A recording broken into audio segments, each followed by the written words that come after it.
From Nigeria to Vegas, the lights are bright. Champagne popping under the neon night. I swear be shining gold and white. Laughter louder than the city's heights. We are step on the dance floor. Wind your waist, bend down low. Nigeria to the world, let it show. We rock it, we flex it, let it flow. There's a heat, but we bring the rain. Palm wine vibes in a champagne lane. Your love aroma drives me insane. Culture's a wave you can't contain. Raise your hands if you feel alive. Heartbeat matching the drums drive. We are step on the dance floor. Wind your waist, bend down low. Nigeria to the world, let it show. We rock it, we flex it, let it flow.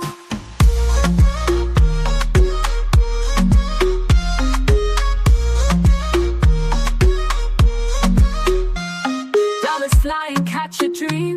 Vegas night's a movie scene. From Lagos hustle till the strips gleam. This wedding's a vibe like you've never seen. We are step on the dance floor. Wind your waist, bend down low. Nigeria to the world, let it show. We rock it, we flex it, let it flow. All right, all right, all right. Welcome, everybody. How you doing? It's another beautiful day. Today is Tuesday, the 21st of October, and we're gonna continue our review of the Regina Daniel and Okune Dungwoko situation. So, if you're just coming in, please hit the subscribe button, hit the like, and of course, here to family and friends. Don't be a stranger. This is a review show. I'm just gonna play a couple of videos from the reaction that are coming as a result of the saga. So I'll play some short videos. We're gonna react to them and we keep it moving. Now, among some of the videos that I have for you is the videos of Regina Daniel's mom. Some of the videos she made around 2021, and I think she had one recently. And what is more shocking is that Regina's mom puts all the blames on Regina.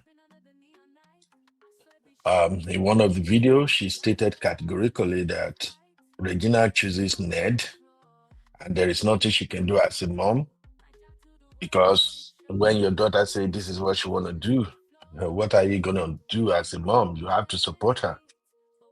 Now, if we agree with her or not, that is left to us to decide. If you ask where I stand, of course, you know where I'll be. I don't agree with her take. I don't see the decision in 19 years what is going to make, and you will say as a mom, there is nothing you can do. So be ready. But first, the first reaction we're going to have on today's show will be the one from the View ladies on TVC. I see you, Sister Sue, and I see Vivian V56. Oh, where's my glasses? I need to see this name very well. Vivian cannot trick me. It's not happening. Yes, Vivian V56. Oh yeah, Vivi. No, don't. Nobody they fight me today. I'm a gentleman today. In fact, you see me still talking like my American accent now. Whatever the accent is that I'm speaking, I don't know. But make nobody no fight me today. And we're glad our Uncle Emeka is back. Uncle Emeka, we miss you like no tomorrow. In fact, we needed you yesterday when we were handling the topic on this Regina as it relates to your people in Noma side. But anyway, we are glad you're back. Welcome, sir. All right, so let me play the reaction from TVC and we'll take it from there. Sister Sue, Auntie Grace, welcome, ma. How are you doing today? So let's see what the reaction is from Tinumbu TV station. and then we take it from there. Take a listen to this, my people. All right. But while some saw their union as proof that love can thrive across generations, others were convinced that wealth, not affection, was the driving force behind their whirlwind marriage. Fast forward to this weekend, and the internet is once again on fire after a viral video surfaced showing Regina Daniels in tears, alleging violence and emotional trauma in her marriage to Senator Ned Nwoko. In the video, the actress could be heard lamenting, "In Ned Nwoko's house, I am nothing, but in my own house, I am a queen." The emotional clip has sparked outrage and sympathy online, with many accusing the senator of domestic abuse and demanding justice. But in a swift response, Senator Ned Nwoko denied all allegations, claiming Regina's recent struggles stem from substance and alcohol abuse and that her alleged violent behavior has disrupted their home. Now, the public is sharply divided. Supporters of Regina Daniels argue that no amount of provocation or addiction justifies humiliation or emotional breakdown, while others defend Ned Nwoko, describing him as a man simply trying to protect his family and help his wife seek rehabilitation. What are your thoughts on this? You can join the conversation and call us on 02016 352013 or 0902416 3440, or tweet us at TVC Connect using the hashtag YourViewTVC. This weekend was hot on social media. There were posts and posts and posts of, Regina Daniels. The first post I saw, a viral video I saw, was her. I think there was an altercation in like a compound setting, and they were holding her. I think her brother that was trying to fight someone. There were men. I saw one man in uniform, others were in mufti. There was like a gun somewhere, and she was just shouting, "I am nobody in Ned's house," and that sort of thing. That was the video I saw. And then many other people started making likely transpired. And then I saw another post where Ned had come out to explain that Regina was the violent one. She was supposed to take her son to the hospital, but because she was high, she couldn't, and he had to do that. And before he came back, saw that she had damaged the cars. She had hit the nannies or the housekeepers and all of that. He's been trying to talk to her about drug abuse, mention names of people who have been supplying her the drugs, and it was just sort of messy. And the whole social media have been talking about it in different quarters. And it's scary to see that our lawmaker is involved in this sort of mess. But let me hear what the ladies have to say first of all before we dig deep into that. Who's ready to go?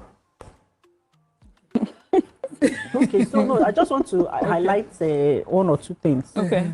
And not that I'm going first, but I'll still be again.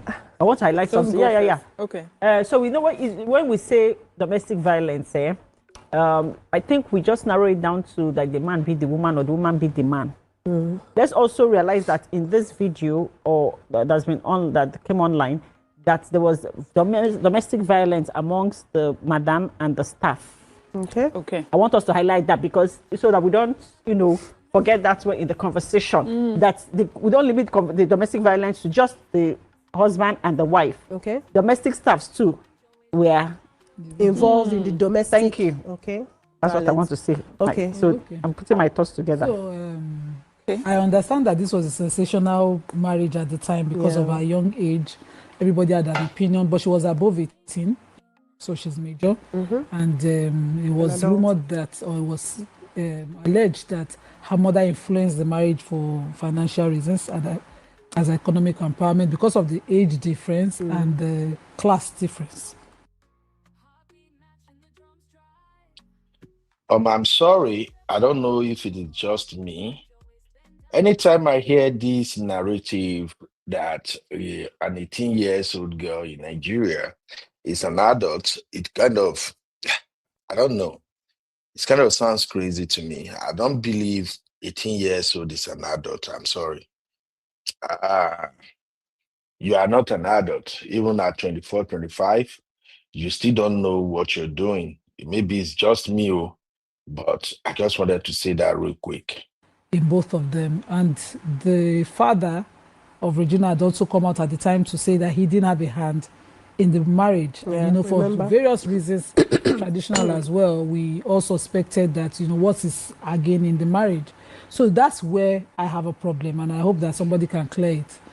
If, as a result of all of those talks, a woman gets into marriage and finds herself in the wrong place, she might be helpless, you know, to come out to seek for help or call out what she's going through. Regina is young. People are, you know, every time she posts a video, they will talk about her husband. Imagine if she did a video one time about her political inclination. People called out her marriage as if the marriage means that, you know, you're no longer part of society to have a stand. So if she had been abused in that marriage, calling it out might become difficult because everybody already has a say and stand about her because of the kind of marriage she did at the time. So that's where my own problem is. If she's going through something and resorted to drug abuse as a coping mechanism, we should be finding out what that thing is, as opposed to being distracted by as serious, I'm not saying it's not serious enough, as serious as drug abuse is, let's not be distracted by it. A lot of women are in marriages that they are looking for things to cope with, to help them cope with those marriages. Lots of young girls have found themselves in marriages that were wrong from the beginning because of maybe family and all of that, and they don't have a say. They dare not say. And, you know, it is a thing of, you know, of as far back as wherever, you know, whatever civilization the world had, particularly Europe, because we seem to claim that it has more civilization, that women who called out dealing with abusive situations, emotional or physical, in their homes, were tagged mentally unfit. You know, and I don't want that diagnosis to just be what we are focusing on. If, for instance, I have not seen, I don't know if any one of us has seen the husband's stand of her being addicted to drugs from beginning, asking for help and, you know, dragging, I was made public, or even a small gossip. And then this one now happened. We know that maybe as a result of it, she's not controllable. But this we never had that. Now, I know, and then this time around, you know, it's a bit I see your point. They shake me small. I see your point. I don't know where to stand. It's not easy when, you know, you're married to someone with influence. That when you speak out against it, you know, for any reason, you'll be met with a force.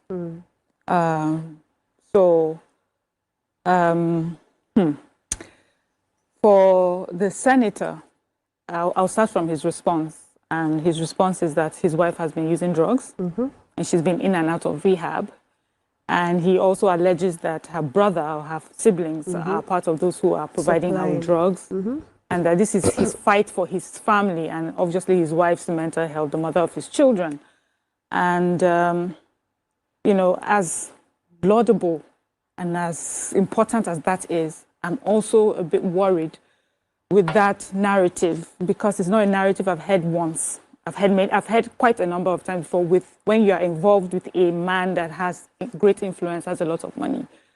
When there's an issue in the home, those people are quick to bring in the mental state of the woman into question. Not today, like from forever. A woman is termed to have mental health issues. She's unstable. Men have locked up their wives in asylums, as they said, because they have claimed that they have issues. The wife is trying to say, no, these are the issues I'm going through in my marriage, and I can't speak, and when I speak, I am termed this way. We had another important person as well, minister, who had very public disagreements with his ex-wife now. I think she's ex-wife now. And also, there were conversations of drug use and alcohol abuse. And it seems to me as if when this group of people have an issue, where they're quick to run to that. So for me, I find it, you know, it's a bit hard to just accept. Everything here is just being alleged. What, we have to go? Yes, we have to go on a short break. When we come back, we'll continue. Okay. Stay with us. Stay tuned. Your View will be right back. Welcome back, Miriam. Yeah. Okay, so, you know, for me, I seem to see, as I described the scenario, that's a scenario I tend to see quite often, where the a more influential spouse, especially when it comes to a husband with the wife, just tempts her to either have some mental health issues or doing drugs or alcohol abuse. And so for me, when I hear that response, I question it. Like, is this just another way to get out of, being accountable? Now, concerning her, what transpired, she alleges domestic violence, and it's very important. But also, I just know that every marriage comes with its issues. People fight all the time, and they disagree, and then they make up. And from stories I heard that, people will dig up all sort of stories that there was an alleged issue with them before, I think domestic violence as well. And that I think it was a gossip blog that tried to talk about it. And she herself made videos of her in, I think, a Lamborghini or some expensive car, saying that it's better to cry in an expensive car. So, and then I hear people saying, well, this sort of person does not need my empathy or my sympathy because she chose it. This is not the first time that it has happened to her. She has decided that this is where she wants to stay.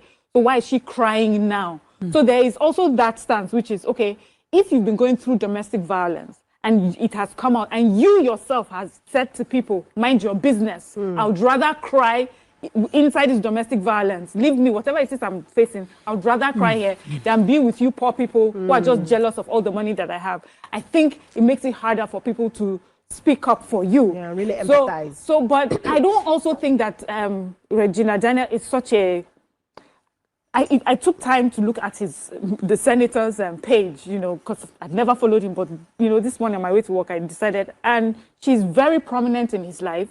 She actually does some things that I find quite forward, with a man of a certain age. There's him, waking up in the morning and using the bathroom. So this is a woman that has space and has agency and has confidence within her home, so... I think if she wants to leave the marriage, if she feels she's being oppressed, if she thinks there's domestic violence and she believes domestic violence is important enough for her to move out of the house, I don't think her hands are tied. Exactly. That kind of marriage. So I think I'm taking that stance, Mariam, where Regina Daniels doesn't strike me as a woman that doesn't have a voice and doesn't use her voice. Okay. She strikes me as a very confident woman. Yeah. She uses her platform very well. Her platform and her husband's platform, there are issues when they've had problems in the past, and then they come back doing showing a lot of love on social media and everything. Like you said, all marriages or relationships go through one form of issues or struggle or the other. They come back stronger. And so a couple of weeks in all on it. So, and I've seen videos that she posts by herself on social media, smoking and dancing and doing certain things. So, well, if there's if they're alluding to drug or whatever, she herself has even shown that that it's possible, right? Yeah. Because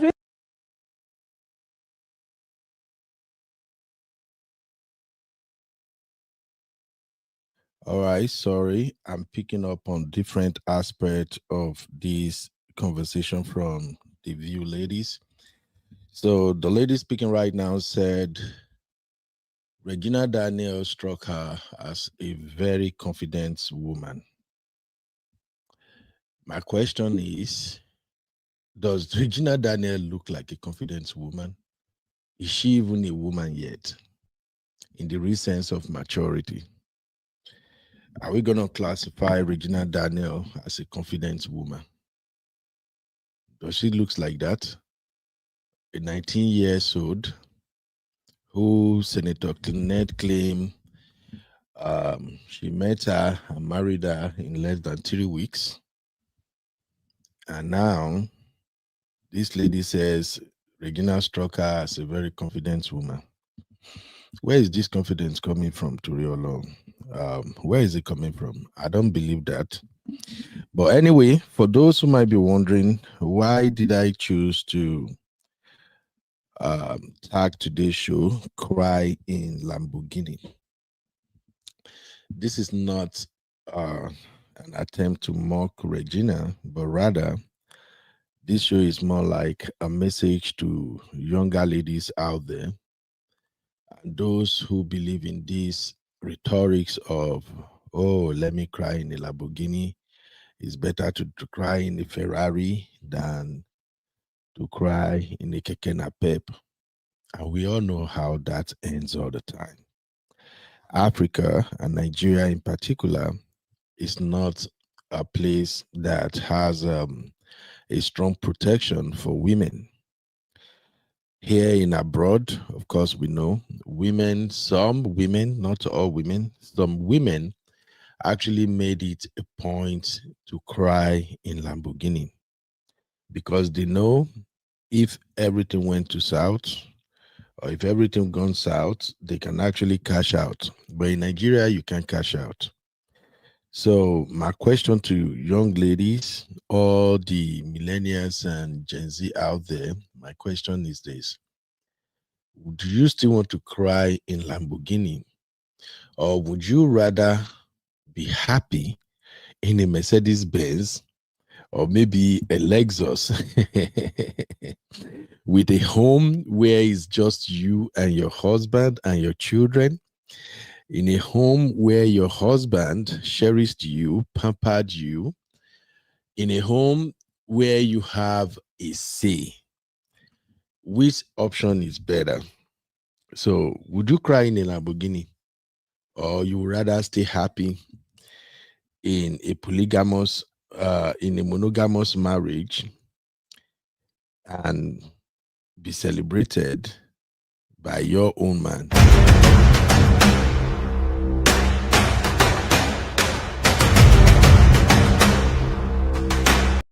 I don't want peace.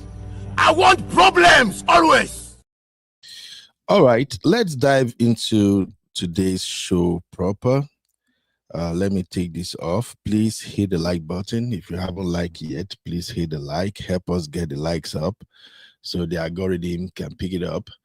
Shout out to all our real fam. I appreciate you all for being here.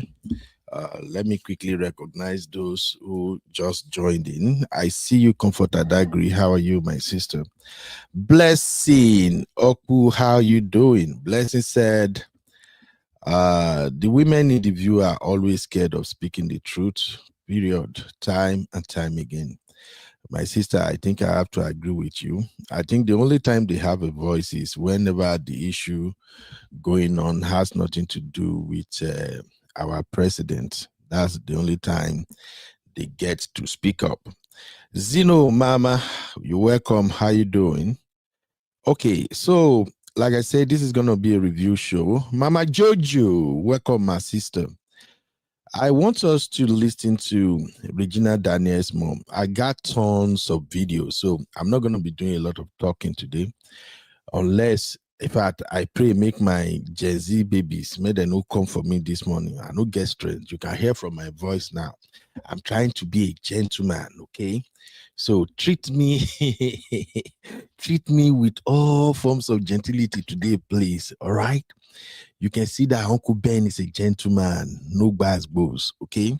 So I want to show you a couple of videos. One of the videos is the one coming from Regina Daniel's mom. And let's dive into what she got going. The first video I'm going to play right now is the video she released, or is it BBC? She did a lot of interview when people were dragging her for allowing her daughter to marry a 60-year-old man. And that time she was on fire. Here is one of the things she said. Where is this video? Come up now. My village people don't come. Where are they so? Now, old mama, because of the wisdom where they ahead. If all those nonsense people where they open their dirty mouth, their gutter mouth, they talk, they no get them. Regina, now 20 years, oh, not be October with this, which will they talk? Today, this is now waiting. Now on the 10th year, she go be 20 years. She never try. She tell me she won't marry at any age. Just like what happened recently, they say Regina marry. I go marry one Methuselah, one old man. True. I never see where person they drink Panadol for person headache. The small girl come and cry, give her and say, then force and enter the marriage. Now love, oh, and me will be man no get the right to tell and say, come, no love. Some of our celebrities they die inside house, they no fit talk. Some girls they cry inside there, they don't fit talk because they marry young boys. What's they different between your man? I won't even ask her. Let me play it again, guys. This small pikin, where are they call so? Now, old mama, because of the wisdom where they ahead, if all those nonsense people where they open their dirty mouth, their gutter mouth, they talk, they no get them. Regina, na 20 years, oh, not be October with this, which will they talk? She said this now waiting. Now on the 10th year, she go be 20 years. She never try. She tell me she won't marry at early age. Just like what happened recently, they say Regina marry, I go marry one Methuselah, one old man. True. I never see where person they drink Panadol for person headache. The small girl come and cry, give her and say, then force and enter the marriage. Now love, oh, and me, baby, mama no get the right to tell and say, come, no love. Some of our celebrities, they die inside house, they no fit talk. Some girls, they cry inside there, they don't fit talk because they marry young boys. What's they different between young? I won't even ask her. All right. So first point of order, in this short video, this video is just 51 seconds long. But I've not done anything with Regina moms before. But one thing I can tell you is this. People, especially women who talk so fast, people will talk so very, very fast. They can say a lot in a very short period of time. In this 51 seconds video, she said a lot. One of the things she said is, wait, this is love. If Regina at 19 says she's in love, I, the mom, I do not have the right to tell her no, that this is not love. Please, my beautiful sisters watching right now, do me a favor. I want to hear from you. I'm going to be reading the chat. Do a mother have the right to tell her 19, 18, 19, 20 years old that, my dear, this old man that is coming to marry you and said he loves you, this is not love? Can a mother have that right to tell her baby, this is not love? Please tell me in the chat. Or mothers don't have that right, because I want you sisters to be the one to debunk all these are messages. I don't want it to look like, oh, Uncle Ben, you are a man, you won't understand. I want to learn, and I believe other people want to learn too. Welcome, my sister Oshi. So tell me, can a mother tell her daughter at 19 that, my dear, this man is rich? Yes, you told me we want to get married early. I agree. But this man, where they come, so this is not love. Do a mother have the right to say that or not?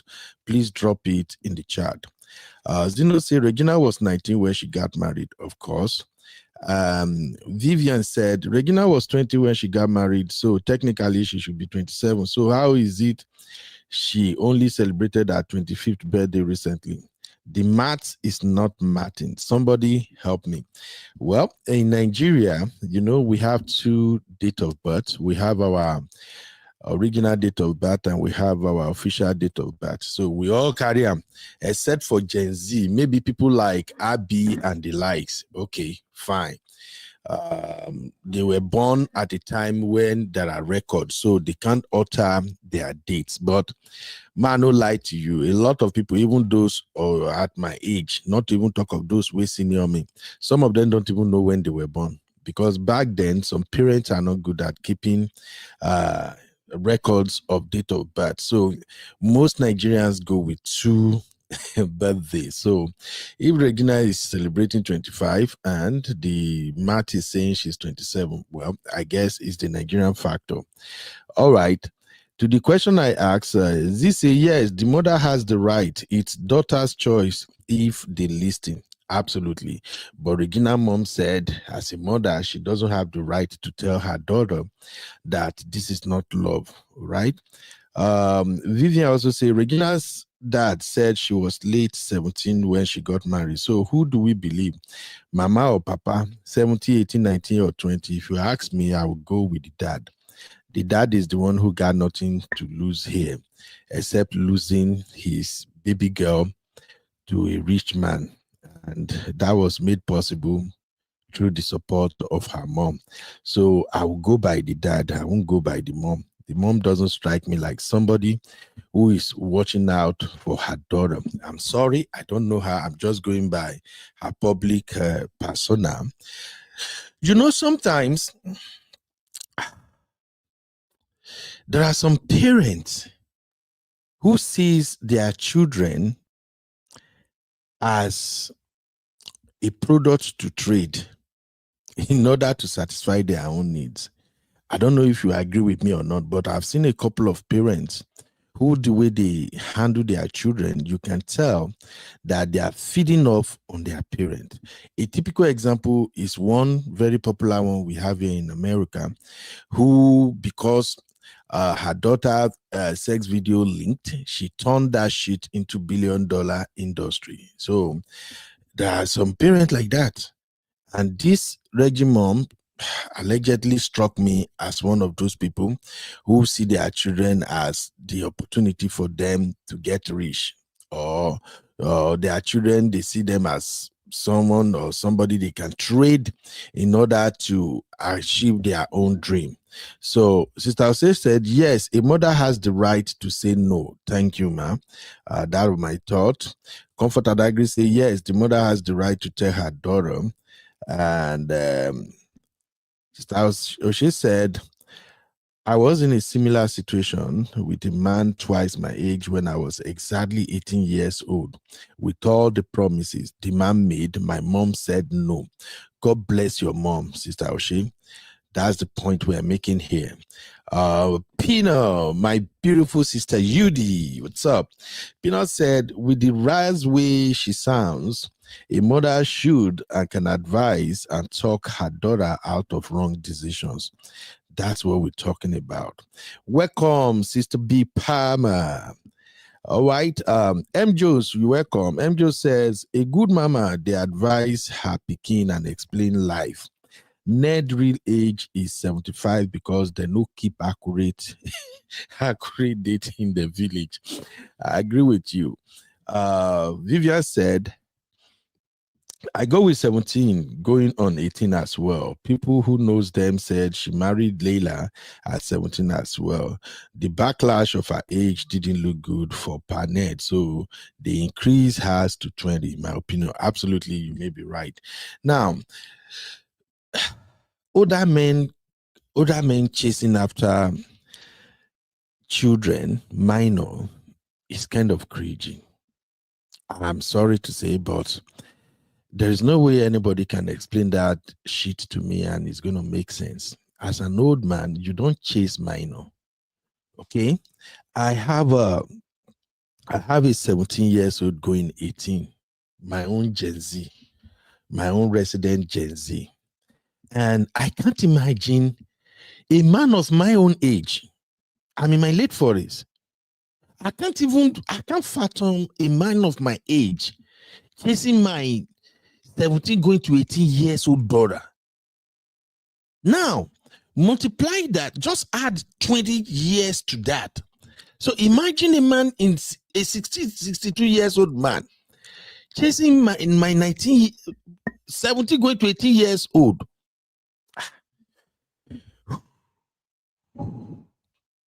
I know with my eyes. Looking at no verse. I'm an old man with a quick verse. Even the thought of it alone is driving me crazy. I can't imagine looking out my window and I see a 62 years old man park motor. My daughter go come there besides that motor.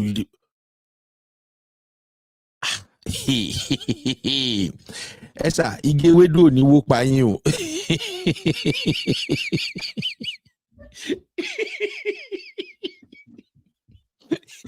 Imagine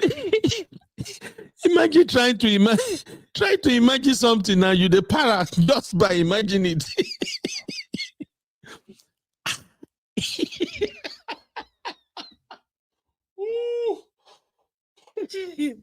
I'm sorry, Mona, no verse. I'm so sorry. I trust my daughter. Oh, I trust my daughter. My daughter's going to tell the man, say, it be like say you won't die quick. If my papa see you, Blessy go even tell her for her Nigeria pidgin. Can I tell you something? If my daddy see you, there's a way Blessing used to say that is so funny. If my daddy see you, anyway, I'm just trying to understand this madness because I was doing some research last night and I came across one of Ned's wife. I think they said that woman was wife number 4. Her name is Shanti. Anybody have heard about her? I think Shanti Campbell. Anybody? Did you ever hear about that one? She used to be one of Ned's wife. Same story. So anyway, today's show focus on crying in Lamborghini, and the searchlight is on Regina's mom. All right. The first video here, let me play it before I move to the next one again for those who just join us. This small pikin, where are they so?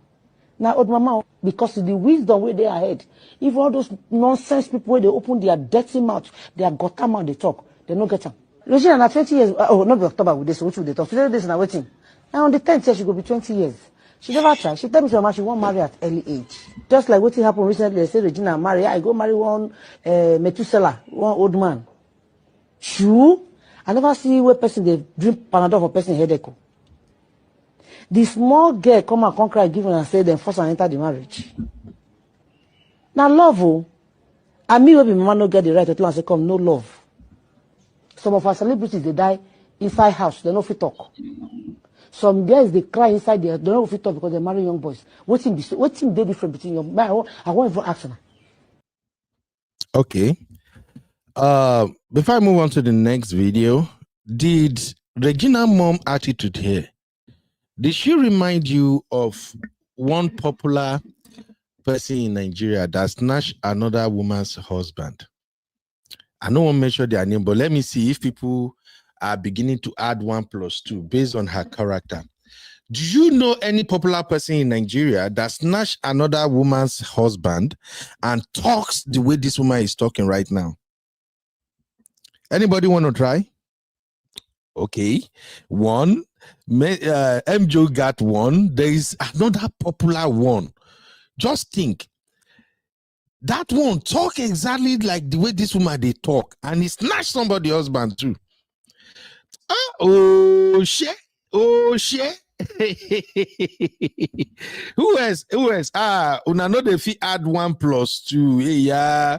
If I mention the name, una go know, but I think Sister Oshe got it already. Got it already. All right. The person that talks the way this woman talks, you know, people will go do bad thing and they will still justify it. They will turn on their camera and they will talk so confidently that you go even begin to check yourself, say, it be like saying I me dey wrong. It be like say this woman, what did this woman do? She really did right. Yeah, thank you, Sister Oshe. Judy. Judy speaks exactly like this woman. You remember one time at the heat of May Edochie and your saga, when people were really coming after them like mad. I remember one day when Judy set up a ring light and Judy said, I want to explain. Let me say my side of the story. And everybody fooled that live show. Nigerians with Aproko. Judy went on and rant. That one no reach. Maybe when they really get to her again, she flip on her camera again. She was talking like this mama here. But anyway, let us move on. Is my Abby here now? Abby and all my Igbo people, you don't they reach well and I go contribute now. I get some video I want to play that I don't understand it. But before I move to that video, let me show you this. Tell me what is going on here, please. Just tell me real quick. Buenos wo, buenos wo, kebiri miria wederedu. Abby, is Simbi here too? Oh yeah, Abby, come and interpret the next video I want to play. Come interpret them. My people, waiting they happen to this family. Okay. Yes, I feel for them. Because let this stumbling block pass away now. Look at Mommy Rita crying. Hi, God. All right. Now, this is an old clips, right? That's what people have been saying. But what do you think make her record herself crying like this? First off, I'm sorry. I am not a fan of these people that usually turn up their camera and cry and then they post it online. Please forgive me. I'm seeing a lot of videos like that now. Hey, Abby Mama, are you here? Uncle Ben, good evening, sir. Good evening. I went to the office today. You know, you're my biggest hater because I work from home. I went to the office today. That's why I just got in not too long ago. I'm so glad you went to the office. Make yourself pass through those traffic stress and everything. Bad people that go sit down for house, fold their leg. They do get little computer.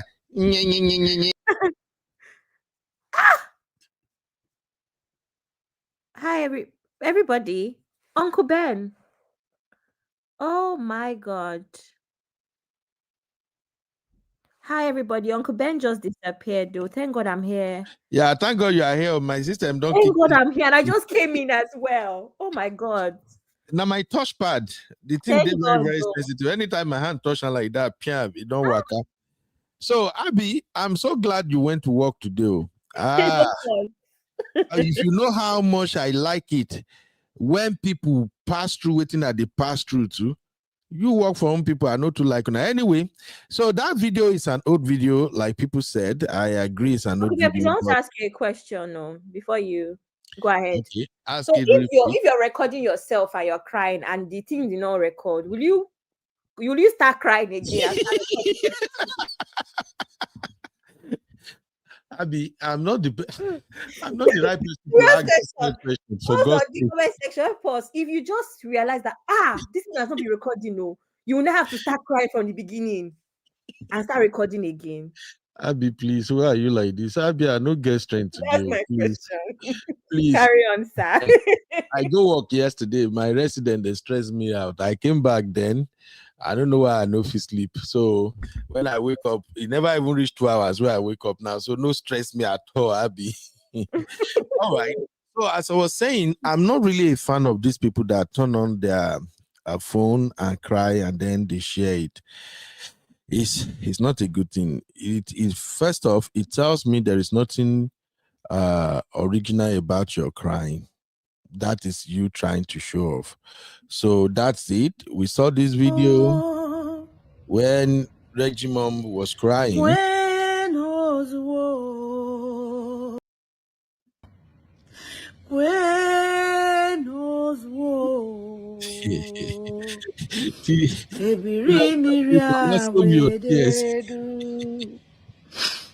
right. Okay, Ozun, what is she saying, Abby? What is she saying? I don't know this one. No. You know, here Igbo rich like this. Is she speaking or is she wailing? Shout out to soundtrack that they use in you know when all them Nkiru Silvanos and them lots are crying in Nollywood film. It's the kind of soundtrack they use. Shout out to you, my CC. What's up, mama? Anyway, now Abby, thank God you're here. Thank you very much for coming. This is the video I want you to help me interpret. Another video from Marital.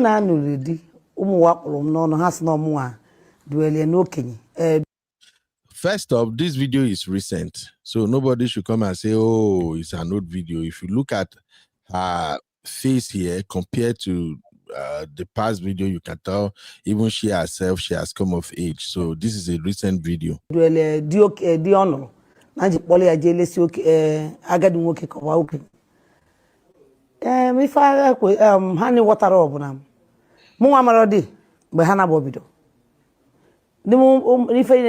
was the last person they water now. And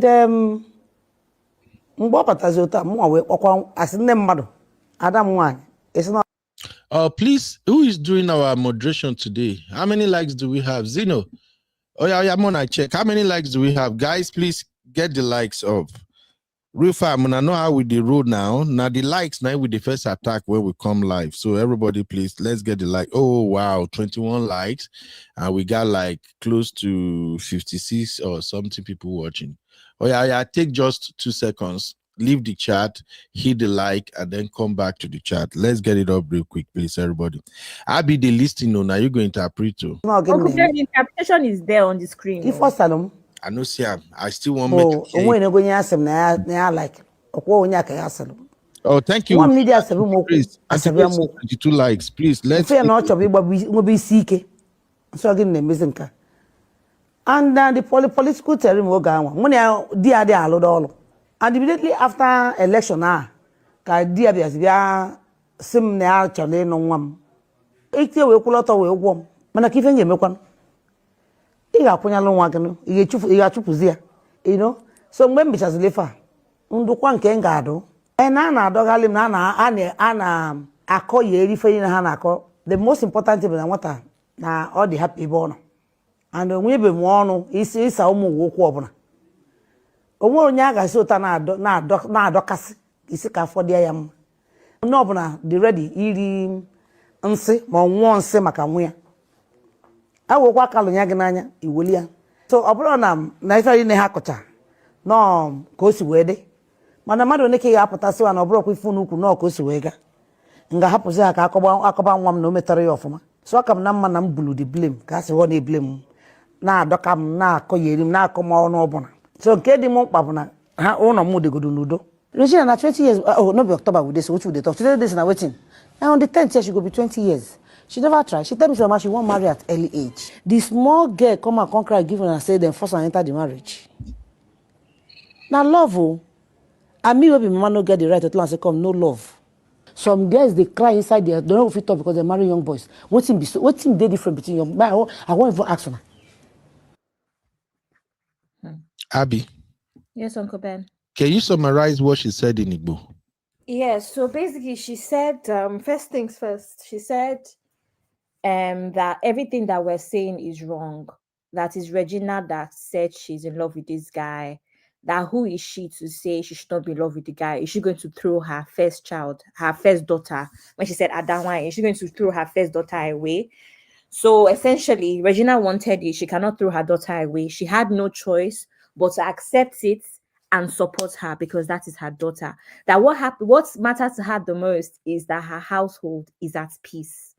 And everything we're saying is rubbish. It did not happen the way we are saying it, and she doesn't mind taking the blame as long as her house is at peace and her daughter is happy. But ultimately, it was her daughter's choice. My Igbo people, was I right? Anyway, I'm right. But you didn't mention the political part of her conversation. You know here the full Igbo, Abby. I did. Open politics. Okay, all I just know is that she was talking about the husband wasn't into politics. When the I don't know, this woman just said. I missed that part of the video completely.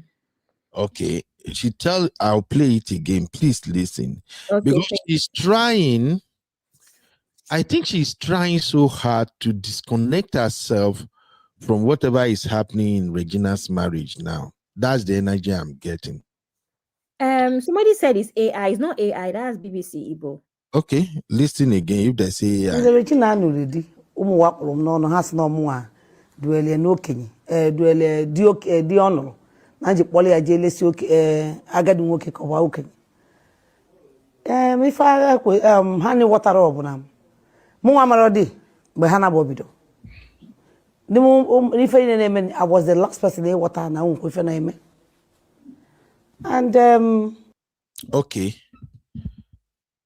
The more this woman talk, I don't talk, so I don't want to talk too much today, but I can't help it.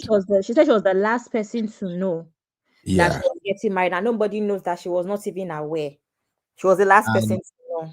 And Ned said, is that possible that Ned, according to the one we played yesterday, Uncle Ned met Regina within 3 weeks and married her? And it was the mother that took her there for tourist attraction. Remember, because his house is like tourist attraction. In their village. Their village. That's what he said now, yeah. Okay, let's keep going. Welcome, Sister. Adam one. It's not getting name. If for Salom, pause it here. Sorry. She said that as a mother, she even went as far as calling her daughter to say, what is going on? What is this I'm hearing about you? Right? And what is this I'm hearing on the internet? Have I ever introduced you to this person? Go ahead. Yeah, like okwo onya ka yaselo. Nwam ni di asabi moku, asabi amoku. Mfe na ocho bi gba isi ike. Wow. So gị na-emezi nka. And the political term oge anwa. Mụ na di ade alụ dọlụ. And immediately after election ka di abịa sim na achọrọ ịnụ nwa m. Let me explain this election part. Wow, she said that, first of all, she said that for the first time, her daughter that usually doesn't talk back at her was combative and was talking back at her when she asked her, what was going on between her and this man, right? And she said that at the time when her daughter met Ned, he did not have any political ambition. It was after the marriage that Ned came to her to say he has this political ambition. That is crazy, Uncle Ben. Because Ned said they met and married in 3 weeks. Mm-hmm. Not how quickly politics happens like that.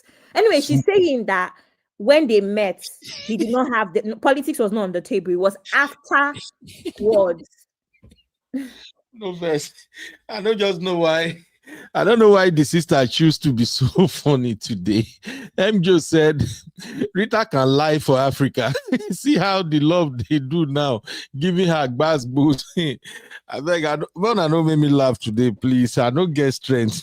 Go on, Abby, please. Yeah, that's it, basically. Okay, let me play. The table. It was after they had met and everything, just before she wanted to marry him, that she now heard about politics for the first time. So her point is that her eye was not in politics like the media is painting it to be, pretty much. Because when they met, there was no political agenda. Meaning her own eyes or Regina's eyes was not in politics. Which one is she saying? No, you know that the media accuses them of this whole thing of because he's a politician, and they were saying that he's most likely going to be the governor of Delta State at some point. That will make Regina first lady. So she's saying that's basically she's repeating that, saying that is false because at the time they met, there was no political ambition. Oh, so there's no reason. So Regina loved him anyways, love, and Regina was even fighting her. So there was no political ambition until later on down the line. Pretty much. Okay, then the story is beginning to connect. Remember Ned on the video we played yesterday? Ned said his people want him to marry a wife from his place. Mm-hmm. So yes. that politics narrative is beginning to make sense. Uncle Ben, it doesn't make sense to me. Okay. He doesn't have to marry anybody from his place to be the governor of Delta States. If it was based off of the prince, maybe they have those sort of things that they insist on. But because you're a governor of Delta State does not mean that you have to marry somebody from Delta State or somebody from the place. It has nothing to do with anything. How many of our governors are married to wives or from the same state or from the same village? I wonder. All right. Thank you, Tolly's mom. Tolly's mom said Ned was in House of Rep from 3rd June 1999 to 3rd June 2003. Is this not political? Well, Sisi said the mom thinks we are stupid as she is, right?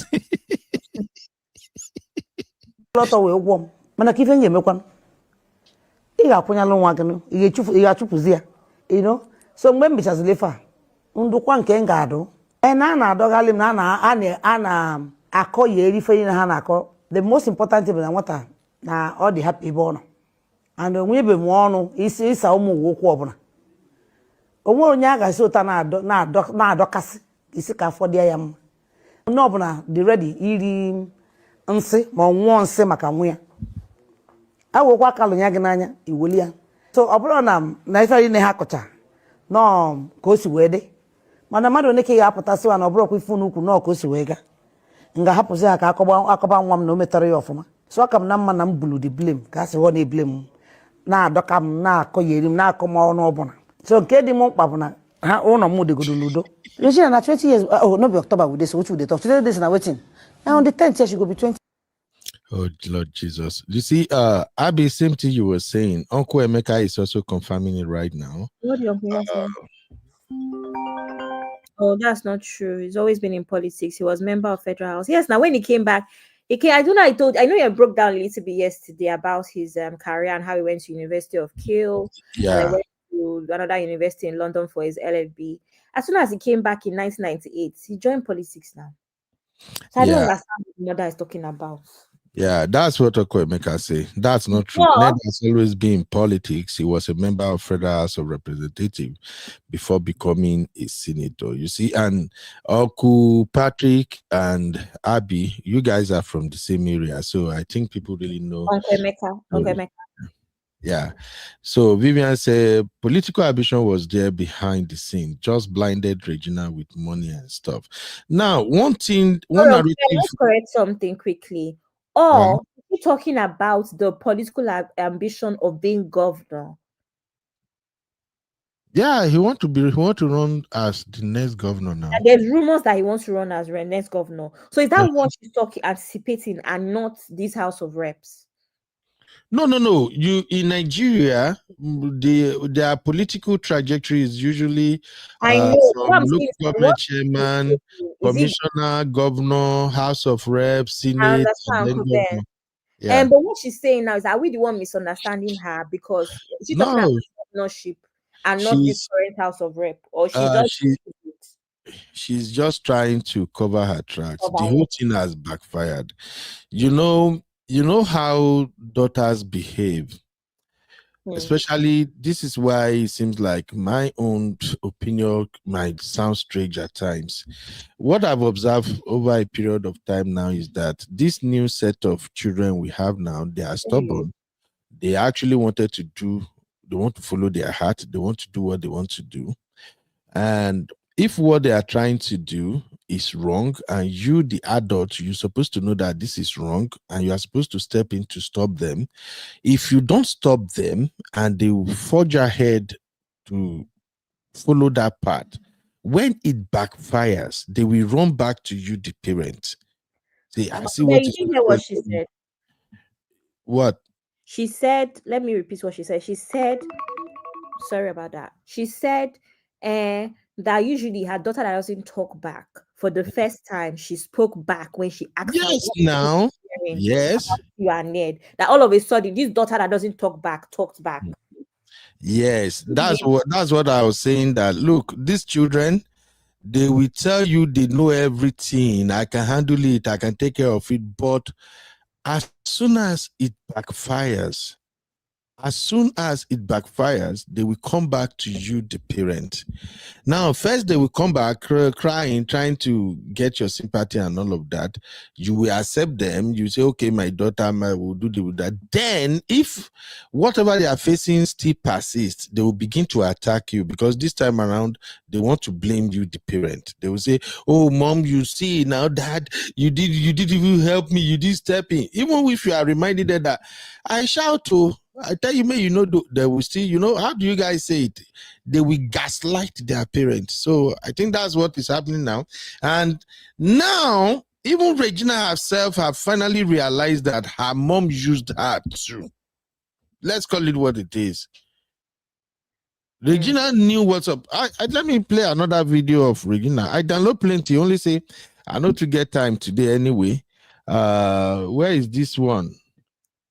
Look at this one here. Check this out. This is a day after that viral video. That's when Regina released this one. What is happening to my StreamYard? I don't want my grid to go anywhere. Guys, I'm just waking up. It's the key, since yesterday. It's like after 6.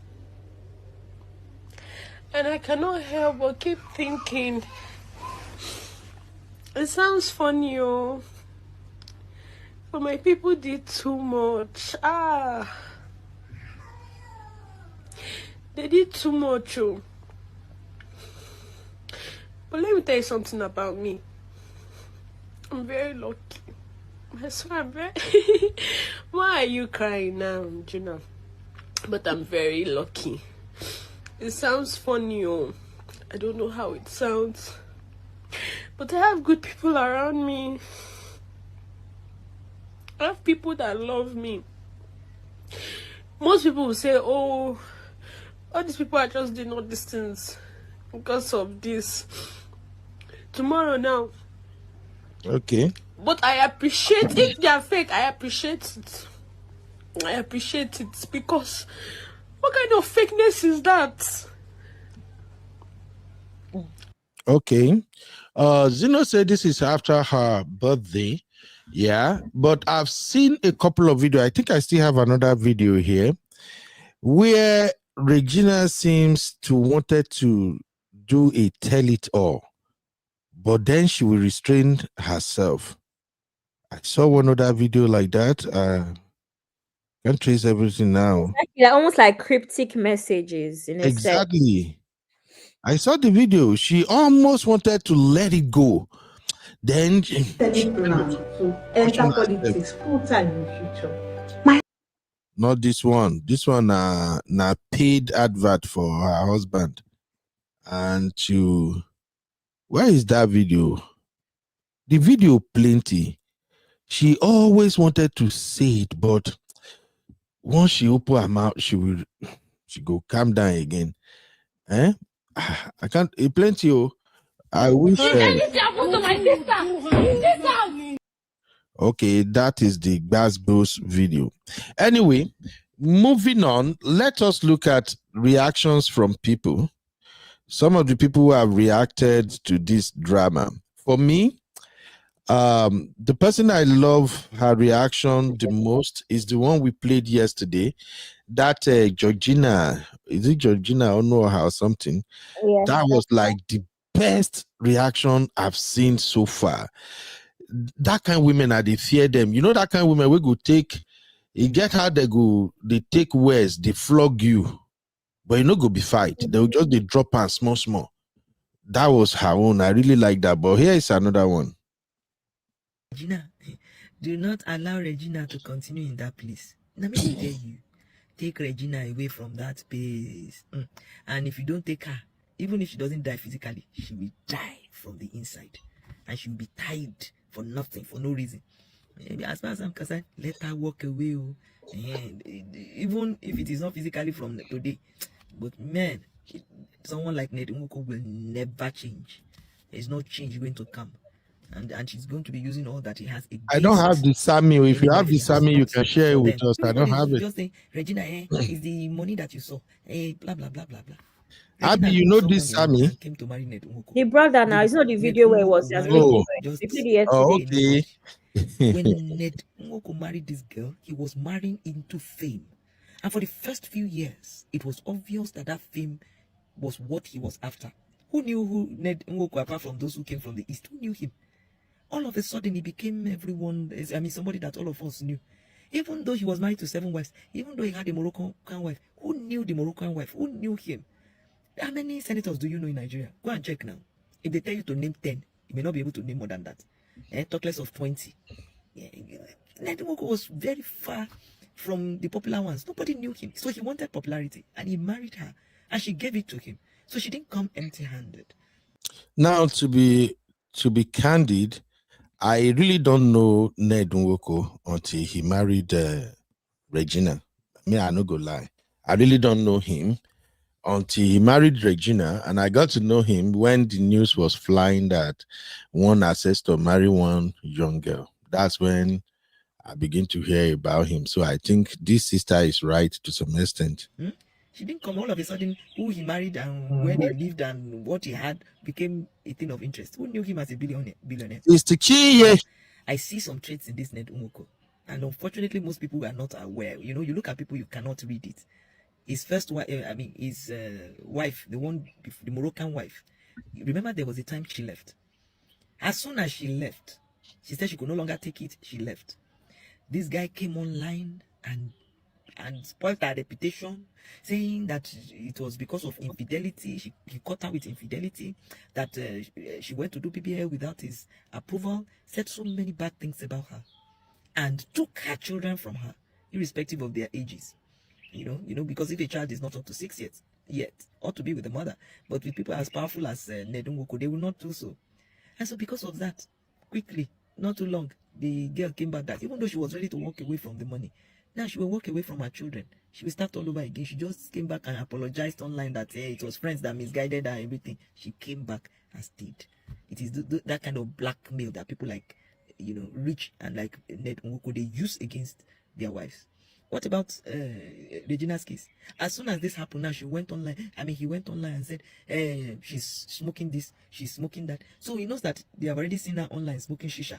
So anything he says, people will believe. Oh, she's a drug addict. How can someone call Regina a drug addict? I'm not saying that it's not possible that she's taking or that she has taken before. And it could even be him that gave it to her. You see, some of these men that are going away, they're the ones that are looking for different things, different fun, different highs. And you introduce the girl to it and then come back and use it against her. I'm not saying, I don't know. We don't know the facts yet. But I see a manipulator. Sorry, I just wanted to add something here real quick based on what this sister is saying now. And I think many of our reform sisters, they have also said most of the things she's saying now.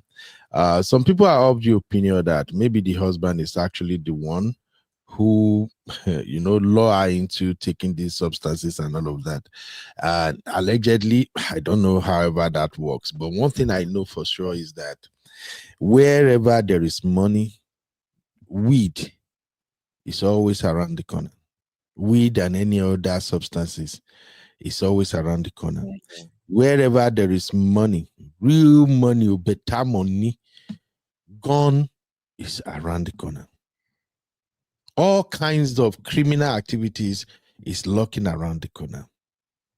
I know that for sure.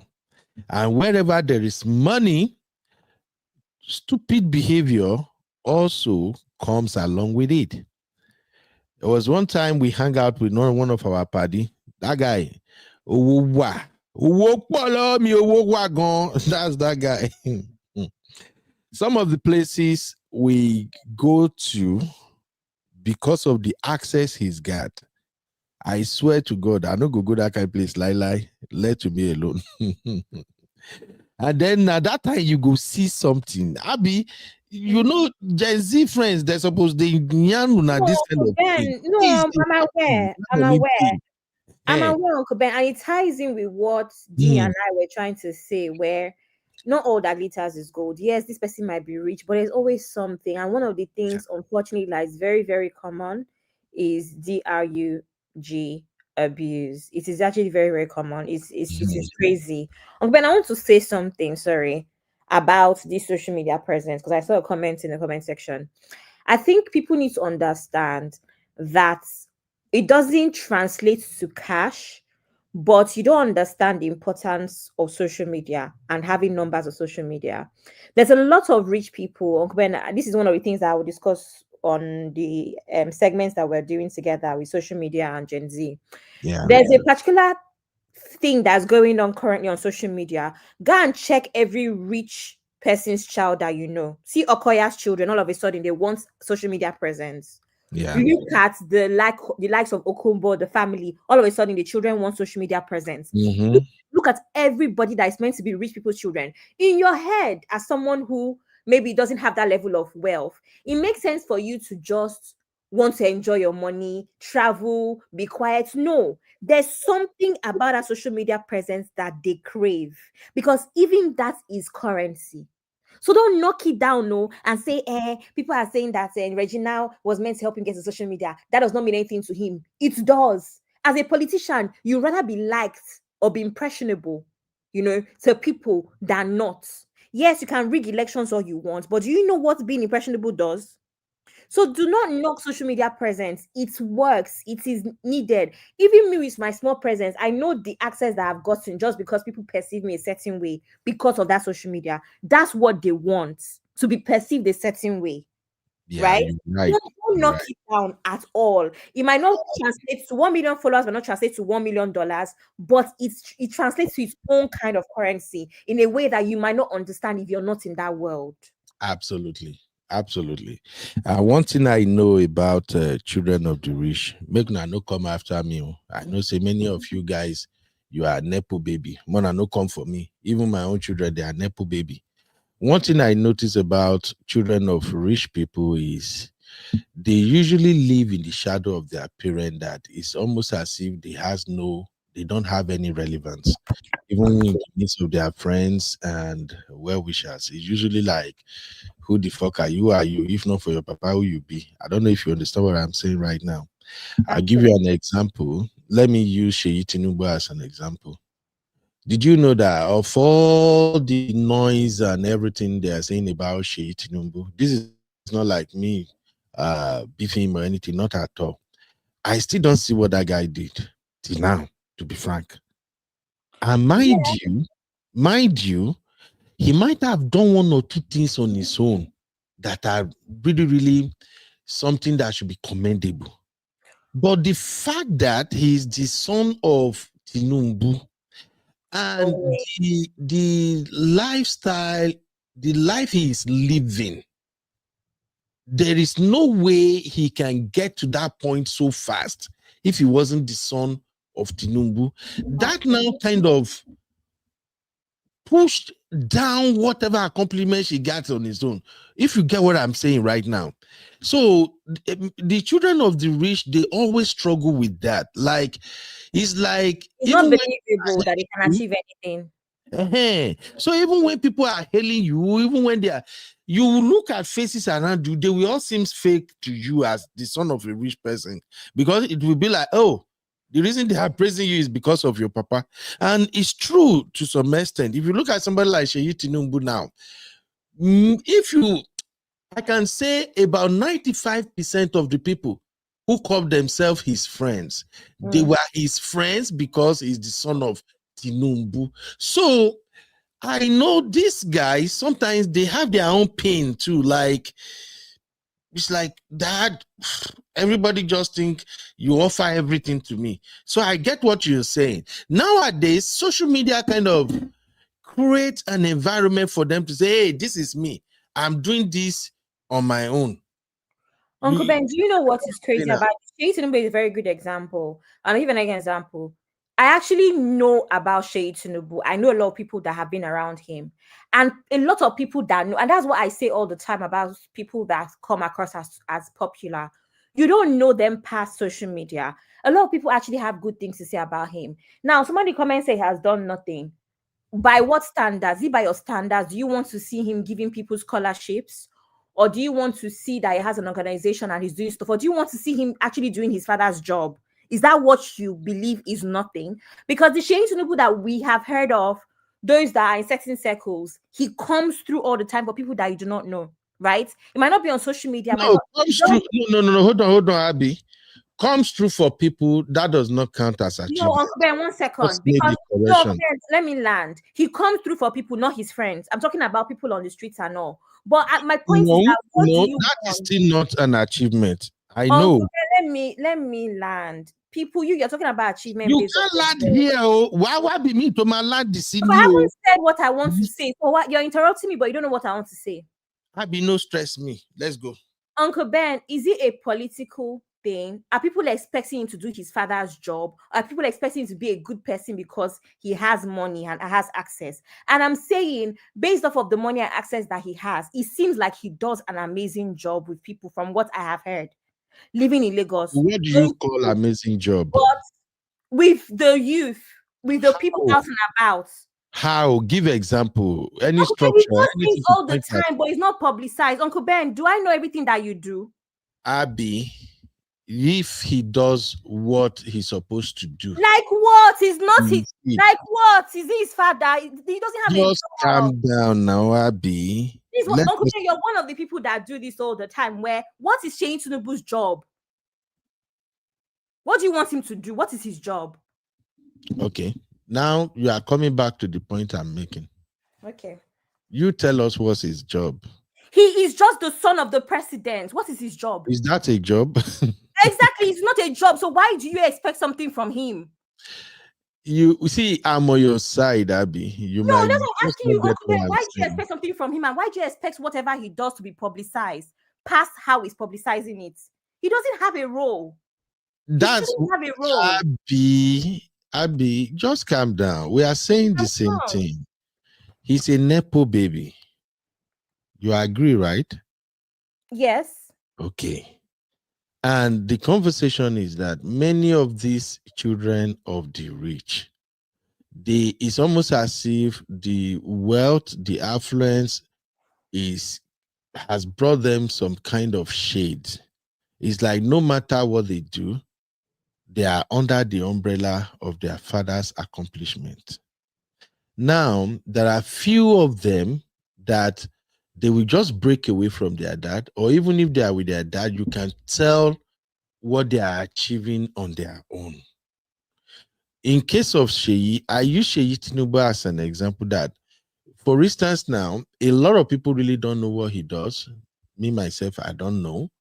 And what he has been doing mostly, like you are describing right now, you can't count that as achievement. You give this person 200 million, you give that one, that is not an achievement. That is rubbish, to be candid. I'm not It's one following of, just here. I'm also following the comments, Uncle Ben. okay. So it's not that I'm just responding to you. So he it's just hasn't my done own anything. take. What he's doing, I think, is doing it in the wrong direction. All I'm saying is that when you want to do things that will serve as a legacy achievement, first off, look at how that project can benefit the poor.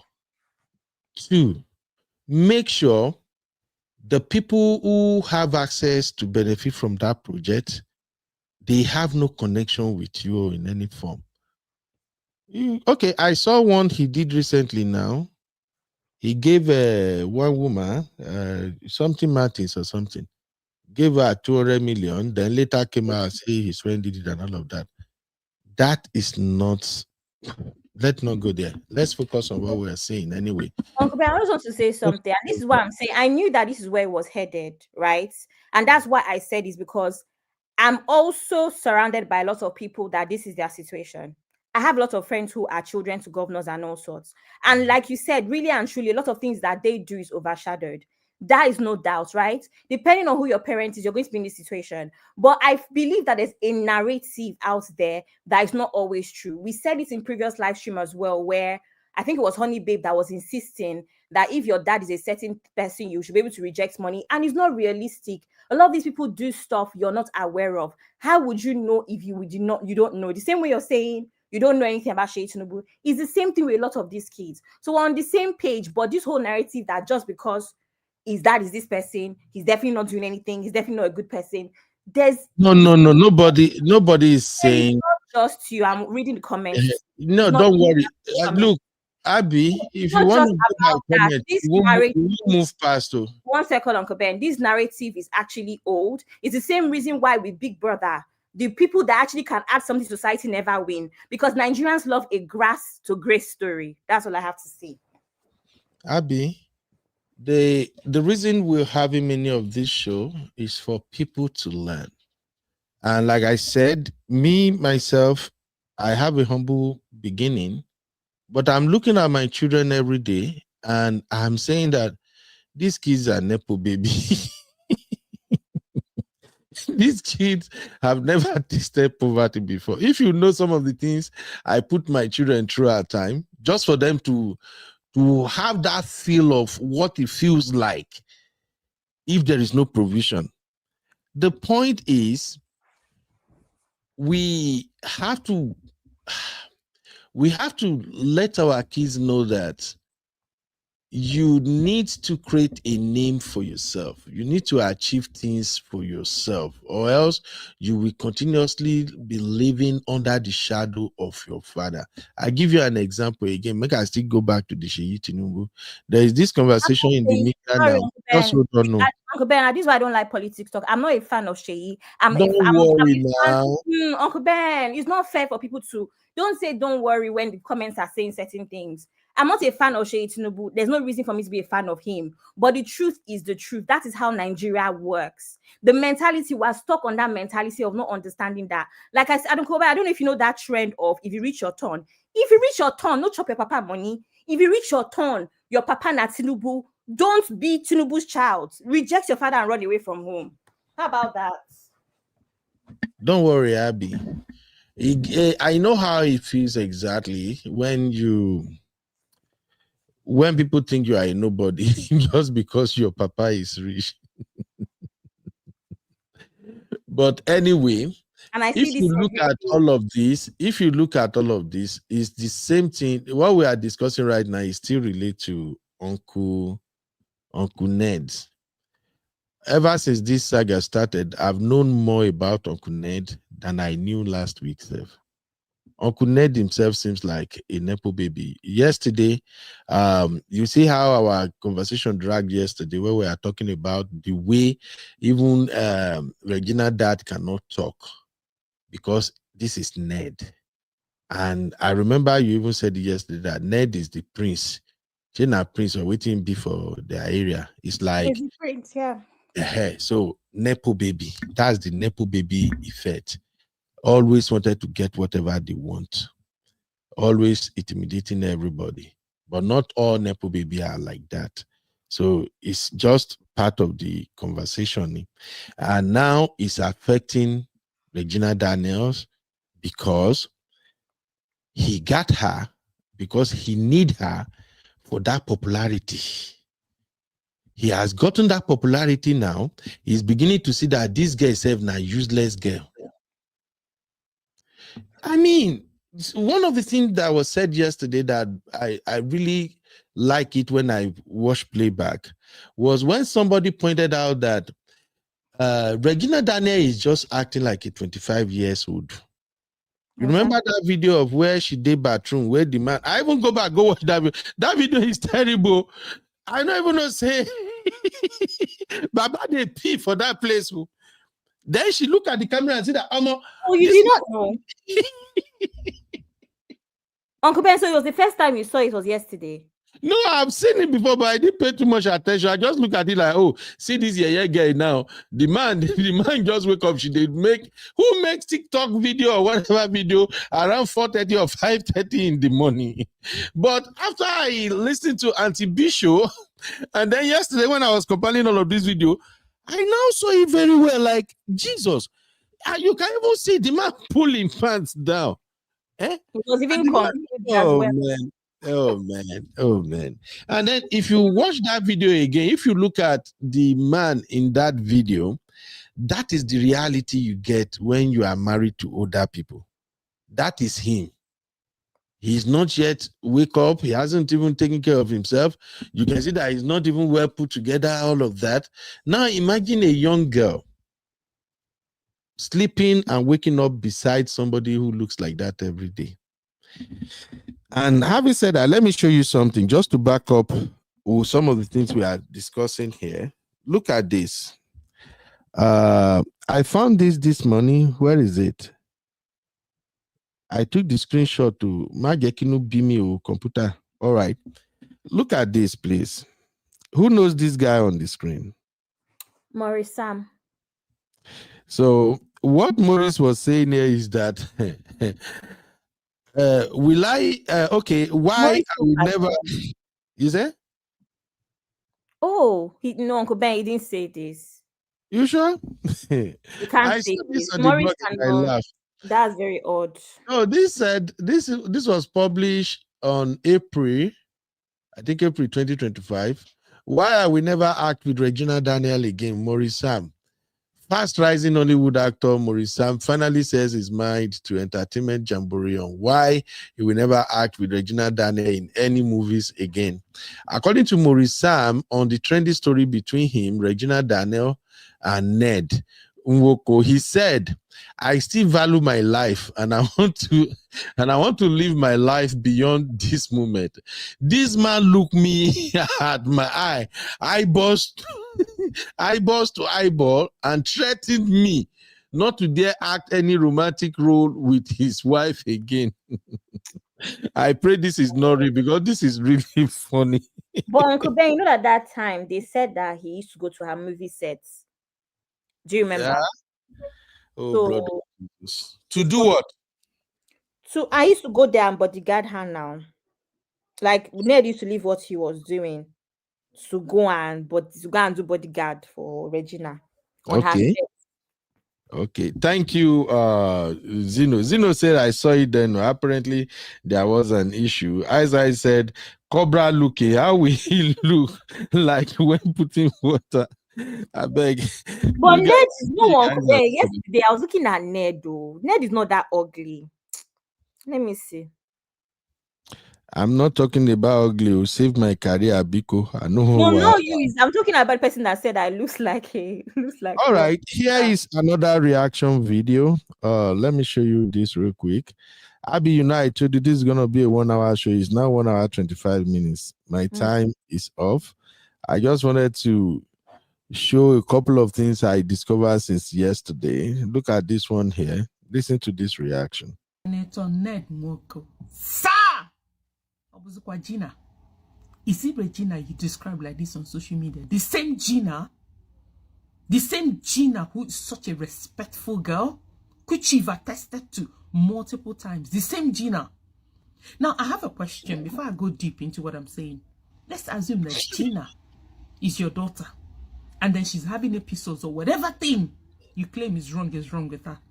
Is this the best you can come up with? Is this what you're going to drop on social media? If truly, won't you seek help for your daughter? Won't you try to make things better? You know my happiness. I'm so glad that Gina is okay and fine. But this is disappointing. As a seasoned politician, even if, because you never expected that this video would be online. As a seasoned politician, sir, I know you know very well how to handle things. How to handle publicity stunts and how to handle PR. Is this the best press release you can release? If this were to be your child, I repeat again, would this be the best you can come up with? Also, by the same Gina on a poala to wake up and start destroying things. The same Gina? Sir, this one touched my soul. This your release, it touched me. But just remember one thing. Gina is just a young girl. Those of us who came out to ask questions, so we did though. But Gina said she know what thing she did do. I personally, I did ask questions to Gina mama. Gina said she know what thing she did do. And eventually, I saw her living happy. And I thought, oh, she made the best decision of her life. Sir! Take you and Gina's problems inside the house and deal with it. You're more matured. You're older. You're well exposed. You know what to do for Gina. But don't, just because you want to, remove yourself and do this to a young girl who is still growing, who is still learning, who became a mother at a very young age. She has a lot to learn. She has a lot to grow to. That's all I can say. Gina, once again, I say I'm glad you're okay. This touched my soul. All right. You know, one thing I discovered in all of this, people really, really like Regina. That's one thing I noticed. A lot of people really like Regina. I think many people connected to her, whether they see her as their daughter or their sister. And to be candid, if not this Gbasgbos ongoing, even me personally, I've never seen Regina Daniel in any bad light before. She's a nation's sweetheart now, Uncle Ben. You know, we've known her since she was a child. Yeah. It's difficult to not like someone that you've seen grow up like that and was a sweet girl, all of that stuff. And that's another reason why I still believe that she was a perfect candidate for Ned's political career, honestly, because she's a sweetheart. So I've never heard any bad thing about her. Even when she made this statement about crying in Lamborghini and all of that, I don't read too much meaning into it because it's the generation we live in now. People were dragging her up and down because she married Ned, and I think she just feel like, you know what, let me also throw let me drag you people back. You cannot come and frustrate my life. The part we just pay me, I wish you didn't tell me, Abby. If you have not told me that this man is not really allowing them to own things for themselves, if I not to verse me, but he just made me say it's like he stole their youthful age away from them. That's All what's all the things they would have enjoyed as young girl growing up. I think he just robbed them of that. And Gina happens to be a victim of that. That's the painful part. But in everything, I think people really love Gina. They really, really like her. And I think a lot of people who comment on this, they are kind of fighting for her. It's like they realize her mom let her down and they just want to speak for her. But again, that statement Uncle Ned put out, that was terrible, saying she's a drug addict and all of that.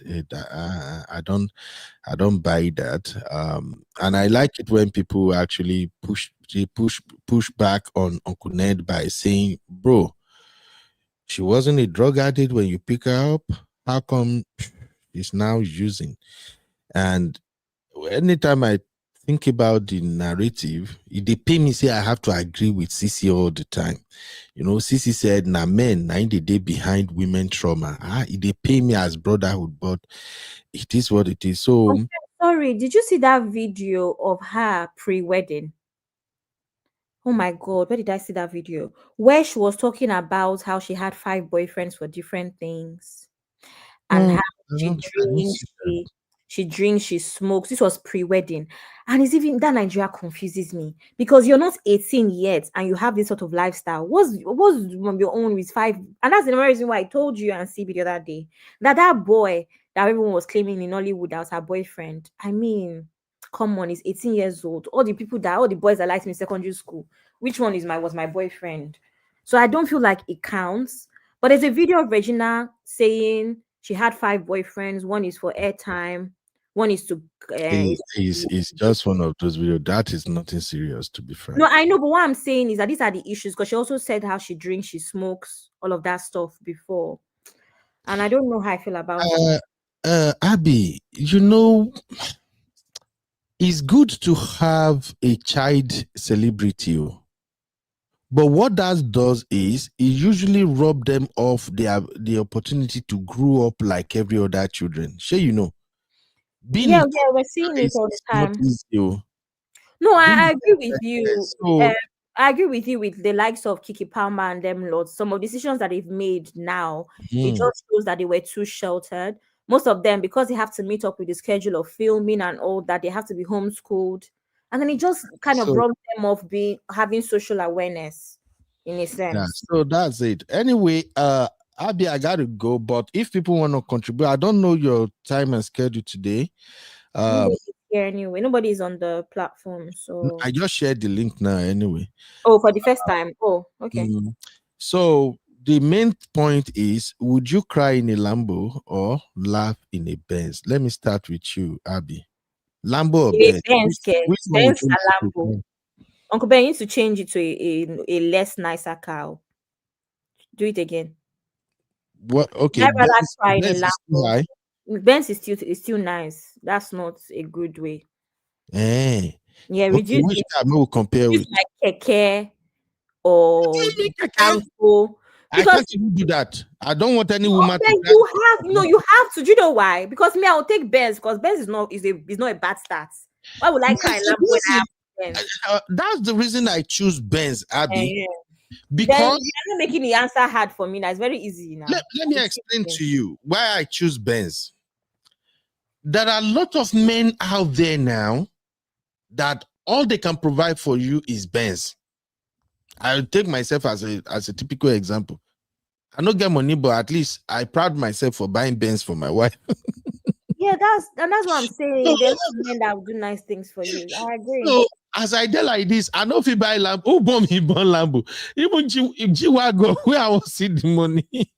You are modest, though. You are being unnecessarily modest. No, I'm being honest. Let me not expose you. I'm being honest, Abby. Many people are like me out there that they also up and down, they don't get, you know. So, would you rather pinch your tent with a guy that can at least provide a comfortable life? He cannot provide the wealthy life, you know, the rich jet life. He can't. Yes. But he can provide a comfortable life filled with laughter, a life where you can snap your finger at some small, minor thing and you get it. You see what I'm saying? Or you want to go for that one that can provide jet, Lamborghini. I'm just saying. I'll give you an example now. I think my madam, maybe about 6 days ago, that's why I say I don't like all this, your Samsung and all these things. The screen, her phone screen started doing blah, blah, blah, blah. I just don't know. I can't. Sometimes the thing will show, sometimes the thing will disappear. And for like 4 days running, she don't even care. She don't even care. She sometimes I will just crash. She just say, babe, I don't even know who they call. Now Bluetooth they talk. So she now be like, babe, I beg. I don't even know. Make her go find. She wanted to go and buy what did she want to buy? They say Motorola or something. I don't even know. So I now told her that, babe, lie, you cannot disgrace my generation. We need to go and get you the latest Samsung. So I wanted to buy, you know that Samsung where they open, where they big, like this. So I wanted to buy that Samsung for her.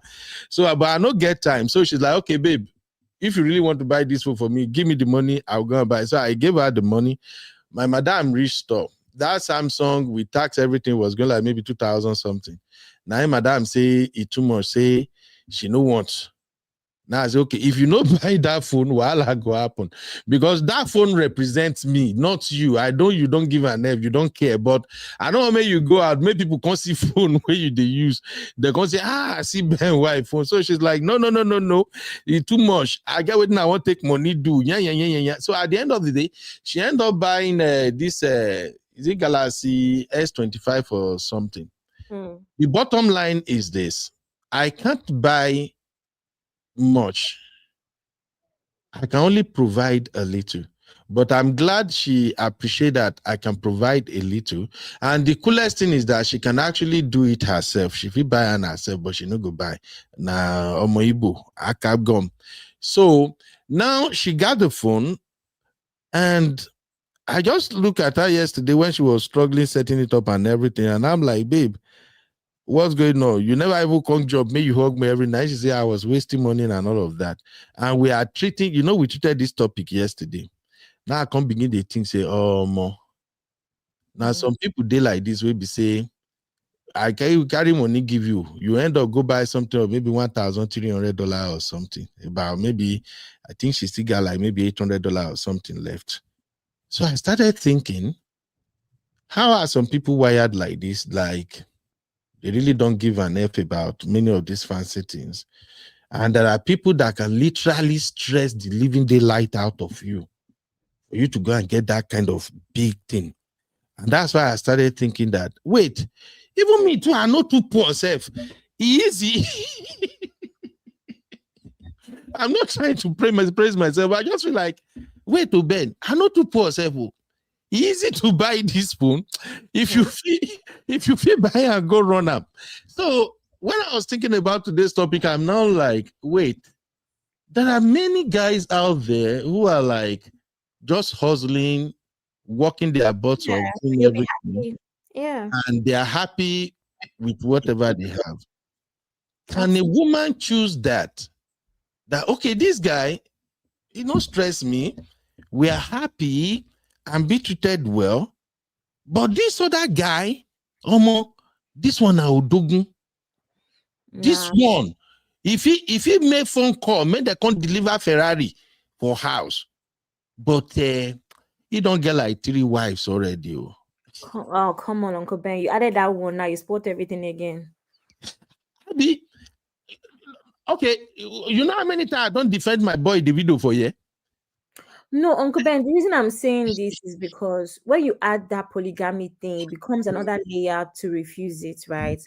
But because every day we're seeing women that are dating rich men without understanding the repercussions, without bringing anything to the table, without, that whole idea of they're abandoning their, the man that treats them well for a richer man. That one is common already. Do you understand? But ultimately, to answer your question, I would rather have a man that is doing well because you have to remember that people have the trajectory to do even better. Yeah. It's not like we'll not get there. We may get there. Especially if you view yourself as a woman. I'm hoping that you're not sitting on your ass, not doing anything. You should be able to get there.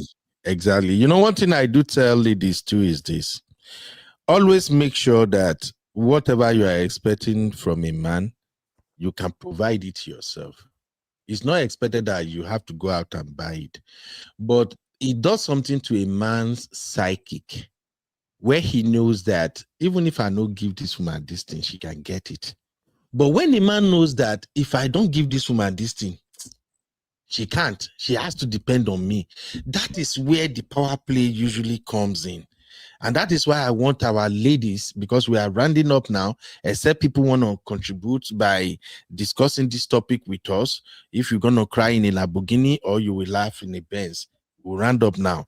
I just want ladies to know that life is sweet, life is enjoyable when you choose happiness with a comfortable life over crying with a wealthy or this opulence kind of lifestyle.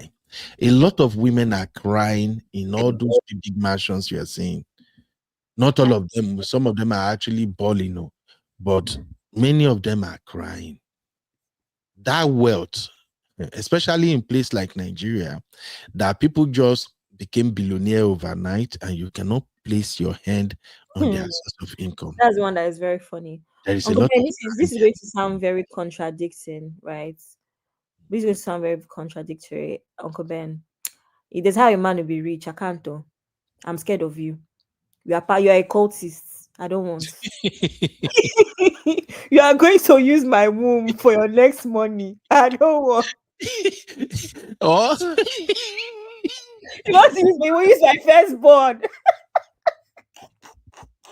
I'm sorry, some men. Abby, or the Babafi tell them, say, go and bring breast that is standing. We need two breasts. We need two breasts that is standing. He wants to use my destiny. It's not me. Why you this rich? No. I'm sorry. Oh my God. So please, that is the conversation, sisters. Would you rather cry in a Lamborghini or be happy in a Benz? Many men out there, they can provide Benz. Benz is not a bad vehicle. Benz still remain one of the luxury vehicles out there. Remember, now Benz, they produce G-Wagon. Now then they produce all these classes, S-Class, E-Class, whatever class you got out there. So, would you take a man who's going to be a one-woman man and the level of luxury he can provide is to buy you maybe Benz or Lexus, a very fantastic, comfortable home with your children where you get to laugh in the morning, you get to laugh at night. A man you can poke jokes on. A man you can step out with and people won't look at you like, see her. You just marry her because of the money. She's worth nothing. Or are you gonna go for a man who can give you that high level life? Look at my baby Chioma, for instance. Chioma is not from a Your poor baby. home. Your baby is she missing? You see, Chioma is not from a poor home. The parents are doing good. And she went to Convenant University, right, Abby? But Babcock, right? Okay, but still check it out. All her life right now, majority of the people still believe she's not worth it. She's not supposed to be there. Now the money now make her did there. Some people will still argue that there is no love between Chioma and Davido. Do you want to be that kind of woman? And that is why I kept saying that people should try to break out. You know, one of the arguments I've heard with sisters here so many times, even though I'm fighting back like mad. I knew those sisters were right whenever they raised the argument, is that Chioma doesn't have anything to show for herself. Even though I did fight now, I know you guys are right, to be frank. The way I like people to move, people like Chioma, you have to do something that people can see that, oh, more, this guy, they pull her own weight on her own self. Yes, she's married to a super rich dude, but she got this going on, she got that going on. Well, Maybe maybe she she has, have maybe it. she's in real estate. It's, even though she has it running on the ground, I don't buy that on the ground. This is where I usually encourage women to show yourself. Don't do it on the ground. You got to show yourself. Let people see that you are not all about the man. The man does not really defines you. Because trust me, if a man defines who you are, it will get to a point, it will start getting into your head. Though. It will start becoming something that even your friends will start throwing it at your faces. So imagine like, that guy that we treated, Uncle Ben, basketball's wife, Corey. Yeah, exactly. So please, ladies and gentlemen, if you want to have this conversation, that is the link. Abby, if you have time to hang around for a minute, that is okay. If not, we can just call it But nobody's coming up, so there's nobody's. Okay, let's call it a day. So please, on a final note, tell me your take in the chat real quick. Would you cry in a Lamborghini or smile in a Benz? Ladies, over to you. Let's go. Uncle Would you Ben, cry in a Lamborghini or smile in a Benz? I would Yes, smile in a Lamborghini, because why must we be negative? As a people, why can't we look at things, from an optimistic standpoint, from a glass is half full standpoint? No be only glass is half full. Yeah, because over here we deal what's the word Uncle Ben, what's the thing about mindsets that they say? Abundance like mindsets. We don't deal from a place of lack. So I'm going to laugh in a Lamborghini. How about that? Abby, the way you could have put it that it would have made sense to me is, okay, Uncle Ben, I am going to smile in a Lamborghini, but that Lamborghini will be my Lamborghini. I'll say you talking. But if you are still thinking, I want to smile in a Lamborghini that a man bought. Everything, whether it's mine, whether it's not mine, whether it's mine, whether it's still mine now. Do I look at someone that they will buy car from and they'll be renting it to other girls? See, your sisters are, Abby, your sisters are just like you. See, no, because Uncle Ben, how about this? I smile in the Benz and I laugh. In the Lamborghini. Just the way Sister Chie is saying it now. May God forgive you, ladies. You see, una to get longer throat. Omo Yibo. You want smile the Benz and laugh in a Lambo. Okay. Yeah. How the more they go, una long throat too much. Jesus, how be you be case. Anyway. Bye everybody. Anyway, we gotta go, guys. Thanks for hanging out with me. It's supposed to be a 1 hour show, but once we are here like this, they talk before you know, time go begin on. Big shout out to everybody. Thank you, everybody. In fact, I think I start a comment here that I almost forget, and this comment is from Uncle Emeka. Uncle Emeka say, at UB, I'm here to predict that Regina will go back to Ned in the end. She will, and her mama go come and do pepper them. She can't go back to her old life. She's used to the soft life now. Uncle Emeka, as much as he pay me to agree with you, you are right. I didn't know, maybe you missed yesterday's show. Like we said yesterday, she can't even divorce him. She's tied with that or to do ritual, that Anima people's ritual or something. She's going nowhere. And I've seen a lot of Regina videos since yesterday that I was like, people were not paying really attention. Do you know how many times Regina have danced shaking her yash on camera all the time? Who marries to an old man like that and then you carry your yash, they put there all the time? Do you know how many times you look at a video and you can tell that this girl is high? Go and check it. Go and check her TikTok. Go check her TikTok. You go shock. many things that she's doing. You know, that is a girl who is being starved. She's being starved of attention. She's being starved of bola. You know, women like bola. Make I no lie. Women una too like bola, and when that bola is not regular, something is wrong upstairs. Sister, am I lying? Abi, shemo paro. I don't know. I don't know anything about this, Uncle Ben. No. You know about this. Abi, I'm not married now, Uncle Ben. It doesn't matter. How long can you go without bola before you go crazy, my dear? Uncle Ben, I don't know because I'm not married. Only married in my country. So now only mad. You're setting me up. You're setting me up, and you don't know if my husband could be watching. Okay. Our husband no verse, so my baby girl is still innocent. Uncle Emeka, you welcome back, sir. How are you doing today? Daddy in the house. Daddy in the house. I miss Uncle Emeka so much. Oh my God. Hello, Rifam. Hello, Uncle Ben. Hello, my Abby. Hello, I just want to take this opportunity to thank you all for your support, both text and calls and your prayers. I do appreciate that. And may we not bury our children, So it was very hard, but we got through it. Now we can just grieve individually, I wasn't tuning in. I know I've missed a million things on the channel. I just every once in a while I'll scroll and listen here and there. But this matter, there are a lot of things that people are saying now that they forgot, the origin of this whole relationship.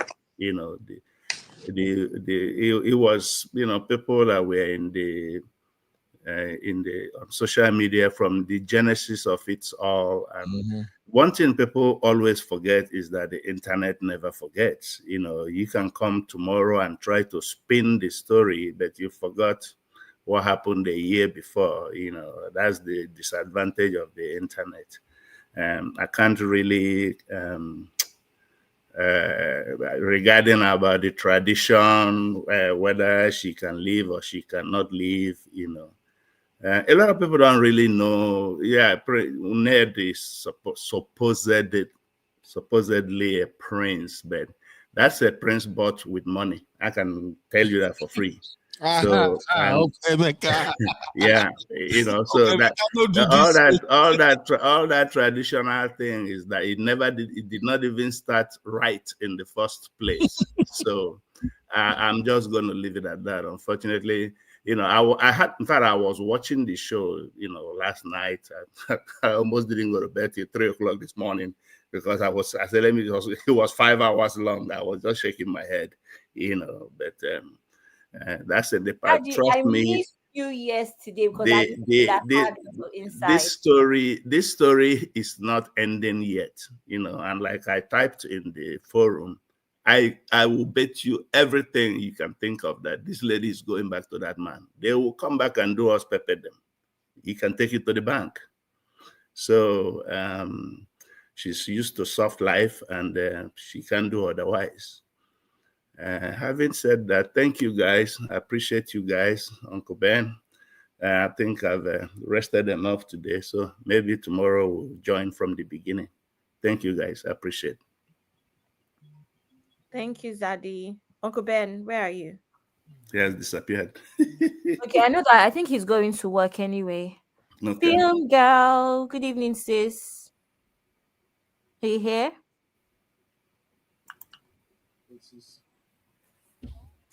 Can you hear me now? Yeah, I can hear you. Okay, Uncle Ben has left. He's one I even came to my tackle. Anyway, for me, a lot of people have said different things. People are analyzing the girl's relationship, plus people that are in bad relationship, but those that are in terrible marriages. Everybody has a mouth come and analyze and judge and all that kind of stuff. Well, all said and good.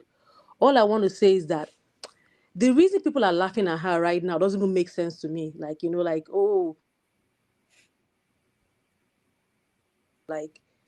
if the poor men, people that are married to poor men, were not receiving violence, then I would say, yeah, you have a point, right? I even watched a video today of something that happened in Warri. A man was using a man, this, she was just walking on the road and her husband kept her accosted and he took a very long, this flower or something that was flogging her with her baby. Can you imagine? She had blood come out of her.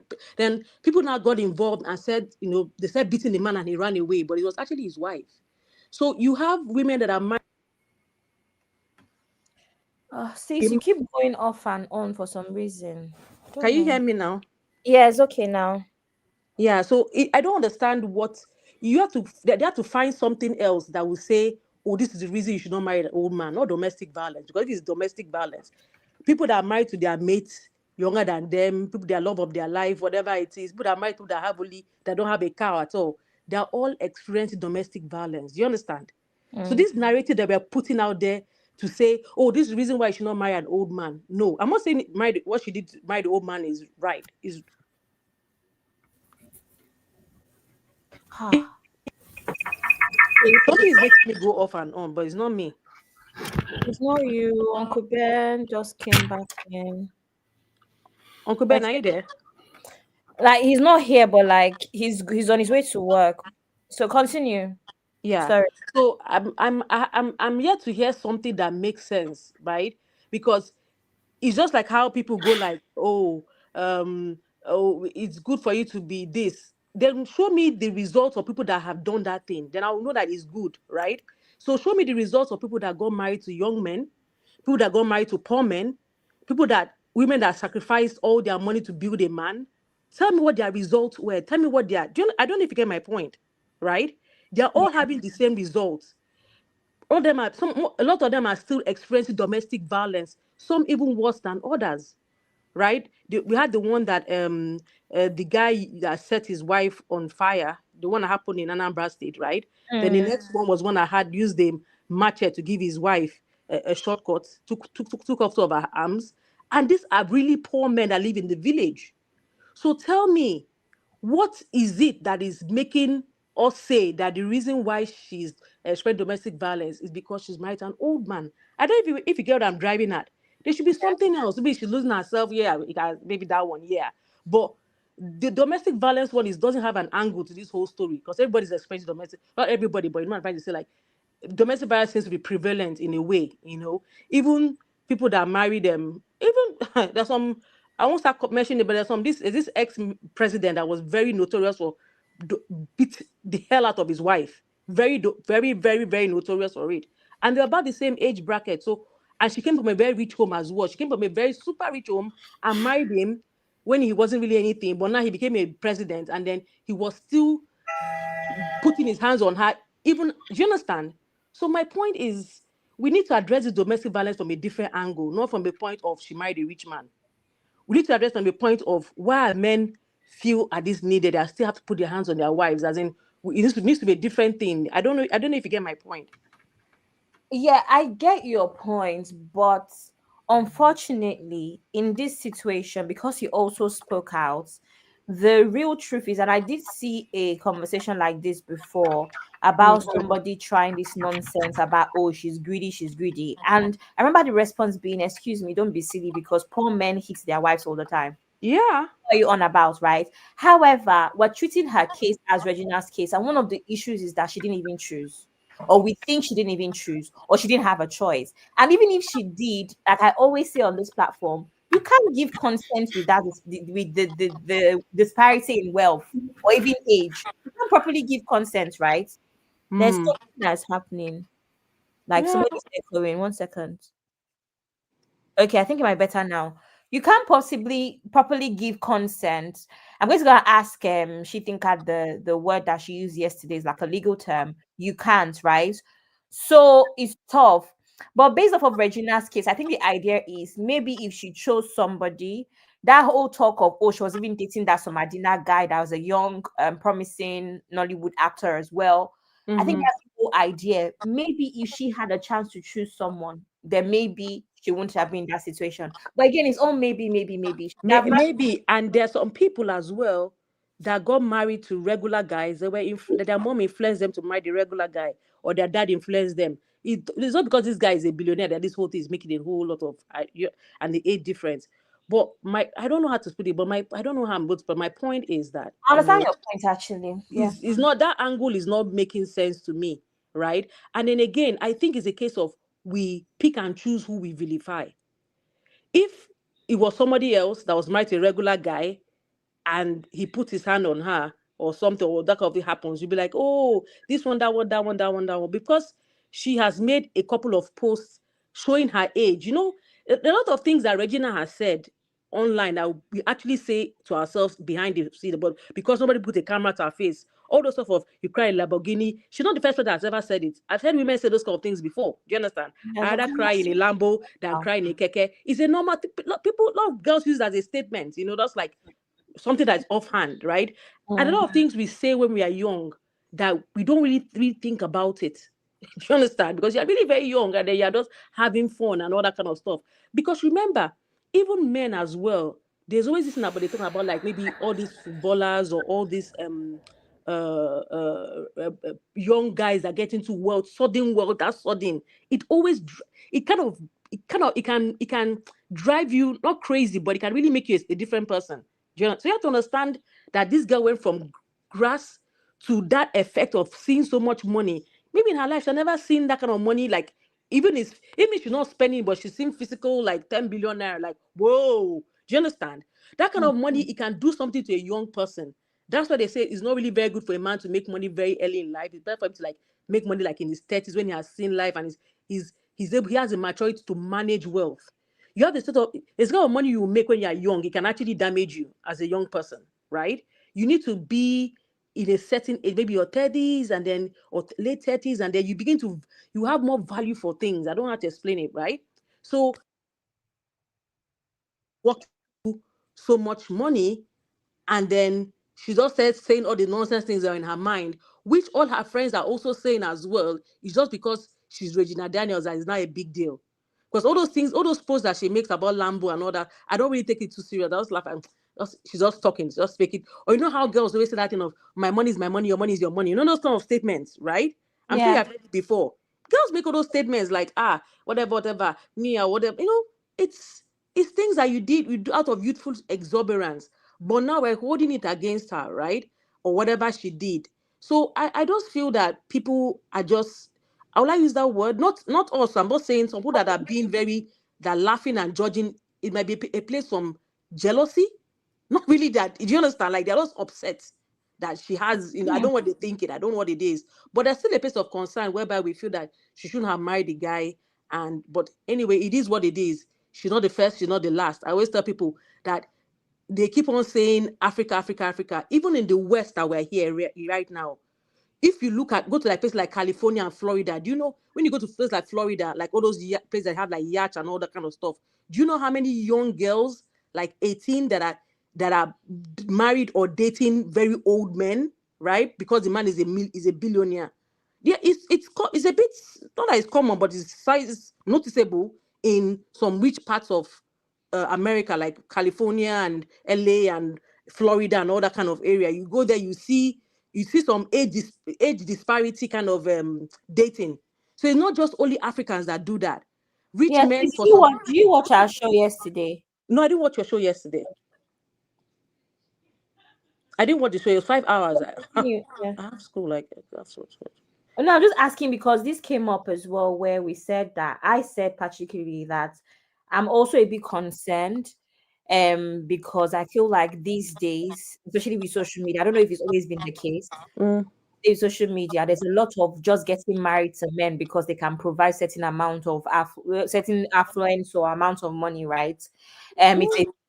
Whether it's marrying, whether it's dating, the whole sugar daddy, sugar baby culture is a thing, right? It has always been there. It's just that social media make it look like it's always been there. I know it's very common, and I think what is even worse now is that it's not just in a case of dating.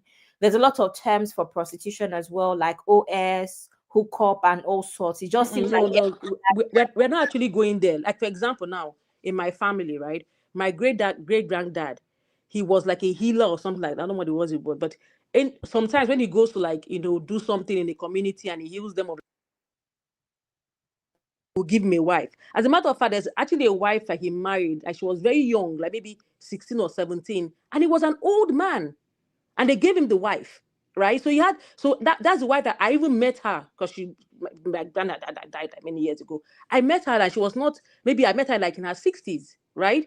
So we had this thing in our own culture whereby we had old men in their 70s. I remember there was even a book. It's this book that I forgot the name of the book that we read in secondary school about a king that married a young girl, and he was pretending that he was frail, so that the girl, it was a book I read in literature in school. He was pretending that he was frail, and then so that the girl was like, okay, if I marry him, and he won't do anything to me. And then at night he now showed himself, and then she was not crying in the morning or something. It was like, hey, I can't remember who wrote the book. One of these reputable literature have like in Nigeria or whatever. I used to in secondary school. I got the name of the play. I've got the name of the. This old man married this very young girl. It has been in our culture where young girls of 18, 17 were married off to men that were in their 60s. So it's not a new thing. It happened a lot, even in America here. If you go to the Mormon communities in like Maine or where's Arizona? Is Arizona? No, Maine, Maine and this place I remembered. Utah, yes. It's also common there, where you have old men that are married to young girls, even to today, in that their Mormon community. It's common. It's something they have been doing since, but because the American law came and put a thing on it, as okay, that's why the American law came and said, you know what, there's an age of consent, minimum age to get married. Because back in the days, America of 70s and 60s and 50s, they had 15-year-olds who were being married off to old men in this America. Well, all those laws were put in place to kind of curb it, and they now curb the polygamy thing, because even to today they're doing it in secret, but it's still there. Even to today, there's people polygamy being practiced in Utah and all those places. Even to today, they're practicing it in secret, but it's still there. They have some girls that they have groomed into that kind of lifestyle. So my point is, let's just not make this about an African thing or it's a net thing. It's a world thing, right? Whereby these men have, let's not even go to the Arab world. Let's not even go there. Let's not even go to the Arab world. That one is crazy. You 70-year-olds are marrying 9-year-olds. Let's not even go there. But so it's not just a unique thing to them.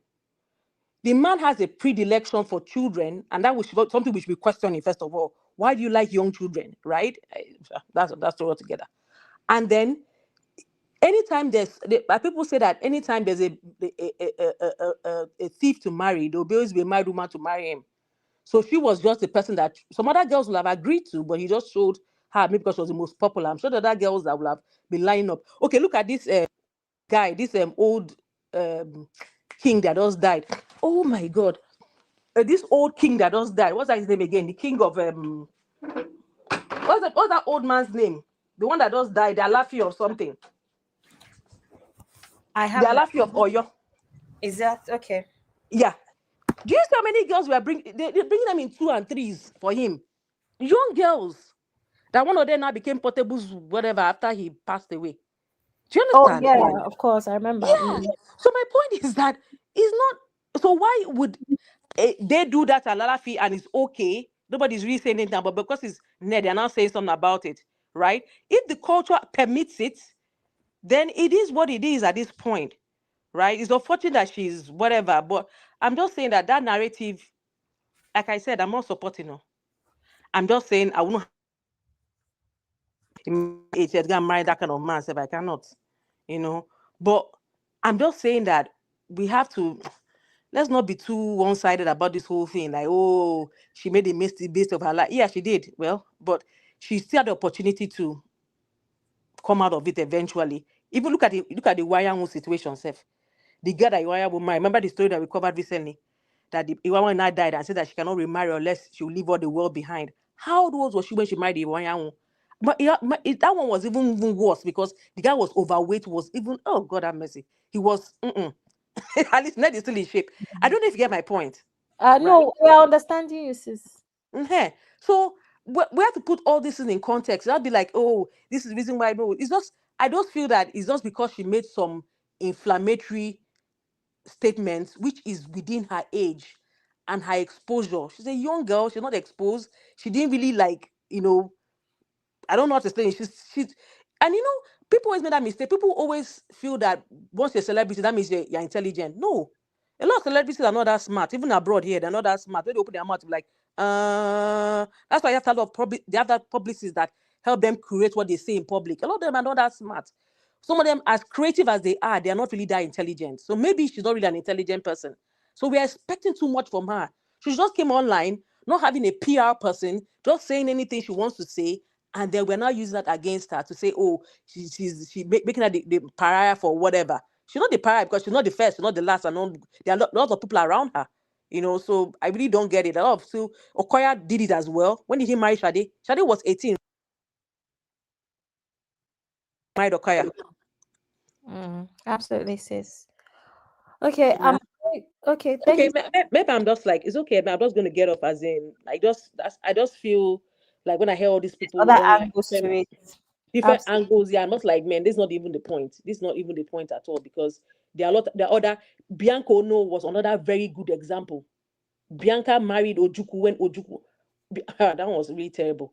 That she's like even she had more clout than even Regina right now, because she was a Miss Universe. Do you understand? And she chose to marry a man that had multiple wives with old children, and she's being celebrated. And on this other side, we are vilifying this girl. So make it make sense. I don't understand my point. Yeah, I understand your point, sis. I want other people on platform to talk, but let me just explain something that I always say, right? Sometimes you could have two criminals and it's only one person that's going to be caught for that crime. It doesn't mean that the other person is not a criminal, right? Personally, as a feminist, there's just certain things that, regardless of if there's 20 other people that have done it before, there's certain things that I cannot stand for as a person. And there's certain things that you would say that no matter how you explain it, it would always land as though you are kind of in a way trying to minimize the effects of this thing. Because even with the abuse situation that she's been accused of, to me it's very simple. Could it be recreational? Yes, it could be. But I can also imagine that living in such a tough situation could make you even have to turn to something for coping, as a coping mechanism. And a lot of people don't realize that it takes one whole thing of, oh, I like to take a glass of wine every night to unwind, to not actually being a proper alcoholic. Regardless, I think for me, regardless of where I'm at, I'm very, very wary of the information that I put out where women are concerned, so that I'm not ever in a situation where I may be, in a sense, minimizing the effects of these things, and then in turn, in a sense, kind of supporting men. I don't care. I'm not supporting men, right? Around the world. I don't care if it's done in America. I don't care on this situation. Regina is one of the sweethearts of Nigeria. This is not what we wanted for her. Now, maybe she did it by herself. We don't know. And I've said it so many times. Even yesterday, I can't believe that I was put in a situation where I was almost defending her father, because it just seems like she could have done better, and it's okay for people to express their disappointment. Wait, hold on. Maybe put this in context. Let me back down. Let's explain to you. I'm not supporting the whole thing. As a matter of fact, the angle that we are going from, that she cannot easily leave that marriage, is actually for me the best angle right now. Because if it was a regular person, I say she can leave. But right now, we are worried that because of the power dynamic, she cannot leave. And that is where I'm actually more focused on, right? Because he can actually ruin her life of her family. Yes. Not the domestic violence. I don't even get where I'm coming from right now. Like, the whole coping mechanism thing, yes, that is valid. The whole fact that she cannot leave easily, yes, that's valid, right? So it's a case of, if she had married a regular person, she would have easily stepped out if she wanted to. But you're going to, she cannot step out right now, because she'll be someone that can actually go and blacklist her back, make sure, if she has any business, and make sure her business doesn't move, as in anywhere she goes in the world, he can make sure he ruins her, right? And that is the problem with when you are married in so much of a power dynamic disparity.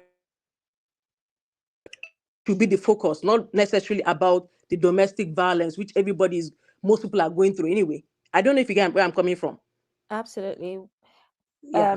So Thank you. I'm not supporting. I'm not supporting men. I'm not supporting the No, I people know you're that. not supporting. I think I know you enough to know that you wouldn't support that. I'm not supporting. I'm just saying that From the my angle own that we're coming stand. from is not the angle a lot of people are putting out there is not just like I'm wondering, okay, what happened? The angle Yeah. we're concerned about her because at this point, even if she wants to leave, even if she wants to start all over again, She can't, which is why it should never have been done in the beginning. Okay, what I'm going to I need Uncle Dio is here, but I don't want Uncle okay, Dio to no that. problem. But I think that what happens with these shows, I'm just saying generally, what happens with these shows is that when you've had part one, part two, part three, there's some things that would have been touched on a different part, right? So a lot Mm. of these things we already spoke about yesterday. It was a 5 hour show yesterday, so it was quite a long show. So I understand if you're not able to rewatch it. So what happens when you're coming on a follow-up show is that some of these things have been discussed. Um, Okay, fine. so sometimes we move on to other aspects of the topic, if that makes sense. So you might And not did you guys talk about the father yesterday? That the father, I believe the father too was in support. He was just crying out at first because he felt called out. They didn't give him his own part of the money. So by the time Ned went to settle him, they had a photo up and they now like follow up and he's now supporting and all that. Did you guys cover that yesterday? we covered her father as well. Like I said, in a very big way. Even Okay. I don't support men regularly. I don't support men most of the time. But in a way, I felt like he was also being sidelined. But like I said, most of these topics they don't seem, this not it might not seem cohesive if you're watching this part because we already treated the first part yesterday. Yeah, Um, I'm not like I don't really do like I'm not like I'm not supporting men, I'm not supporting women. My feminism is about equality in the like and to be like equality in the place, equality for women, absolutely. supporting men Uncle and supporting Dio, women. All right, bye. Thank you. thank you, sis. No problem. Uncle Dio, are you here? Amel, I'm very much here. How are you, Abby? I'm fine, thank you, sir. How are you, sir? I'm fine. And wonderful insight by Zeno. Was that? I think that was Zeno, right? No, that's film girl. She doesn't come Oh, up film a girl. lot. Film Okay.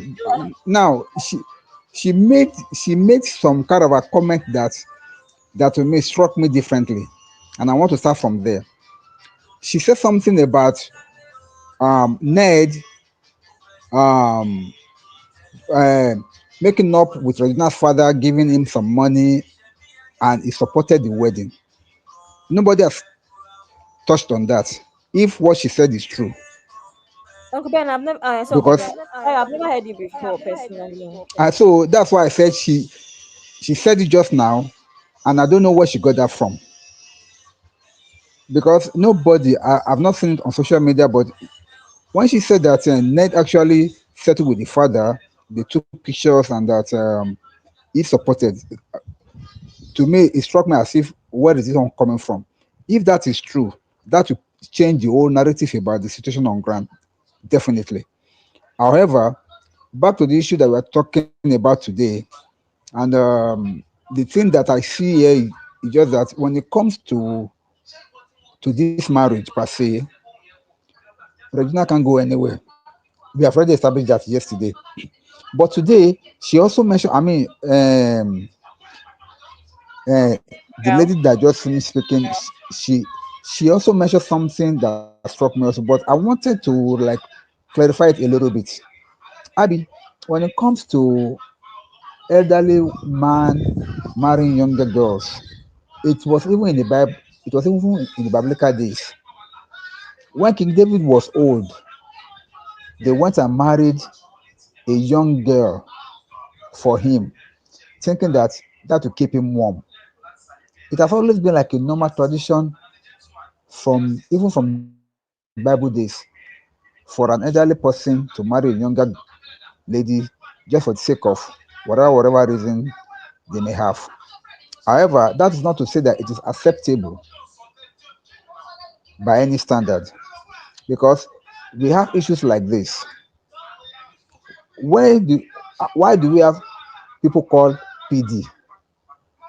We have PD simply because some people just their mind shift just focus on younger little girls for whatever reason. To me, it is very wrong. And when you're having PDF like that, they are You all mean over the place. PDA, Uncle Dio? Yes, I don't want to use the word. Young older men that are interested in Oh, underage older. girls. Okay, yeah, yeah. So it this thing starts from that area. Most people that are into this getting old and marrying young girls, if you check them properly, some of them may be PD. Of So course. to me, but it is not acceptable, as you said. So I want to leave it at that. But if you are to go forward on this same situation, I want to believe that the lady that I just spoken, I don't know, maybe she's out of the studio or maybe she's still around. I would like her to please throw more light on what she said. Is it true or or she could not confirm it or something so that we can be clear. Thank you. Okay, thank you, Uncle Dio. She said that they had a photo shoot with her dad and Ned after the wedding, showing that he now supports Regina's decision. I don't know, Zeno, do you know anything about that? I don't really know about that actually. Abby, that was Abby. Like, This is Uncle Emeka, and that was why I said that we forget that the internet never forgets. That actually took place. Ned met with her dad, and he confirmed that they've settled. They took a picture. It was on the internet. But so this that's what I'm saying. was this after what he said, after the rant? After the traditional wedding, yes, they Okay. did. And that's what I mean by, people forget that the internet never forgets. It was there on social media during that period. Yeah. Okay, I don't remember. Thank you for that for clarifying. Uncle Okay. Dio, does that answer your question? Now that means the whole narrative of Okubeno yesterday has just been thrown down the drain. Can you see what Absolutely. I'm talking about now? I was not Because here. that was what. Oh, Uncle Emeka, I wish you were here. Maybe we would have had this discussion since yesterday. Because Uncle Beno was coming from the background that the man was supposed to have done something, seeing that he was not in support of the wedding. So as a man, he's supposed to have fought and even go to the womaners and destroy whatever. I mean, and let them know that he never supports his daughter marrying, blah blah blah. But now this changes the whole thing because we were even arguing yesterday that who collected the bride father was Right. not there. Now this Yeah, now but this Uncle changes everything. Dayo, the father was there afterwards. So the original rant that the father had was valid. But after the wedding, he seems like he now went to connect with Ned and they fix things. That's what they're saying. Yeah, all that played Exactly the out. same thing now. All It's that still the played same thing. out. He did not Brother collect bride Dio, price. all that played out on social media. During that traditional wedding, yes, the man was not in support of it. He voiced it out that he was not in support of it. But later, he recanted and had a photo shoot with Ned and said, "I now bless this marriage." Now, whether they gave him a separate bride price or not, I don't know. But did he bless the marriage? He did. Yes. And if you can dig deep, how long have they been married? It's not 5, 6 years. If you can dig deep on the internet, those pictures will surface. The internet never forgets. Hmm. Thank you, Uncle Emeka. If you remember Before, Abby, yeah, the the real essence of yesterday's conversation about the dad was that he never blessed the marriage. That was what we were holding on to because we didn't know this part of the discussion. Because we were like, the father supposed to, we were taking it from the traditional angle, and we're like, father supposed to be the one that will bless or that will give out his daughter in marriage. Now this has changed the whole narrative. Now we have now confirmed that the father actually blessed the marriage. So what else can we say? Yes. I don't know if it's blessing. That one is blessing, Sha, Uncle Dayo. I don't want to go Uncle Ben's come and start arguing again, shouting at me like yesterday. Because I don't think that this is blessing. This is still the Who is same thing. shouting at you, Uncle Abby? Ben, don't Uncle Ben, don't start. Uncle Ben, I will Abby, watch that live stream, Uncle Ben. You're going to buy me Panadol. Uncle yeah, Dayo, I feel like it's still the same thing with that money thing. The same way Uncle Menka said he went to go and buy his prince title. as in this, you bought the blessing. It is well. Film girl, look See, back. Yeah, okay, now, Uncle Ben, can I say something to you? okay, We know that the man and Regina's mom and the father were not together, right? So maybe he wasn't really very present in their life. So at the point that she got married, maybe they just sideline him like normal, like we don't know where this guy is, right? And it's just like a case of what happens even here when you have like athletes that make money. All of a sudden, some deadbeat dad come out from nowhere and say, "Ah, I'm the father. Oh, you don't care about me." Do you understand? So we assume that he was like a deadbeat dad. He wasn't really in their life, right? And then when they were having the wedding, they didn't really involve him, right? So he felt caught out of it. That's why he came out to say, I didn't give my daughter out. But was he involved in their life? I don't think so, because it was more like she was as a single mother giving out her child in marriage. So now, and I think his own angle was more like because he felt like if he was part of the process, Ned will have settled him. Do you understand? So now they now went behind, they did whatever other that thing that they did of them online. Like people like, can you imagine this man now? He's now bringing out his 42 teeth because of Ned has settled him or something. Like he now blessed the marriage. Like, oh, it's okay. I bless it. It's my son-in-law, whatever. They had a photo up. I think there's even when she had a baby, he was also there as well to carry the baby as well as per say a grandfather or something like that. So he actually gave his blessing on the marriage. So his original cry out to me wasn't because he really cared about Regina. To me, the way it played out is because he felt he did not get settled, that he didn't get any money or get part of, like activity and everything. Like, oh, yeah, that maybe the wife, the mother, they bought her a house, whatever. He's like, where's my own share? That kind of thing. So he got his own share and finally and gave his blessing to the marriage. So we cannot say the father did not give a blessing to the marriage. Matter of fact, the father is a very questionable character. He reminds me of that boy that passed it. What's his name again? The musician. What's his name again? The one that had the issue with this all over the internet, the one Mobad. that they're dragging. His father comes, our father comes across that kind of person to me. So really, I don't know what people talked about yesterday, but that man wasn't there. He doesn't know he wasn't there. He wasn't making noise because he loved Regina. No, he did not. He was making noise because he wasn't settled. That's all. And he got settled and he gave his blessing. I think two things can coexist, Sha. Oh yeah, that's what money Okay. does. I don't know if I can say something now, Abby. Of course, go ahead, Uncle Ben. Okay. Thank God Uncle Emeka is here today now. The whole argument yesterday, my whole argument yesterday is that culture and tradition needs to be respected. As a father, it doesn't matter.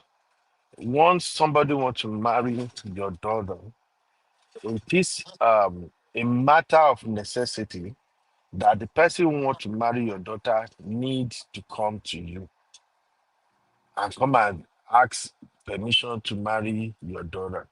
Now, if the father is a deadbeat father and he's really not showing interest or concern about the marriage, that is a different conversation. And if the father wanted to use that opportunity that somebody is coming to marry his daughter, he now want to capitalize on that to get back at the mom, it's a different conversation.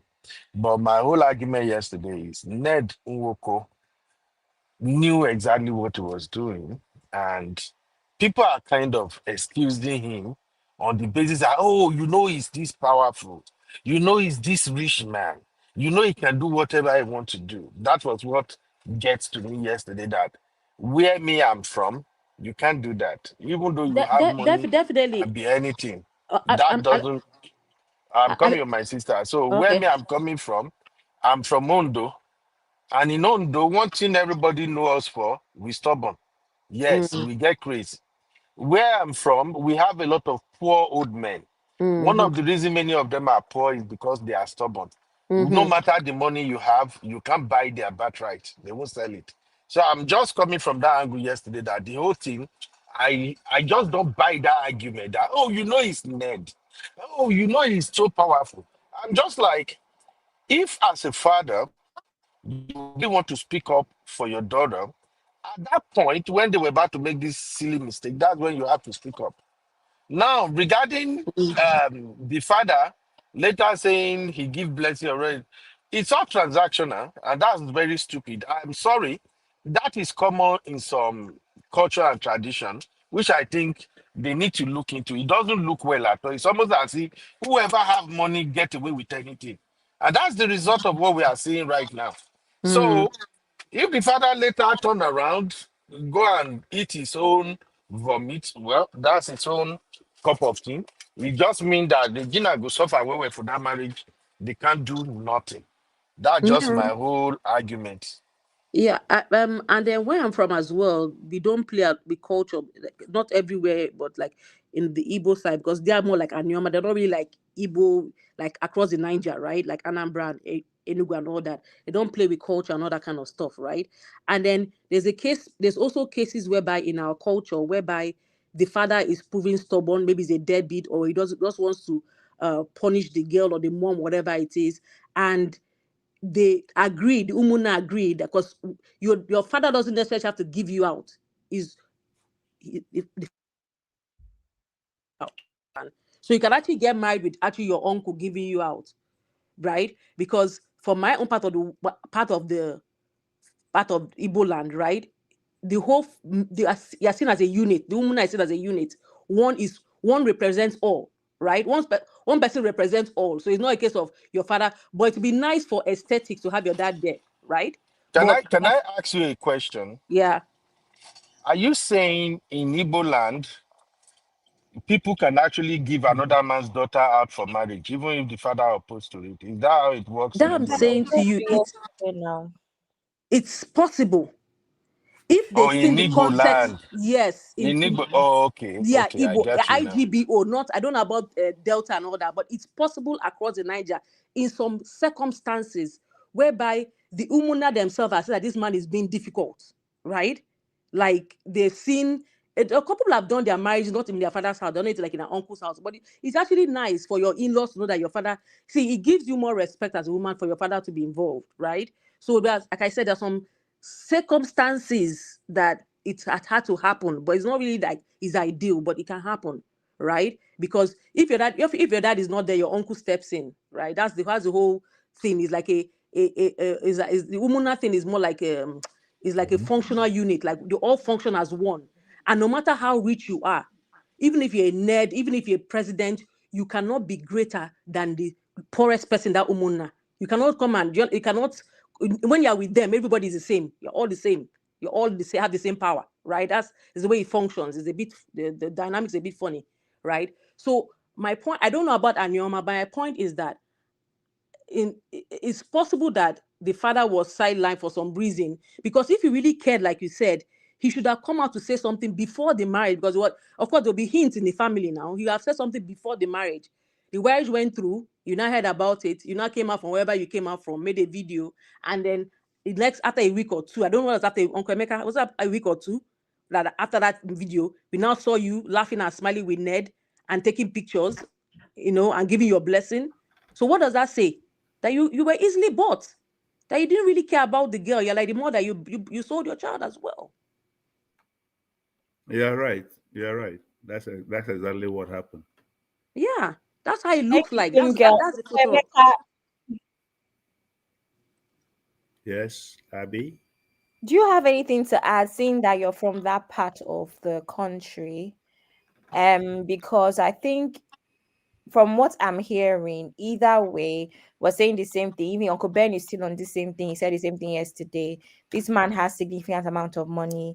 Before that man puts that statement out, and I'm trying to think, if you're dealing with a rich person that has all of these aids and all, where else would you put out a statement? Abby, yeah, I'm really not from Anioma. I'm from Obaru. You understand? Our cultures are a little bit similar, but there's a lot of differences. So, but I don't know in detail about the Udumuje culture. It's just that those cultures are similar, but my culture is completely different from theirs, especially when they were talking about. I actually had to call a friend of mine this morning that is from that area, from actually the same village, and he's an attorney and somebody that I respected and still respect. And I was asking him what's his take on the on Ned, and you will not believe what he said. He said that criminal, don't mind him. You know that everything he has, just because he has money, he has bought people, including traditional chiefs, to crown him that prince. Which is true. And I've not now had he money has to sold fall. off half of the village's land, and he's so. I don't know much about that Idumuje culture. Uncle Emeka, don't make me laugh first. So, but Abby, I can't really give you a definite answer because I don't know that. I don't want to give wrong information. But yeah, the area is close by, but we don't really Or share you the don't same really culture. know. No. Okay, I understand. I think ultimately, I wasn't looking for the exact tradition, but what you even said makes sense in what I'm saying. I don't know what the echo is about. 1 second, let me see if I can fix it. Okay. Yeah, I think it's better now.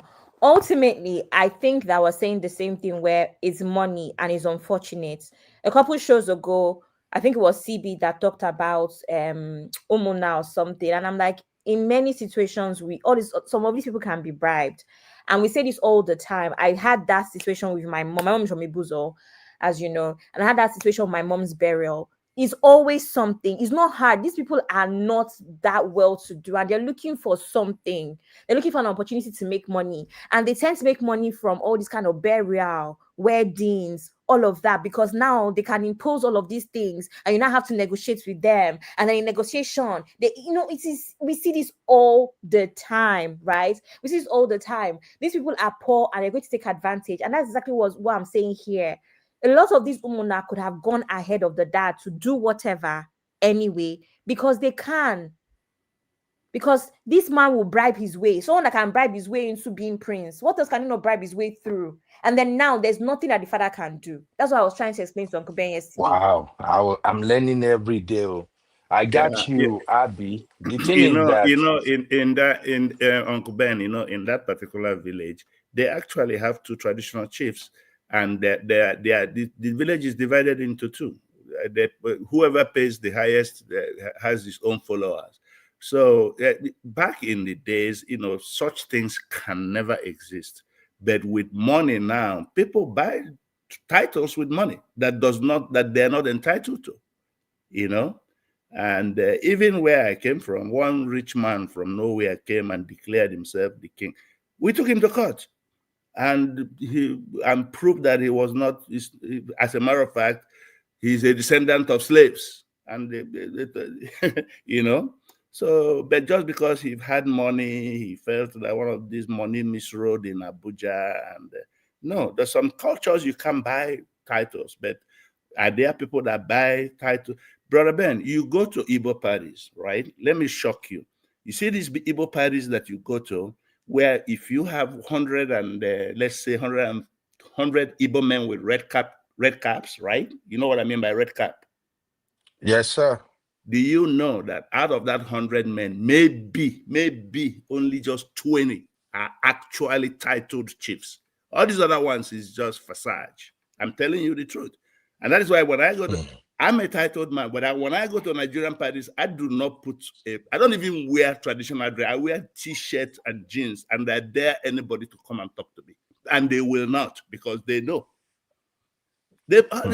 One will, and they will say one will be the so and so of so and so. The traditional chief of his village does not even know he exists, but he will carry this fan, print his name there, put. Oh my God, these people, they have so bastardized culture and tradition that you will not believe. I'm telling you the truth.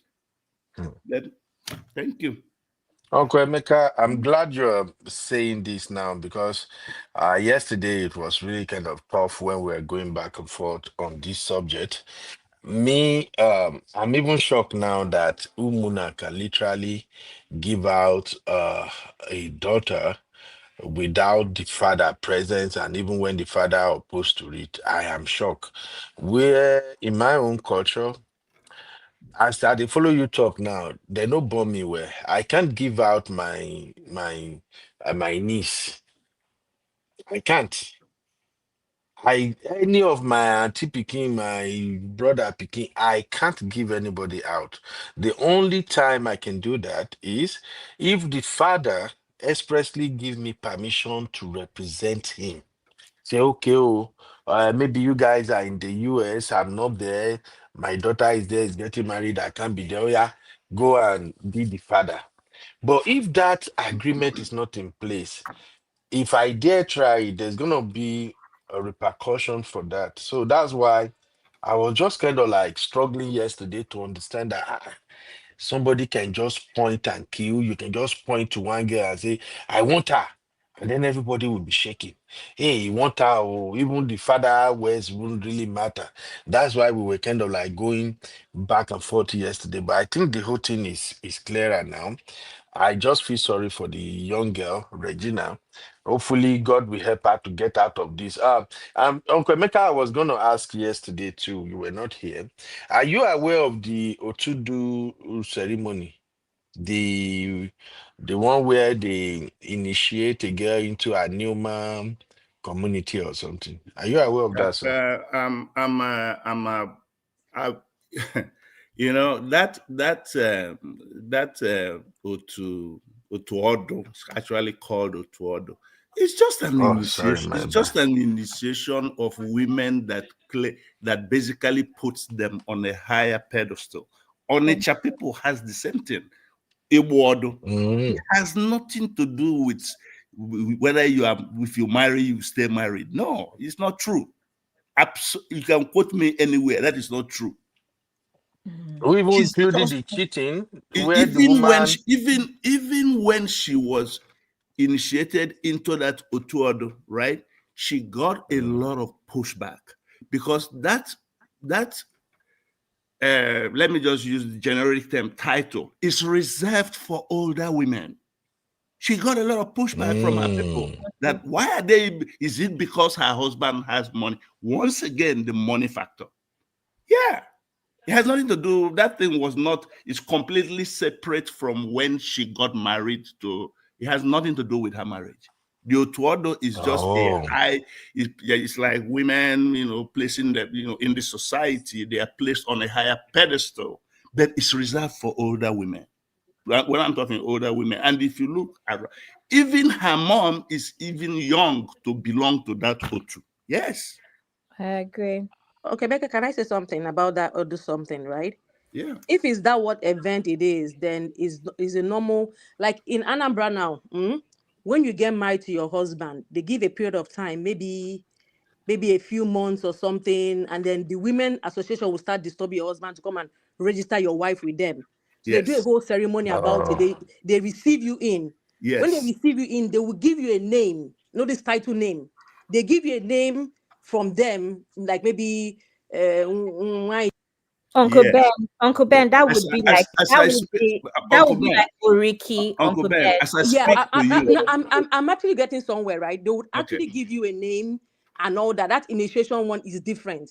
Then what they did now is what we call that they call Iyom in Anambra, right? Those that they call Iyom, Ibodo, that white whatever with the white wrapper. The same way, as you are right, most times the people that are Iyoms are people that have a little bit advanced in age back in the day, right? Because most times it's now men, is when most times people when they are like grown-up children, is the grown-up children that actually do Iyom for their mom. Like it's like a chieftain, a female chieftain, right? But what we have been seeing in recent time is that younger and younger people, even for where I'm from right now, are beginning to, with the influence of money, are beginning to be initiated into Iyom and even Oba. Because Oba for my place, those be like older men that, you are first of all be an Ichie, a red cap chief, then you are much older, then you now do Oba. But right now we're seeing young men going from, some they even do it on the same day, they do from Ichie to Oba the next, like, what's going on? Money is changing some things. So if it's actually what they did for her, that is nothing diabolical. It's just it is Ibodo. That's exactly Ibodo, what and it is. it means that Regina is a chief, a female chief. That's what she means. among the women, that she's is a chief. exactly what it means. That's what she That's is. exactly. It's not There is anything nothing diabolical. fetish. There is nothing fetish Because about I watched the video. She was wearing white wrapper. Brother Ben, as I speak to you now, that one of ugly the white that they wear functions. for them. Yeah. Sorry, 1 second. We can't talk about each other. When people are listening in later, they can't hear anything. Okay. So please, film girl, let Uncle Emeka finish. Yeah, that thing, like I said, is reserved for older women. Brother Ben, believe it or not, one of the functions that I'll be attending December 26th in Abagana is my friend. His wife is being, initiated into the Iwodo. Yeah. And she's an older woman, Basically, in some areas, one of the benefits of that is it entitles you to sit where men sit. Where in some areas where the men sit in front, then the women sit at the back. But once you have that other title, basically you can sit where titled men sit. There's nothing fetish about it. Absolutely nothing. Thank you, Nkemeka. Film girl. Yeah, like you said, it is true. And then, like, for my place, is from that women that they choose what they call. There's a woman in my place that they in normally they say is men that see masquerades, right? Women don't see the masquerade and all that kind of stuff. But in my place, it's from those women that they choose someone that they will now initiate into the masquerade order. So we have one woman in my community that is seen as a man because she sees, like when those masquerades that come out that women cannot see, she can come out. Nothing will happen to her. That one is diabolical one, right? But the normal one in that one is there's nothing diabolical about it. It's just a status thing. You are classed above other women. You can speak up in more, you can get positions in like the women association, like most of just like saying being a son, there's some positions like those CW and all that they can actually vie for because they say, oh, you're an EYOM. Basically, your opinions are looked into more, pretty much. Yeah, I get it. I wanted to ask a question. Actually, I can't remember my question. No. Oh, sorry. Yes. Uncle Emeka, you see how Film Girl said this whole thing about even like chieftaincy titles and all.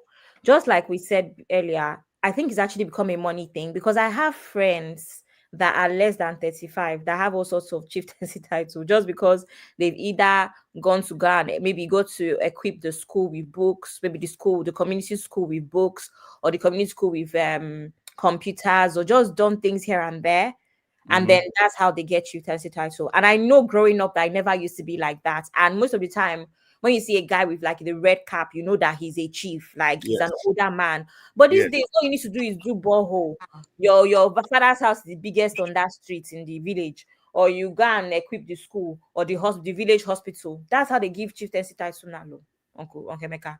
Yeah, a lot of things. A lot of people now buy those things, and because of the way the economy is, also depending on the area, some people they know that what they're doing is not right, but hey, money talks, and that's just the way it is, But there are some people that no matter your money, like let's say for example in my area, you sit with your age group. You understand what I'm saying? If you like be a billionaire, you have to sit with your age groups. In my village, money does not intimidate people.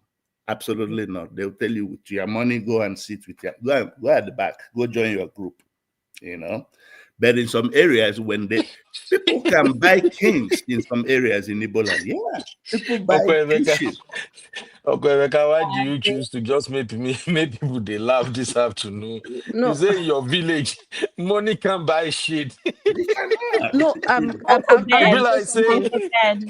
yes. I like to say something to add to what and that is probably why my village is very backwards because no, Uncle Emeka, it's not just your village. Okay. Yeah. Go ahead. It's not just your village, right? It depends on there's some like I'll speak of my own state. There are some communities that are still adhering to the old age, right? Like I said to you, in Umuna situation, one can never be greater than even a governor. You know that, right? one cannot be greater than the rest. All of you are like levelers, right? Yeah. And also to the age grade thing.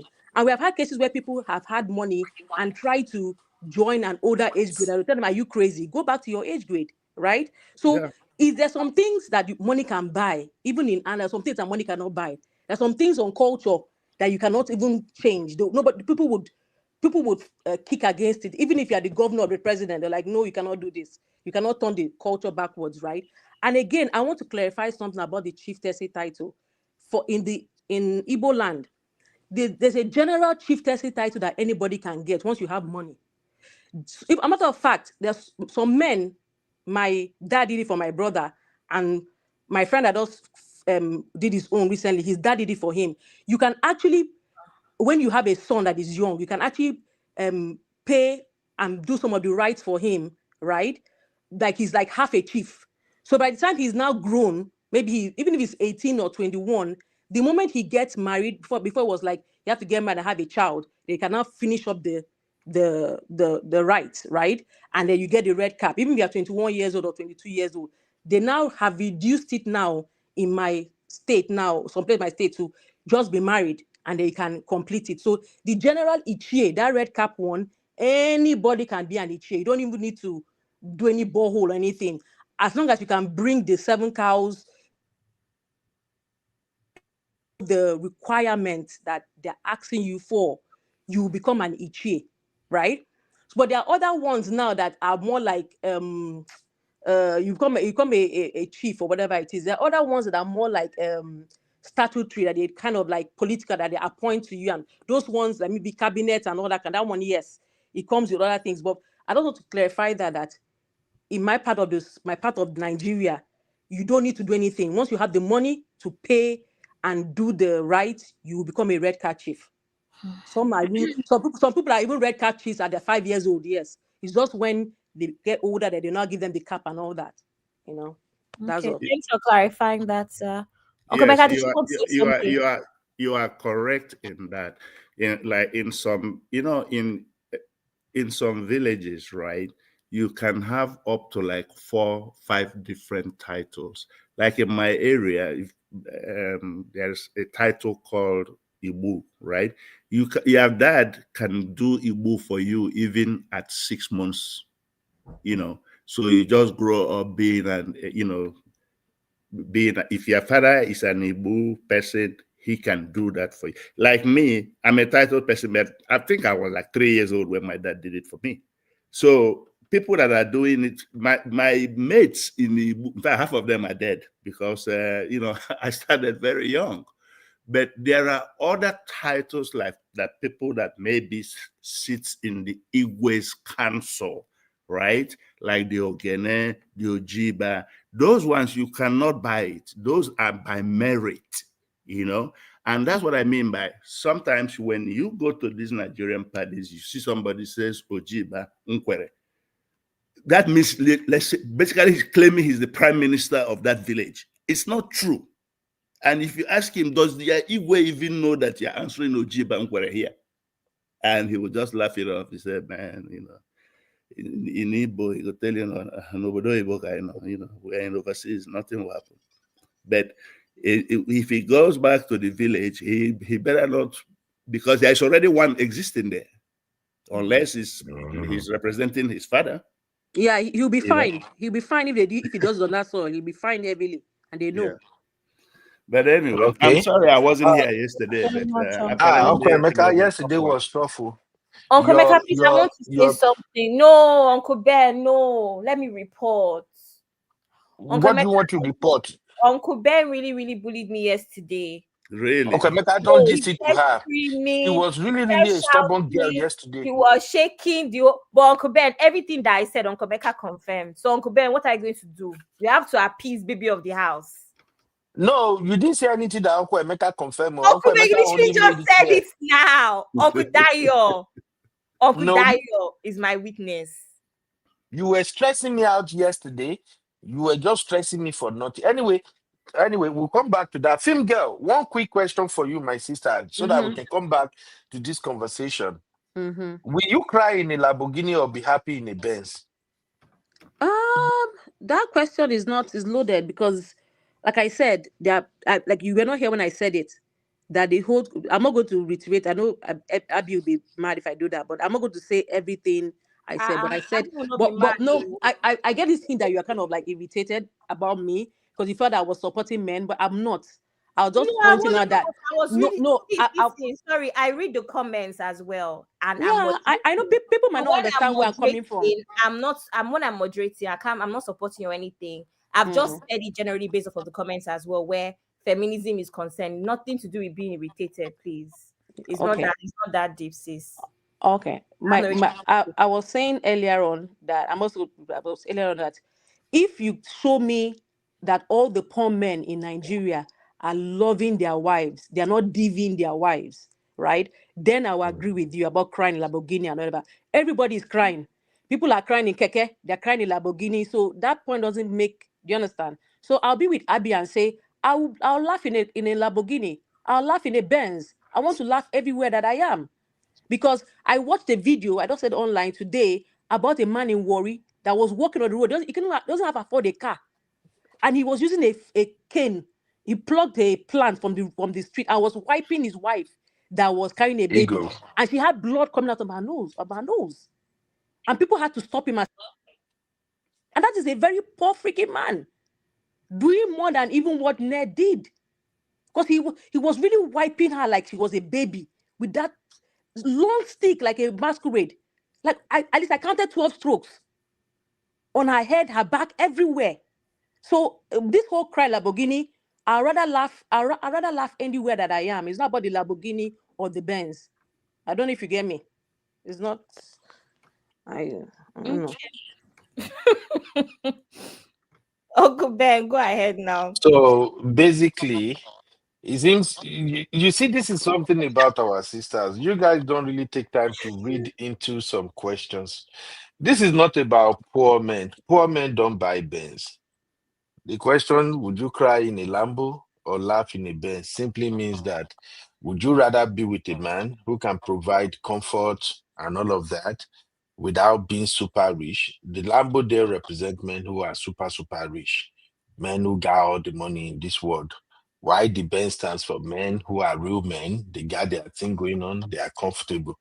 So when you now take it to extremely poor people divvying their wife and all that, it's not about that. I actually don't pray that women end up with men who is going to divvy them.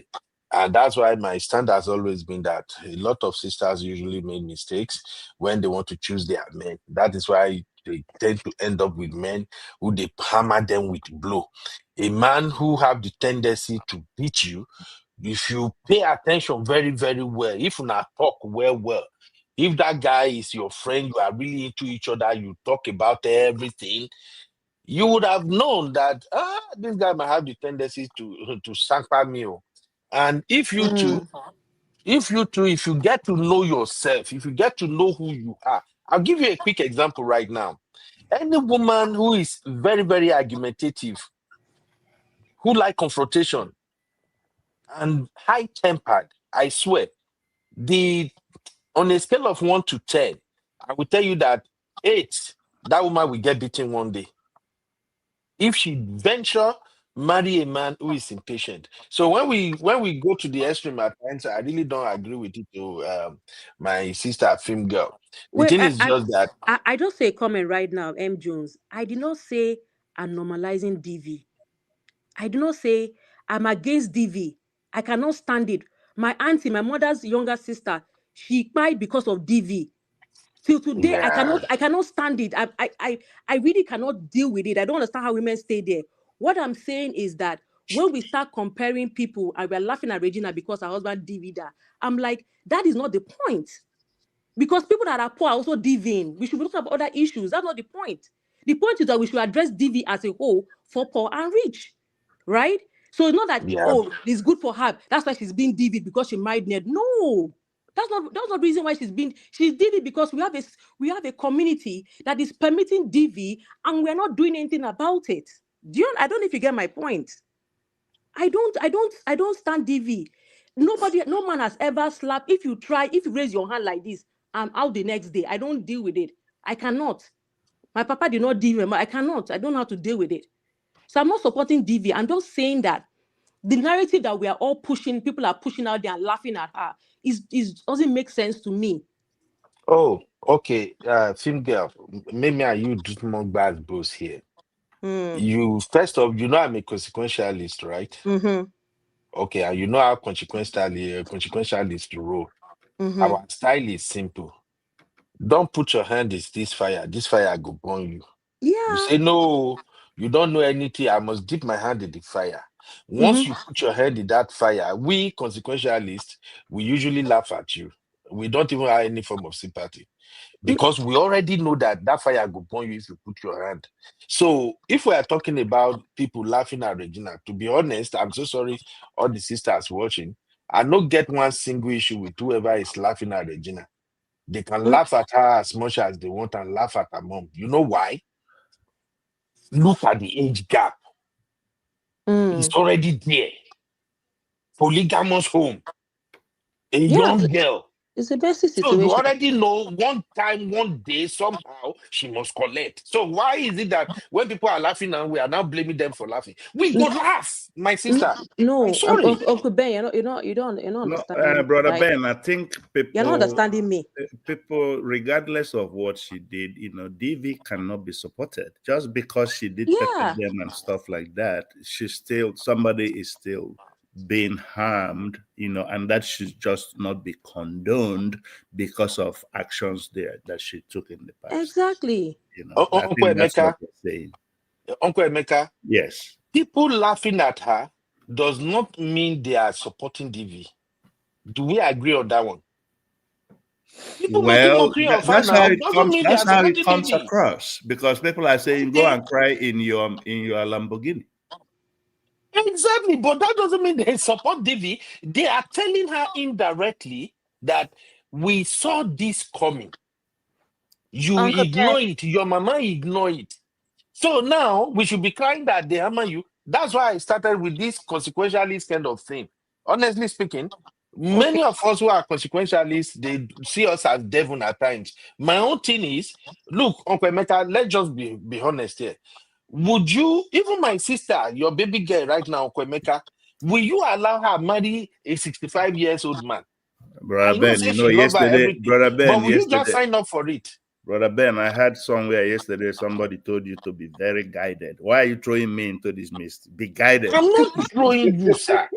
I am just bringing it so that you understand where we are coming from. The reason I'm bringing you into the conversation is this, sir. When you see, even if you have the opportunity to talk, when Regina was about to marry this man, Uncle Emeka, if you are part of them with the way we know you here, sir, you will not be party to this thing. Say, maybe we go marry this old man. That's the point. Now, why would you say you are not supporting this baby to marry what this kind old of man? relationship did she have with her dad prior to that?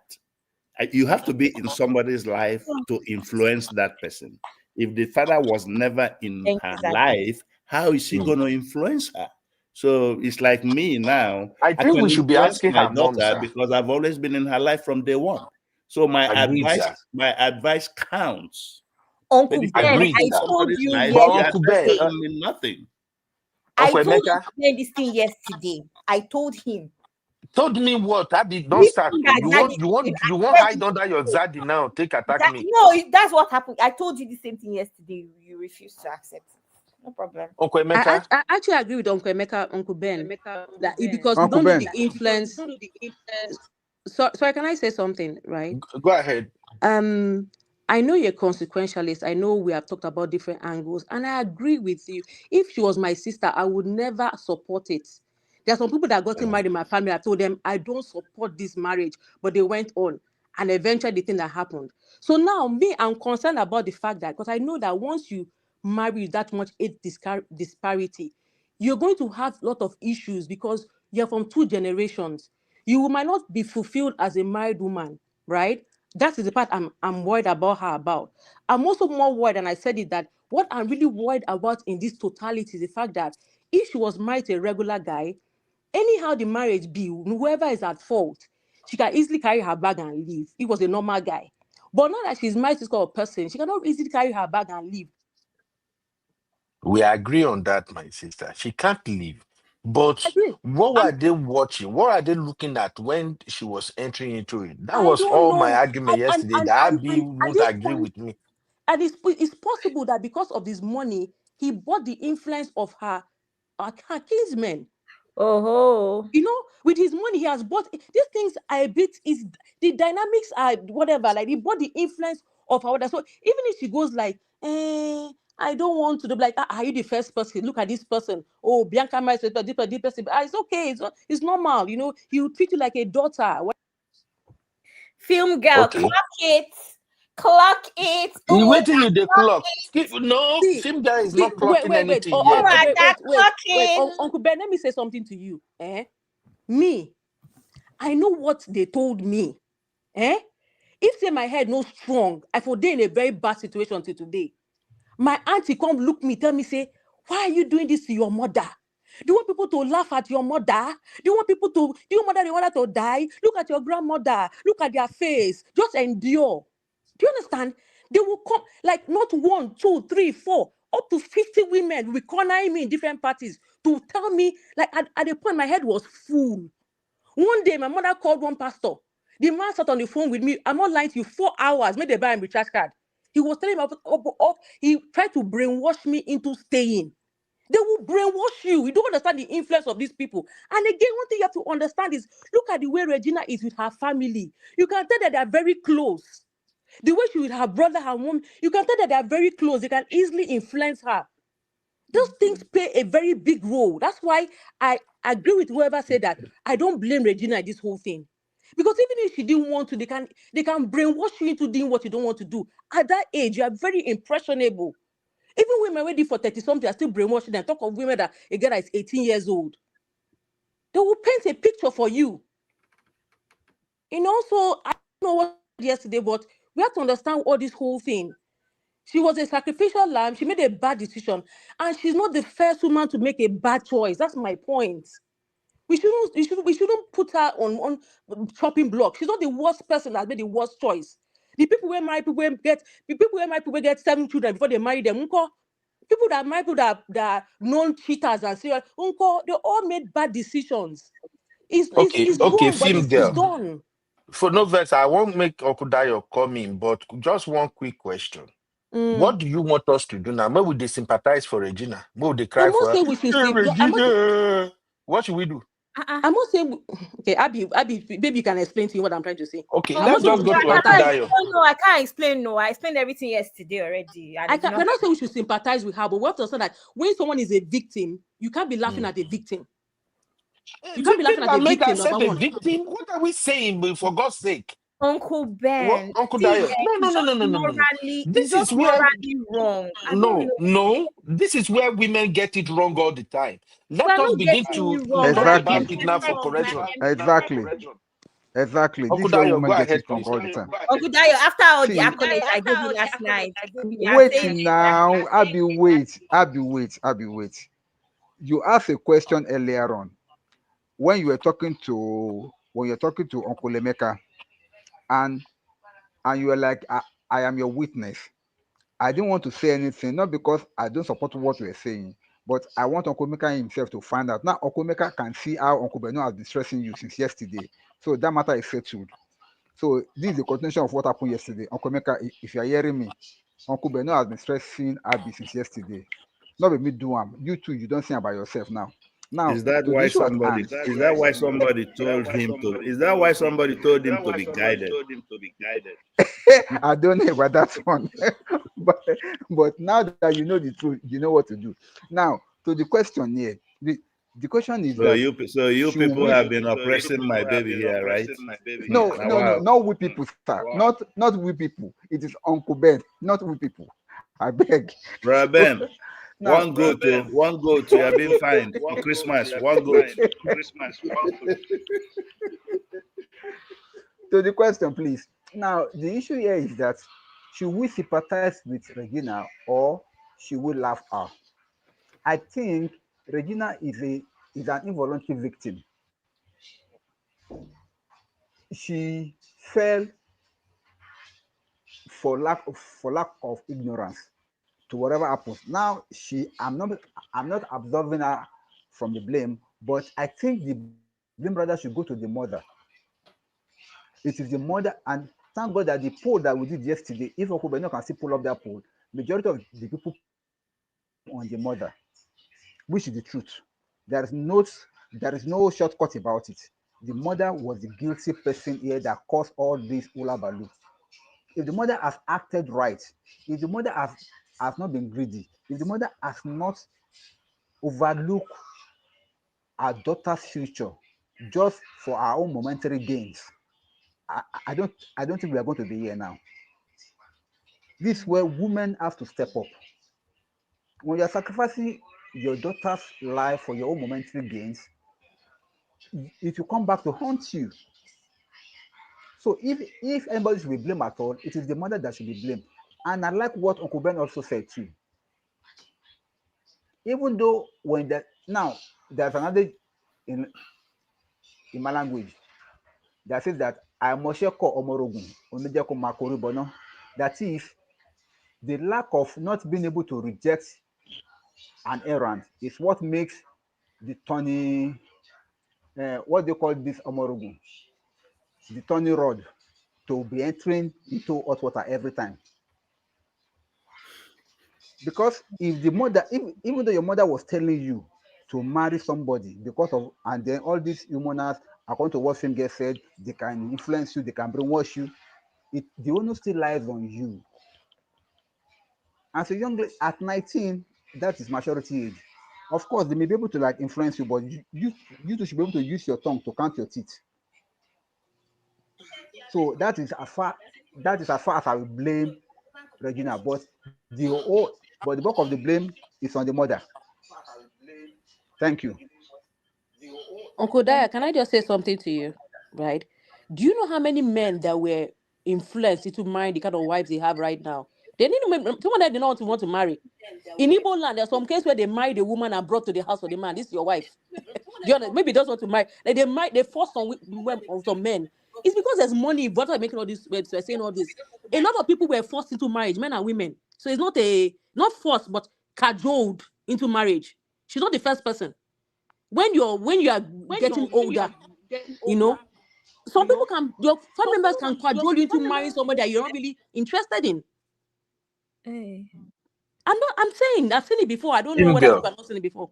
No, I just wanted Film to girl. sorry, I'm not disagreeing with you. Film girl, my beautiful sister, I have another question for you. Okay. Can I go ahead? Mm-hmm. You know, right now there is fire in the house of Jude and your Edoche. I don't Judy know and about your. that one. You No. know, say fire did now. I think Okay. they're pretending. I don't know. I No, don't it's not take them even seriously. pretending. The thing is getting out of hand, seriously It's speaking. okay. They should scatter now. It's not like Now, but this is where I'm going. If it turns out tomorrow we hear say, yo, Ipanebi Judy well in DV, and people started laughing at her, what would you say? You blame the people with the laugh, Abby? it's not the point, Mr. It's the Uncle Ben. point, my sister. It's not the It's point. the point. I'm Ben, that's not simple the point. question. Those No. are two different Film situations. girl, you did not answer this What question makes very them well. different? I beg. They What are makes it very different, my sister? different, Uncle They are Ben. The very different. circumstances are different. These are different. You can't be The putting. You can't be circumstances. tomato and mango and be comparing it together. They are two different No, things. now. I might I'm not necessarily laugh at her, but I'll be like, look at this is. What is life? I'll say this is. Look at this person. Let this person be a lesson to other people. Not necessarily laughing, but I'll say let her be a lesson Hey. to other people that think that you can get away with things like this, but you cannot. Okay, I I agree will with never laugh you. at a I may woman not that laugh way. at And her, then but I won't again, blame people that are laughing too. Abby, Uncle Ben was here when I said this to you. Uncle Ben, I know the reason you are saying this is because of all the people are saying, oh, Regina made all these comments online. And I said to Abby, do you know how many times girls say those kind of things to themselves flippantly? I would rather laugh in Lamborghini. That people say it. I'm sure she heard it from somewhere. This is a young girl that was very young. Even as men, they talk say it's not good for some men to find money when they are young because it can make you go crazy. This girl came from seeing 10,000 naira to seeing 1 billion cash. So the thing must have entered her head. Definitely, it's normal. Like, and then she came online and then she was saying all the things that other girls have been saying. We have heard many girls say it like, oh, my money is my money, your money is your money. I rather cry in Lamborghini than do. People say also flippant things as girls. We don't say those things, and she don't saying it online. And some people, because they feel that, because she has money, she's saying it. But meanwhile, you are saying it to your friends. So all those things she was saying online, I don't take it as truthful exuberance. Things that young girl. I know the kind of things I said when I was 25. Even though I think about it, like, I said that.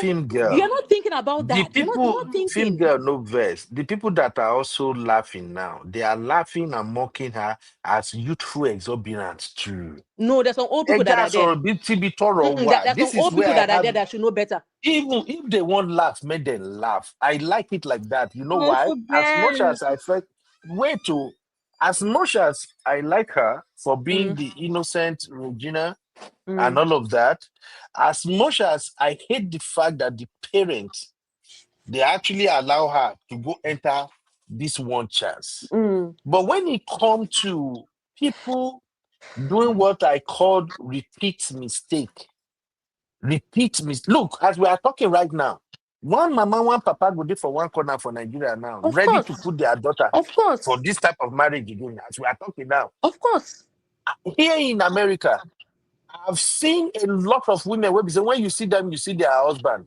You already know say there is about 25, 30 years gap. I talk in am this now. If you go marriage. Florida, if you go LA, they very common. You see old white Oyibo with young 18 years old Oyibo women. It they very common. And our money will not say that money. So it if people decide to make these mistakes, and when the result come out, don't let us go after the people who are deriving pleasure on it. We can't call them evil because these people open their eye then when they drive the limousine, drive the Lamborghini. Are they not throwing it in our faces? You actually will say No. No, I actually agree with you. There's consequence everything. It's just like saying even with all the people where they do yahoo where they catch young boys are still entering inside. Like it doesn't make sense. You think, but I don't know why human beings don't add 2 and 5 together, like make 7. Like this thing you're doing, there's a chance that you're going to get caught and the end is not good, but they'll still go into it, right? That is it. That is it exactly. And again, okay. Just no verse to my sister. Sorry, Uncle Let's Ben. say your younger Sorry, sister, I know Uncle Ben. come to you now and introduce her boyfriend. Say, oh, auntie, if you see who I want to get married to, blah, blah, blah. And then you look at the boy come in a G-Wagon, he has like an entourage, all of them, they come with all these baddest luxury cars. And then you ask your sister, what is this boy doing? This your guy. The guy is fine. What is he doing? They say, he's into clearing and forwarding. He's into internet business. What exactly is he doing? And your sister be like, auntie, now. Just be happy for me. Don't you want to be happy for me? I want to be happy for you. We already know what's up. This is just what I'm saying. We already know what's up. That, okay, if you are telling this guy now, say, now, fry pan, you won't put yourself. It go be like, say, you be enemy of progress. Because we already know that this thing is not clear. In marry and finish. They begin live together. She they flash, he show all this, show all that. 1 year or 2 years. Then later, begin happen. So, are we now going to come after people who will be looking at our situation and be laughing? We're not saying, why are you laughing? No, they deserve to laugh because she saw it before she walked into it. That's just my own point. No verse. I be no verse, Daddy. No, we have a full studio. Oh, sorry, please. Oh, really? No verse. Yes, we do. So it means that we have to find a way to make sure that other people speak as well. Unfortunately, no verse, I beg. No verse. Over to you. So, Film Girl, can you wrap up what you were about to say so that I can move on to Honey Babe, who just came on? And then one last thing, Uncle Ben, is that we are always making this assumption that we all have the same value system. The reason why we're family here is because we have the same value system. There are people that don't have the same value system like us. So we don't know the whole family, their extended family. We don't know how they think because their value system might be different from ours. And that's why you have families that are born, that they are into crime. Like like all this Italian mafia. Like everybody's born into the business. They don't say anything wrong with it, right? You are taking over, you are the next boss, and you're whatever it is. So you have to understand that we are making a very wrong assumption that these people think like the way we are thinking. If these people were socialized and whatever differently, you cannot really blame them. Like whoever taught them those kind of values, I don't know where they got it from. It is what it is at this point. Absolutely. Thank you for that, sis. Please can hang around for a sec. Honey babe, welcome, sis. Good evening. I've Honey just been babe. laughing. I just been laughing. Seriously, you guys are funny. I think everybody's contribution makes sense. Everyone's opinion makes sense. I think coming back to what I think film girl said, and I really wanted to say thank you for being vulnerable, film girl, and talking about your own experience. I was pressured to marry, and yeah, and can you imagine? Yeah, but I did. I succumbed to pressure, especially when I had my first son, and it didn't work out. I obviously cancelled the wedding day, and so I was technically a single mum with my first child. So it was very much a case of where I was introduced, and going back now, I can't really blame anybody, but I did succumb to manipulation and kind of like pressure, especially as I was in my 30s when I had my when my first son. And I remember it was a case where when I finally decided to divorce, my mom said, and I think I've said this many times, she said, over my delete body, will you divorce? And I said, okay, then let it be the case. 2025, as you know, I was divorced. I was headstrong in divorcing my husband, but not everybody's like me.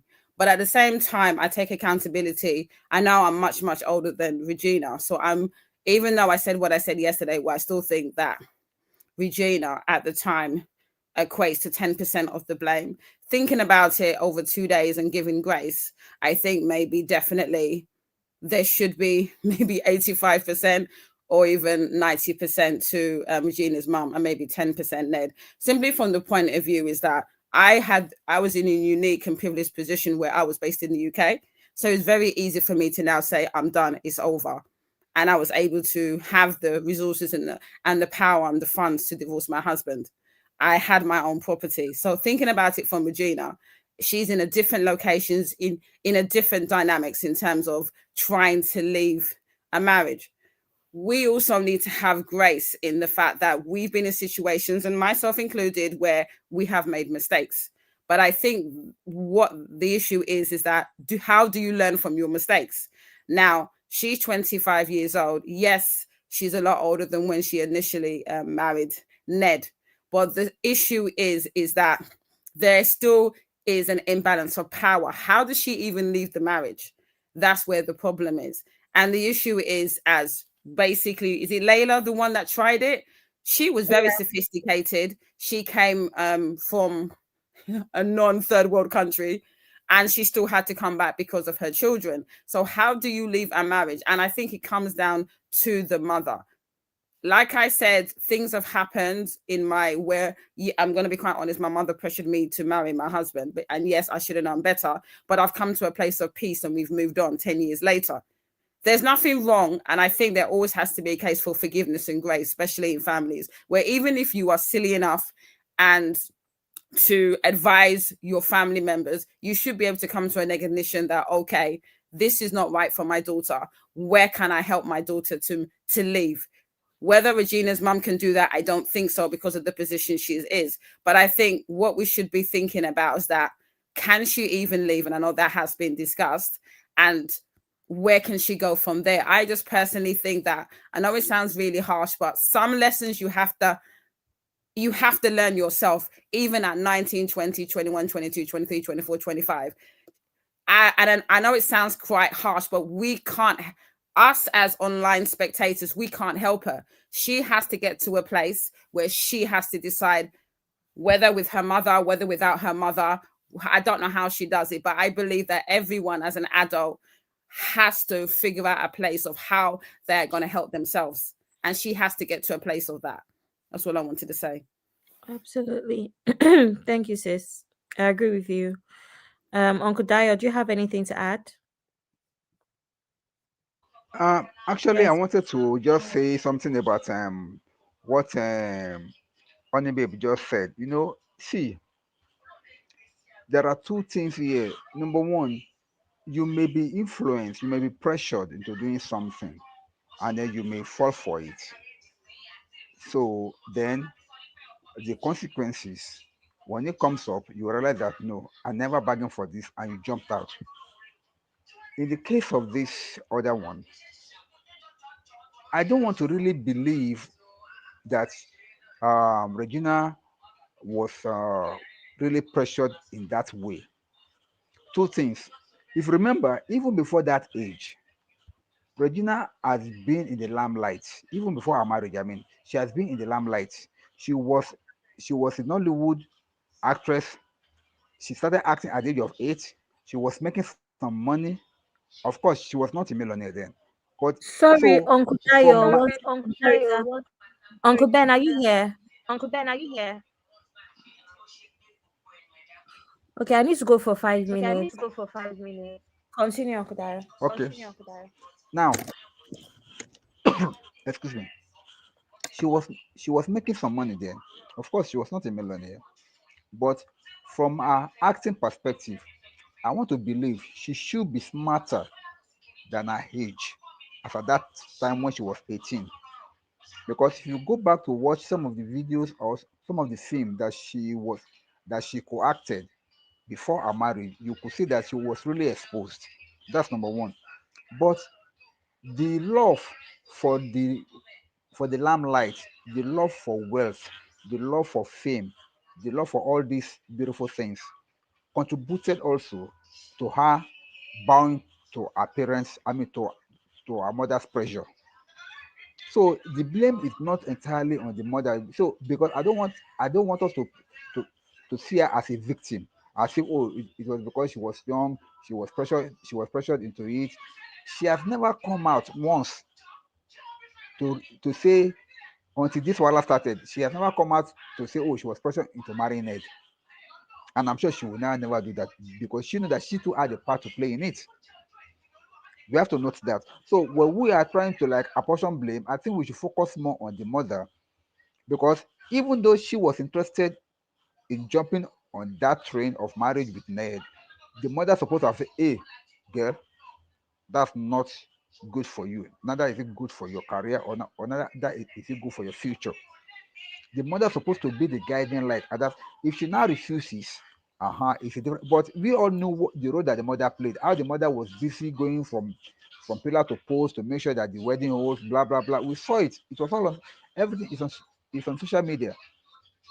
How she was so happy as if she was the one getting married, blah blah. So, to me, the focus here is not about her being pressured. It's about the mother that did all the things, and then she herself should be accountable for her own part in the matter because she already tasted words, so she wants more of it and she wanted the fame. Thank you. Thank you very much, Pappy. Does anybody else want to contribute? Uncle Mecca, do you want to push back or do you have any contribution?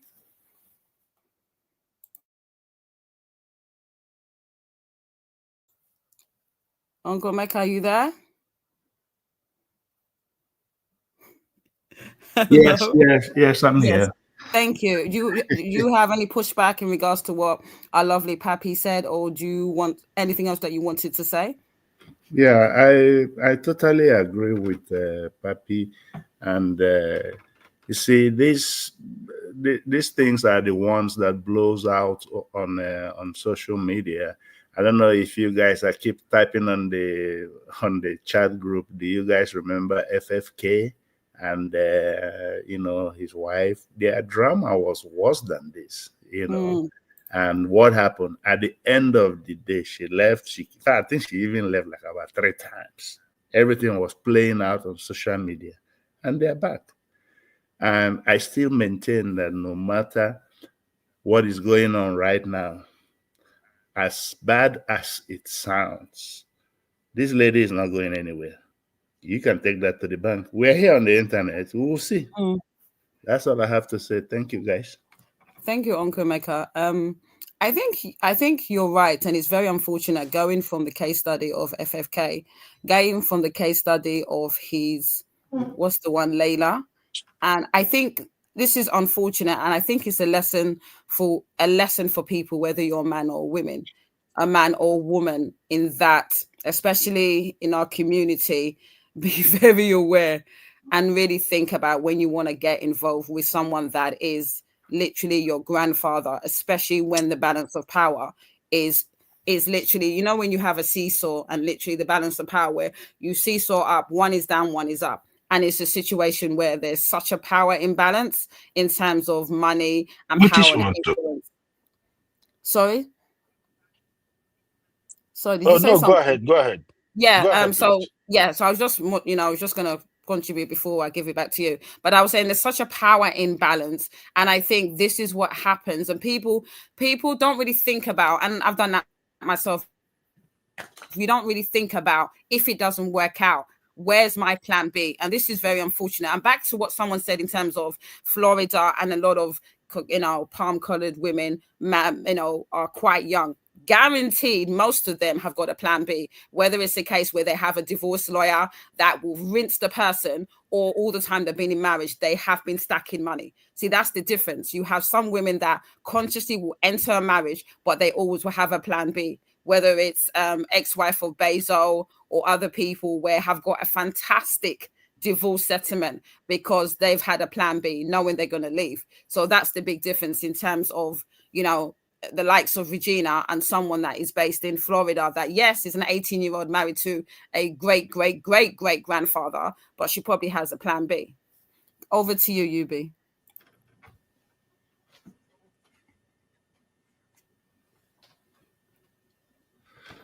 UB, are you there? Honey Yeah, babe, I'm here. uh, I'm here. Oh, go honey, ahead, sir. Sorry, yeah, go ahead, sir. Sorry, go ahead. yeah. I just wanted to add that, I mean, there is no marriage that doesn't have its problems, but however, I just wish that, men will marry and women will marry within their age range, because when you are almost 35, 40 years older than your wife, I don't care how much money you are from two different worlds. It's just a matter of time before the cracks will start cracking. It's as simple as that. People should date within their age grade. I keep preaching it, but nobody's listening. Can I say Thank something? you. Yeah, sure. Thank you for Sure. that, Opemeka. Go ahead, Mama. Okay. So based on what Sissy said, is like I'm hearing. I'm not saying No, that honey babe, you always get us mixed up. sorry, honey babe. Sorry. Based on what No honey babe problem. said, what I'm hearing is that it's okay to marry an older person with a 60-year gap as long as you have a plan B. Because that's what they're No, coming up. that's not what I'm saying. I'm just saying in terms of, the example you made. I said the difference is they have a plan B. I'm not saying what they're doing is right, but they always have a backup plan. That's all I'm saying. Yeah, like I said, from the beginning, I'm not supporting even me, I can't marry a guy that is 20 years older than me. Do you understand? I'm sorry. Right? So like I'm not supporting, I'm not saying that it's something that is prevalent for some reason and we are okay with it, with other people doing it, and then now we're now but let's not go into all that stuff, right? And I want to push back against something Brother Dayo said. Brother Dayo, if you have been in the film entertainment industry in a way, you not really appropriate someone being on camera to being exposed. That is why we have actors or child actors in America here that are very lonely, because you go straight from your house, you're sheltered, you go on screen, you read a script, they tell you what to do, how to behave, you have practice and practice. Even if she was flirty on the screen, she might have practiced for 3 days on how to be flirty before she comes and performs that role, right? So she's sheltered, she's on screen. It doesn't necessarily equate to that she's exposed. That girl wasn't exposed. Exposure means you traveled, means you have been exposed intellectually, the kind of people you have interacted with, you have done some things in life. That's not exposure. She was a sheltered film baby. That's what she was. From my father's house in Nigeria, just at home, you cannot go anywhere, you're hanging out we have a shoot, you go on shoot, you now meet some other big actors or whatever, you just say, hey, uncle, what's are those their names? What name of those actors, whatever, the ones that are older than her those days, uncle this person, uncle that person, like, small Regina, how are you? Okay, it's time to shoot. You stay there all day. You are Uncle you. Uncle Yule, the hair uncle. Yes, Exactly, yes. Uncle Yule or whatever. You're there all day. I don't know if you get what I'm trying to Wicked say, women. right? Her whole life was about film people, her mom and her film friends. That's the only odd thing that she knew. She was not exposed. And I keep on saying that thing. You don't know what money does to a small person. When you see money at 18 years old, like 1 billion, now you be this, it can make you go crazy. Whether she loved money or not, like I said, they are so the pipe dream to her. She would, sometimes you go into something without, it's just like Uncle Ben. Uncle Ben, you there here? Uncle Ben, are you here? He's not here. Cookman listening. I'm here. I'm listening. Okay, it's just like even you, they make that statement somehow. Say, when you even want come obodo Igbo, calculate, say na so it go be. You did not know. People don't know what they're going to enter into. You assume, you see people on picture, obodo Igbo is good. You don't see all the other loneliness, all the other things that are inside it. You cannot tell from outside.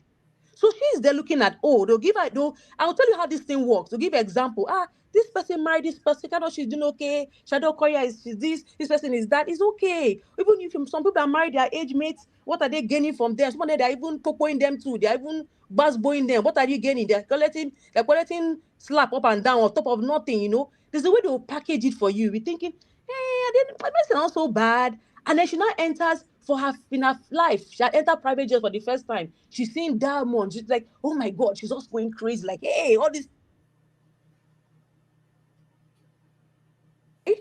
I don't know what it is. I don't know what values were imbibed in her, but I don't think it's a girl. Because let me tell you, if say she be girl will like money, she will not spoil when she day young. Because she still has some kind of level of exposure when she was 16 and 15 and 14. She will have maybe be following some small boys that will be giving her things. But for her to remain as a virgin to 18, for that girl that is that exposed in the industry there, do you know what goes in the industry? Do you know how they swipe themselves left and right? If you see what goes on there, for her to preserve herself amongst all that and remain as a virgin at 18, she has values. She's not all about money. Because some people have offered her some things for money, but she didn't take it. She just like she didn't go into. I don't believe that Uncle Rice that she liked money. No, I don't think so. Because if not, she would have been like a regular girl that have been dating people, hanging out with this boy, blah blah blah blah, and then but have done the do or whatever. I don't think she liked money. I don't think she was exposed. I do not agree at all on that point. Thank you. Film girl, they are saying that she was not a virgin. No, it is well. Are you serious? Said the Baba said she be virgin. No, That's what the Baba talk said she be virgin. I think we're going with what Baba said now. Baba They are saying that it's Jaruma that gave her what help her to close it back. Yeah, and you can get it done. You can get it done. That's all I'm gonna say. Allegedly. So the Baba was 419. The Baba, a lot of Nigerians film girls on show where we're teaching them about how not every girl has BLOOD come out. So a lot of Nigerian men, that's where it ends for them. When they see that red there, they will not say, oh yeah. And because men don't actually know if you are, because like I said, they only assume by the liquid, and at the same time, they won't be. No, you can pretend. A man will think that you are. You're probably but not. Even at that, I still Abby. You will not be doing ouch. You will not do ouch. You do now. Sisters, Abby, please make that no verse. Can somebody help me put Sister Kihi on timeout? I don't tell her. Make she stop to use this. She has started again. She said that damn Jaruma. Can you time her, please? Anyway, Abby, more than no verse. I won't show on one video, Abby. Let's see, because it's one. I only play a glimpse of this video yesterday, and I don't know if everybody. What your take will be as well. You'll just quickly finish saying what you wanted to say to me. I don't know. Okay, go ahead, please. Abby, I know you've been in Nigeria for a while. You know how young girls move, right? If she was such a bad girl, the kind of, you see her movements. I don't know. I don't know if you explain. I no, I agree with you. I She agree. wasn't. She did not tear eye. She didn't know what was. She didn't know what's up. She was like a local champion that was on TV. She don't say. She doesn't know No, what's up. right. I know Okay. what you mean. Uncle Ben, play your video. Sorry.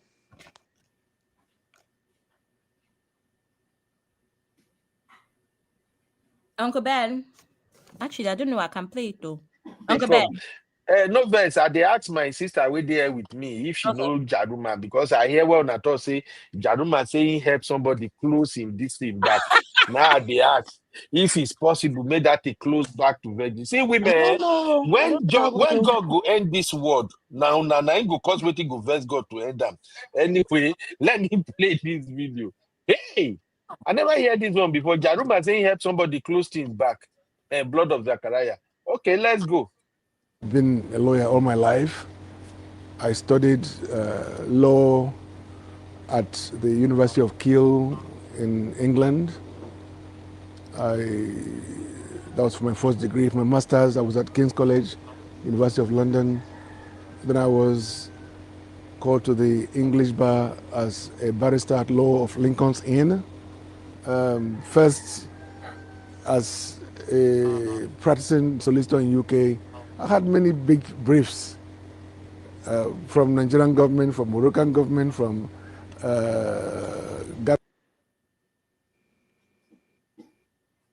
I bet make una no verse. Sister Natu, am I reading this thing right?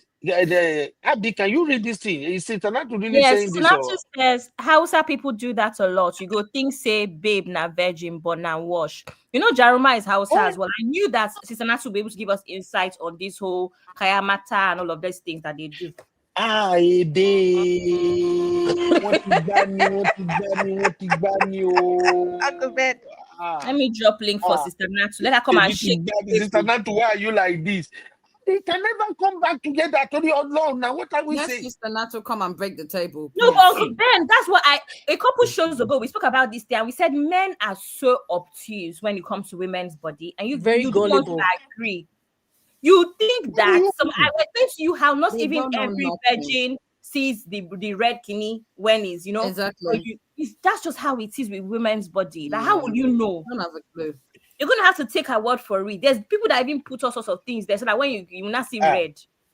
Sorry, I want to say something, Abby. Especially women in sports. They actually, some women, because of the extreme sports that they do when they're young, it can actually tear that thing. You know? Yeah. I spent listening to them on that show. It was an argument as well. Okay. Hey, Modano. I don't want to involve Okwemeka in this one. Make Okwemeka no go run away. Please, let's stop revealing our secrets. Government, from British government, from various governments. You know, my focus at some point were just countries. So when you work at that level, you can determine your fees. Yes, I wasn't, but when I was working for the masses, I was practically making a novice. Playing this net video, I know if you concentrate with waiting that they see for comment. Waiting CC they talk about. Sister Nat to come and explain this thing. Is it not alum? What is alum? Yes. You don't know alum. That's they used to put in water to make water clear in Nigeria back in the days. Do you remember that thing? They also used to wash meat, no? Wash Yes. So that one is one. There are many other things that they do. So outside people they call it made the so like turn an old person into a girl. So if you're trying to can I do it then?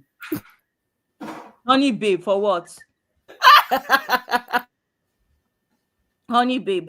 How are you going to explain that with I know, right? Sister Natsu, you're awful. We can't hear you anymore. Sister Natsu, let me mute her. Maybe she'll notice. It's better not to hear Sister Natu. With this where they go now. Lord of Zachariah. Alum. This real fam. What How do we reach this topic now? We have to finish this show. Now don't carry this show. Go where not be where we plan originally where we start with this, please. Can you hear me? I can't lie. I don't know how we got here. Can you hear me? Now we hear you, Natu. Yes, sis, you're Yeah, back. so there are alum and there are other things. And that's why people call it me the so wiring, yeah, like turn a young old person into a young girl. So alum is one, there are other things. That's why they have all these like all these kind of vaginal sicknesses that go on in the north with young girls that are getting married because some of them will go and do rubbish and then they'll give them stuff to insert there to make it tight. And then they get a lot of like different infections. But yeah, they do it in the north very well. It's very common. Person wey don't go do abortion sef before go do it. Go think say you never do anything before. Do you understand? That's why when people start talking about all these like girls that are wayward, Hausa girls are the most wayward people I've known in my entire life. Let me tell you. Forget about it. They have the highest rate of abortion. Hausa girl can abort a pregnancy at 8 months. Yes. Fear God. And they will I'm telling you, they will rather pie than give birth to that child at home. That's Wow. their gist. Yeah, that's why you will hardly hear, oh, the other girl had a baby at home. It's rare. Because almost once they found out they are promoting that thing, their parents don't play. No, it's very rare for you to hear the other girl had a baby at home. No. I've had two classmates that pie because they tried to take out the baby at 8 months and they didn't make it.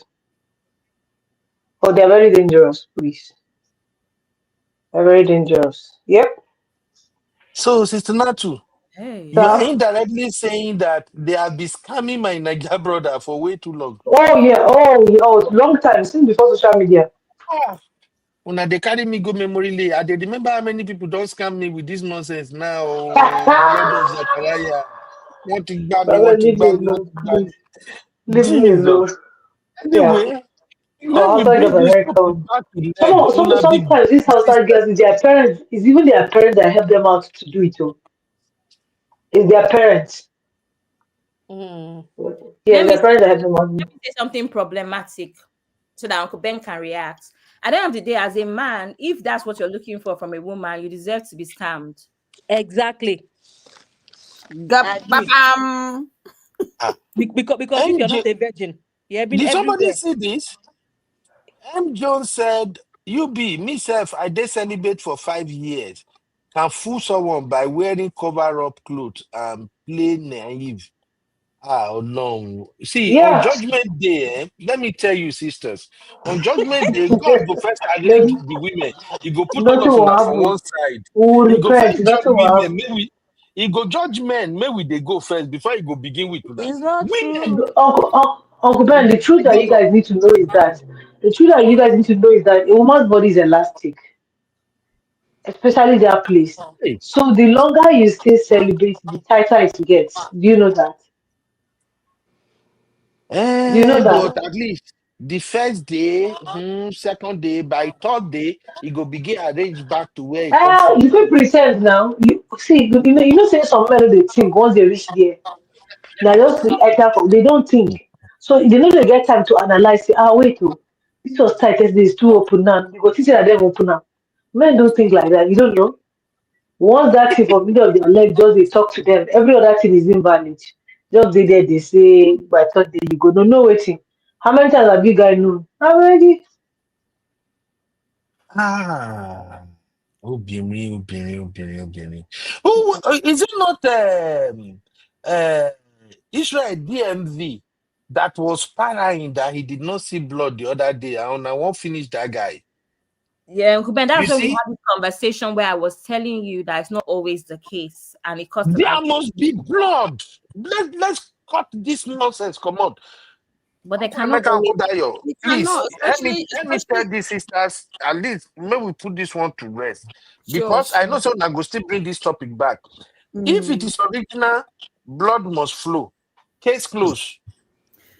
I'm just if some people Uncle sorry to Emeka, please help me. sorry No run away. yeah, Anytime your but ladies are in the wrong, Uncle Emeka, you always run away. Please tell them, make them know now. No blood. That means you are selling your product to us. You're on your own. No? thank you. Eh? Because Yes, thank you, Uncle Mek. I know you will always. Uncle Emeka is a feminist. Exactly. Uncle Emeka, you are a feminist from now on. Yeah. Uncle Ben, this is what they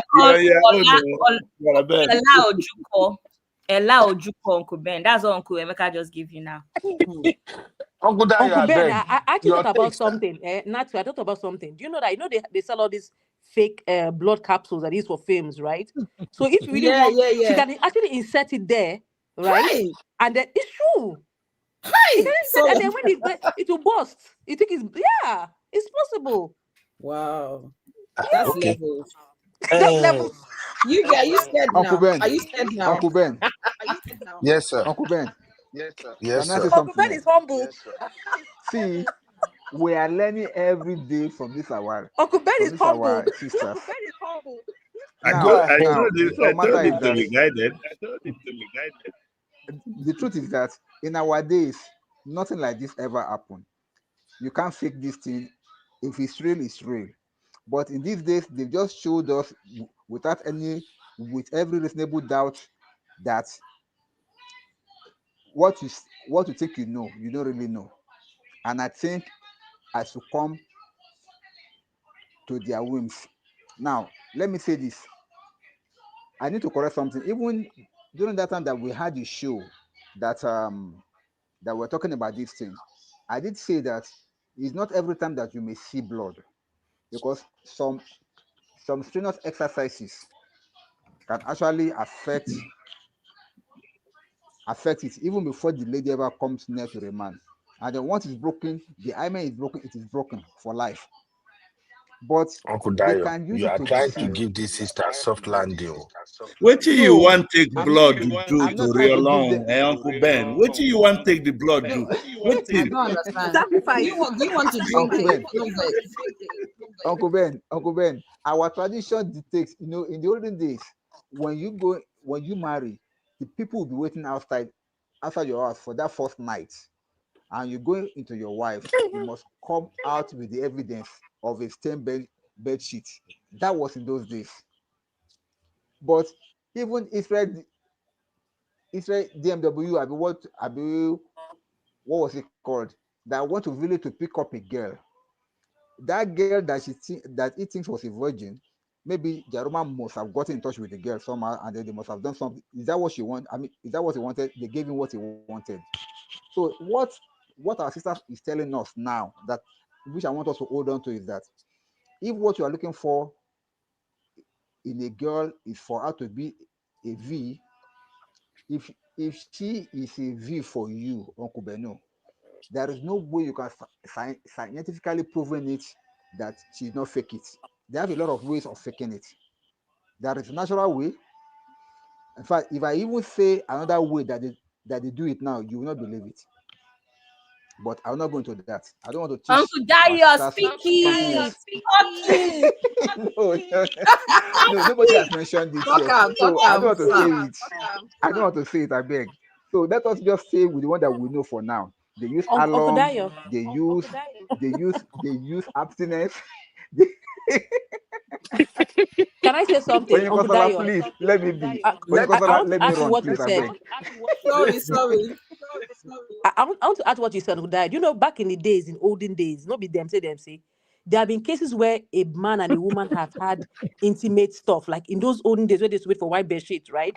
And then they know that they have been dating, and they now got married. They both of them will agree to get the blood of a goat or something, so that when the family is waiting outside, they'll pour it on the bed sheet and bring it out and say, hey, So they had a case whereby couples are colluded to deceive the family members that the girl is actually a V, when she's not.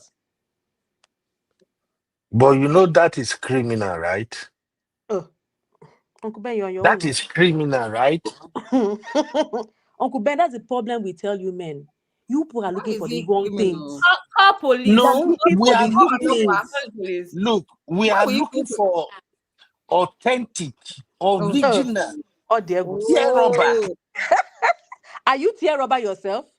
Are you tear rubber yourself? That is not being tear rubber for a man is a privilege. God gave us that privilege. Okay. So the person that you have been on tearing rubber with, who is going to marry that person? Eh? The They will person look you have for been somebody who is looking for on tear rubber or paper rubber. We don't. And I don't even Oh convince my me, self. God. Yeah, but Don't convince me. Ben, Trouble people. don't try women, no. If they yeah, want, a matter just of fact, just leave it. see, Let it go. You can't even in win that this olden argument. days, even that olden days, when women were doing things, it's the man that knows what he's doing now. You don't pour the blood. You don't keep the blood in a small calabash. When he's not looking, you just pour it on the bed. Say, hey, blood came out. What are you talking about? It's because we're now outspoken. That's why I hear Yeah. a lot. And So internet. mothers, yeah, they have been teaching women tricks in those days how to do Yeah. it. And the thing is, women are smart. Remember, is it not Nigeria that has the highest paternity food? No cap. So Okay. let's leave, just let it go. You can't win this fight. Don't be deceiving themselves that they are smart. You guys, I just realized that we've given Uncle Ben ammunition to use for the next show. I know, for the next show. I know. I get it. I just realized what we did. It's We don't mess up. okay. It's We have messed up. It's okay because men also have been playing tricks on women. It's not the thing that we know their tricks, right? They're just beginning to know ours. So they have been doing a lot of things to women. So it's one against one. They think they're the only ones that can play games. It's okay. Let him bring it on. Let me be like Yinka. Bring it on, Uncle Ben. Bring it on. Uncle Ben, I want to play a video. Uncle Ben, are you there? I think we've left Uncle Ben speechless. Go ahead, please. Go ahead. Your baby is disturbing me. She won't go. Are you okay? We try to arrange how she go take go. Go ahead, please.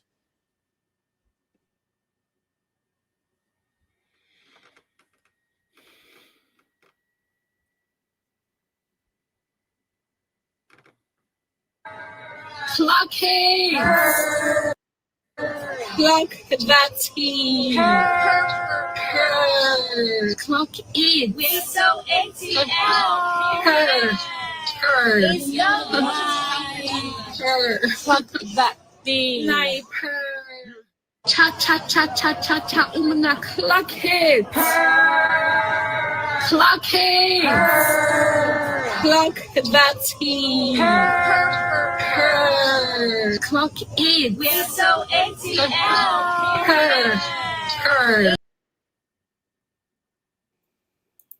Okay. What the hell? I'm a bit confused. I don't get. Did you say Umunna? Are they men? They're not men. They're women. Pale the Umunna. I don't get it, man. No, wait. I was saying in the chat. I said Yeah. to Sister Chinye, clock 8, and I realized that nobody understands where I'm coming from when I said that clock 8.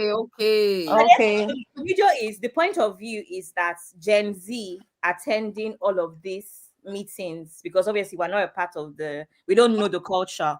So you see how they even went there and made a mistake and said Umuna because they don't even know the right. So Gen Z women going for village meeting and going there to say Umuna clock 8 and then going I'm so ATL. That's what that's to show. But really get issue. I think you need to explain to see on the backstage. I'm going to start telling everybody Umuna that clock 8. Doesn't happen like that in real life. Even the Gen Z, they conform in those meetings. I tell you for real. They don't behave like that in real life. In those they can't. They conform in real life. They conform. They tie the wrapper. If not, they'll find them. They actually behave in meetings, but it's just for fun anyway. That's cool. Make una know verse. So I still have to ask my question that I've been asking all day, and I have to ask Honey Babe too. Honey Babe, cry in a Lambo or cry in a Benz? I don't really like the Benz, but to answer this question, I laugh in a Benz. Why should I cry now? Why should I cry? So laugh in a Benz. Yeah, Honey Babe likes Range Rover. Okay, you don't remember. Abby, don't expose me. Why are you behaving like this? You don't expose me. Anything I say in our circle, keep it. Uncle Ben, I actually understand what you're trying to say about being with a regular guy and being whatever. I get the point, which is of course is normal. Marry someone that makes you happy. You don't have to be so super rich. I get it. I get the gist. But when you're saying you're comparing tomato and all that kind of stuff, all crying, I cry. Sister Yinka said you cry anyway. It don't matter. So Sister Yinka is also giving this Gen Z answer too. Laugh in Lamborghini, Yes, smile in a now. Benz. That All is laugh, all Gen Z cry, now answer. cry. All It's laugh, now simple. laugh. Whether you laugh in Lambo, laugh in You Gekes, know all what's laugh. crazy is that I did not even hear private jets. The private jet is just to sleep. Sleep in private I don't jet. want. I don't want private jet. The So fact of private the jet, matter Abi, is that when you continue. cry, you cry. You cry on the train. I'm You cry telling you. outside your house. You cry on your bed. You will cry. No matter. All cry is cry. That's not the point. Exactly. The point is be happy. Let's start teaching young people how to make the right choices, men and women, so they don't end up crying anywhere they go, whether in Lambo or in Keke. That's the point. Okay, now if I can ask one more last thing, this might actually be make I show now first. But I know first. So things they happen for this internet space. You see, Nigeria, God will help us. The way we turn everything around and dramatize it, only God can rescue us. Look at this picture here. Let me bring it to the screen real quick. Where is it now? Okay, clock it.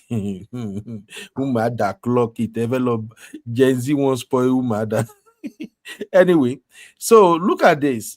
This is Chioma Davido, Prissy, and why can't Jumu Jokes? What is this boy name? What be this boy name? They stress Uncle me out Ben, all the Uncle time. Ben, Juma Jukes. But you can also Juma say Jukes. JJ. Nigerians have shortened it to JJ anyway, but it's Juma Jukes. Say? JJ. Okay, JJ. Okay, I think I like that JJ where I'm always struggling whenever I want to call his name. It's So not we that have hard, that Chioma. name, you know. It's not that hard. We have Chioma. We have Prissy, and here is Regina Daniels. So the argument here is who had the best among these three. That's the argument I saw them having yesterday. And that's the reason why they kind of circle Prissy and Juma, JJ. So if I ask you now, my sisters, among these three, who do you think really have the best when it comes to settling down? Make una not do any bias, so just be honest. Honey babe, as a film girl, who wanna go Film girl, first? can you go first? Film girl, please. In my opinion, we don't know. Happiness is relative How? to everybody. We are just assuming from outside. What makes one person happy doesn't make the other person happy. We don't know. We're just assuming from outside based on what we are imposing our own values on them, right? So Choma doesn't really care if Davido has 12 children outside. It might matter to Regina. But Regina doesn't matter as well. It might matter to the one in the middle that married Juma Jukes, right? We don't know. As a matter of fact, I haven't heard people that have been throwing shade at these people. I would just like to throw shade at popular people's wedding. I don't get it. I don't, my opinion, none. They're all okay. They'll be fine. Whatever makes them happy. None of them, to me, has the better marriage. They're all okay. You know? Because. Clock it. I'm gonna agree with Film Girl because we see this all the time, especially when we was on. Is it what's the sister's name? The Mojo Show. We spoke about this. People that come on social media and flexing their marriages, we always find out later on it was just a flex. So happiness is relative. If they're happy, they're happy. I can't tell you based on a photo who's happiest here.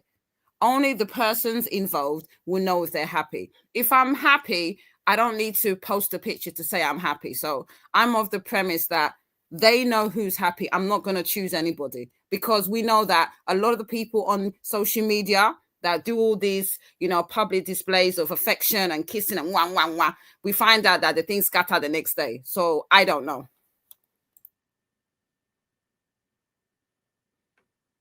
Uncle Ben, where are you? Uncle Ben. I'm here. I'm still listening to what the people do. Go ahead, Uncle Dayo. Uncle Ben, do you know that what you just put up now actually corroborates what we just finished discussing about how girls fake it? If you remember the story behind this PC, there was a time that they were saying that she was with some people before, but during the wedding, JJ claimed that he met her as a V. And what came to my mind then was that, oh, just as you are being deceived now, maybe just like you're just realizing that you must you might have been faked before. He does not know that it's possible for these girls to do all these things to reverse themselves back to a V. Because if you look at the old three stories now, nobody give any prize for being a V. You does not you don't get any award for it. In fact, I would rather prefer somebody that is experienced, at least to a certain level, that that can cope with me, than than for somebody that I have to start from primary one onto the age you will now graduate in a master's. To me, it doesn't make sense. I don't have time for that. I want to enter my marriage. I want to enjoy myself with my wife, and I want to take it from there. But in this case, now you just reminded me of what happened between Cecilia and JJ during their time when JJ came out that, oh, he met her as a V and blah blah blah and this and that, and some people will have been laughing at him. That's just how sad it is. Thank you. So, Uncle Dayo, you are saying that even priest itself, it be like say they play game, Abi? Uncle Beno, it is Yes, obvious. sir. It is obvious. Remember, what is his name? This guy that was fighting with the mother, this musician. I don't know why I forgot his Which name one? now. Which one? This guy that was fighting with Yabo Joe now, this musician, this Nigerian popular Naira musician now. Marley. Naira Marley. Oh, yeah. There were rumors that she used to be Naira Marley's girl. There was a rumor that, like, then there was a rumor that she had another girl, boyfriend No, she before she wasn't met Uncle. this No, guy. Uncle Dayo. It's not Normally. Well, it's one of Normali's Whatever, artists. whatever. I So, remember him. so, so, if that has happened actually, and then the husband is not coming out to say, "Oh, I met her a virgin." To me, who is this Abuja girl? This kind of matter girl? She would have worked on her. So it is quite obvious. Nothing more. Allegedly. Okay. Abby, your take. Who do you think Yes, is a winner among these three girls? winner. Based off of what? Based off of his standards. Uncle Ben, I don't know the winner is, oh, me, I can't lie. But I know I know the point you're trying to make with this question. So I'm going to answer this question from Uncle Ben's point of view, not Abby's idea, because I can't tell. Abby, stop. It's true Just now because stop. we can't, If you're not just like going to Film answer Girl it said. from your own No, idea, just like no Film Girl kukuma said, how answer. do we Money girl. know? We don't know. How do we know that Chioma, your favorite, has not treated 500 STDs by now? We don't know any of these No. things.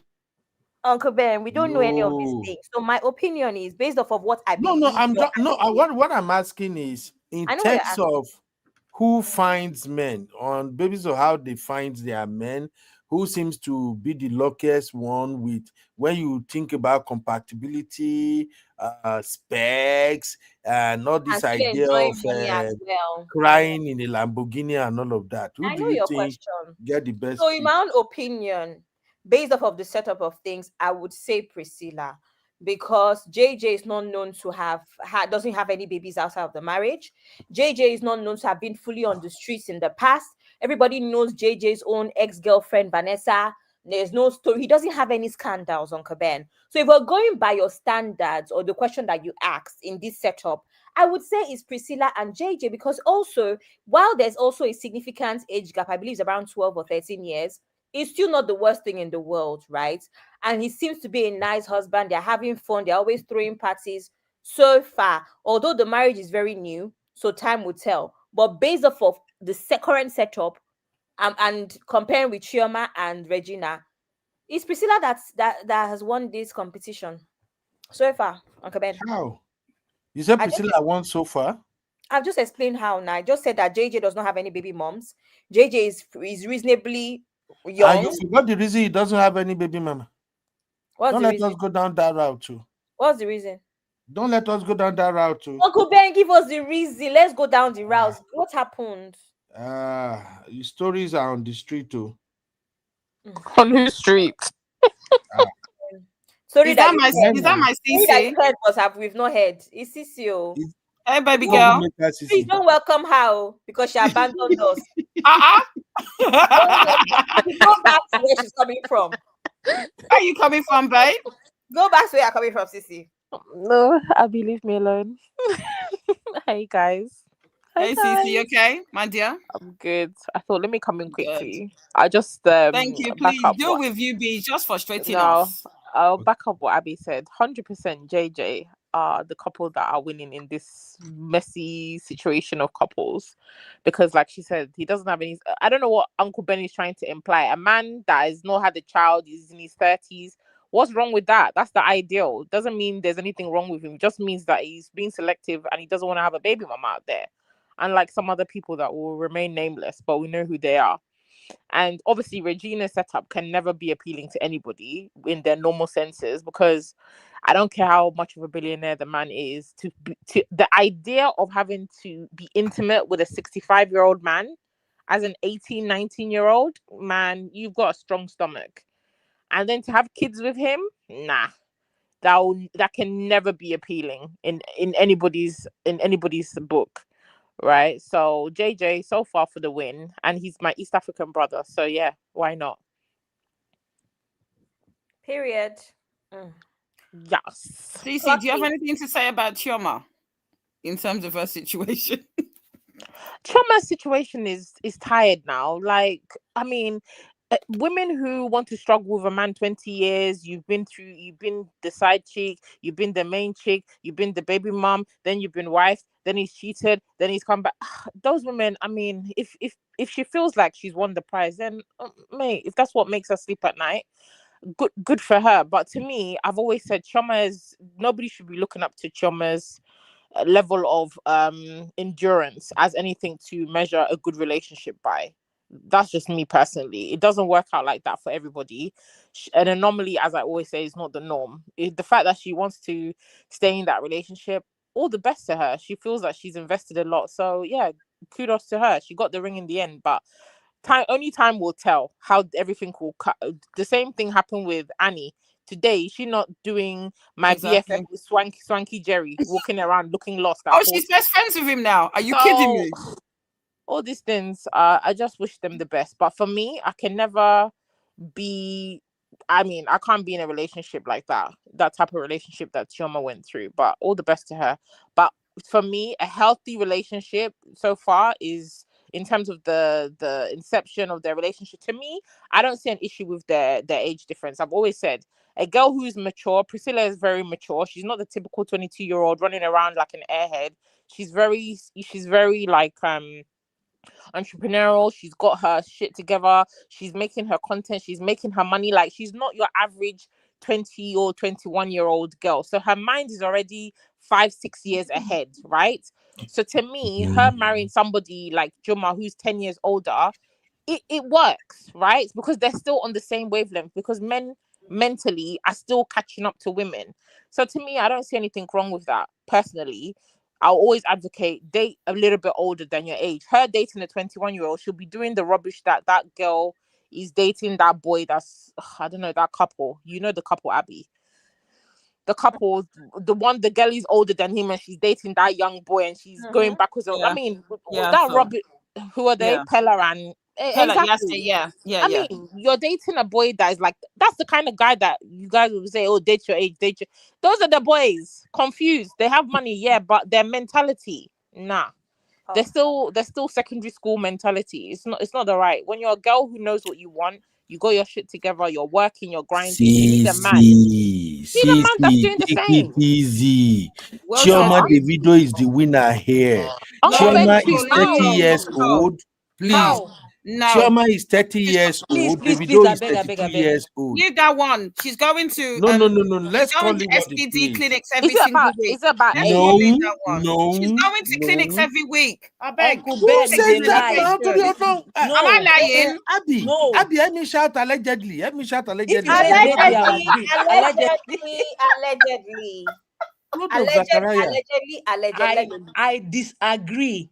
If you have said JJ now, from your traditional mindset now, I said okay, because there's no drama between both of them. Both of them were single people. Yeah, I'm here. I've been here. See, film girl. Is a I lie. don't want to dive into JJ matter because There's I no like matter to dive into, Uncle Everybody Ben. has story issues. Leave that seriously. I matter. don't want to dive into a matter because I That love thing. Cecilia. Ah, In what's your fact, name? I You're am moving even to live.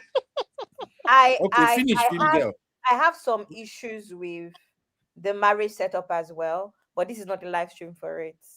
Do you know that Abby? Oh, my I've my heard only somewhere. issue, my only issue with JJ and Priscilla is I personally don't really agree with interfaith marriages. Personally, but if you're not that tied to your Christianity, you're not tied to that your religion, okay, fine. Because I'll be honest, I have family members that my aunts are Christians, their husbands were Muslim, and I've got cousins, they do both. It's been working, there's no problem, right? So it's not that it doesn't work.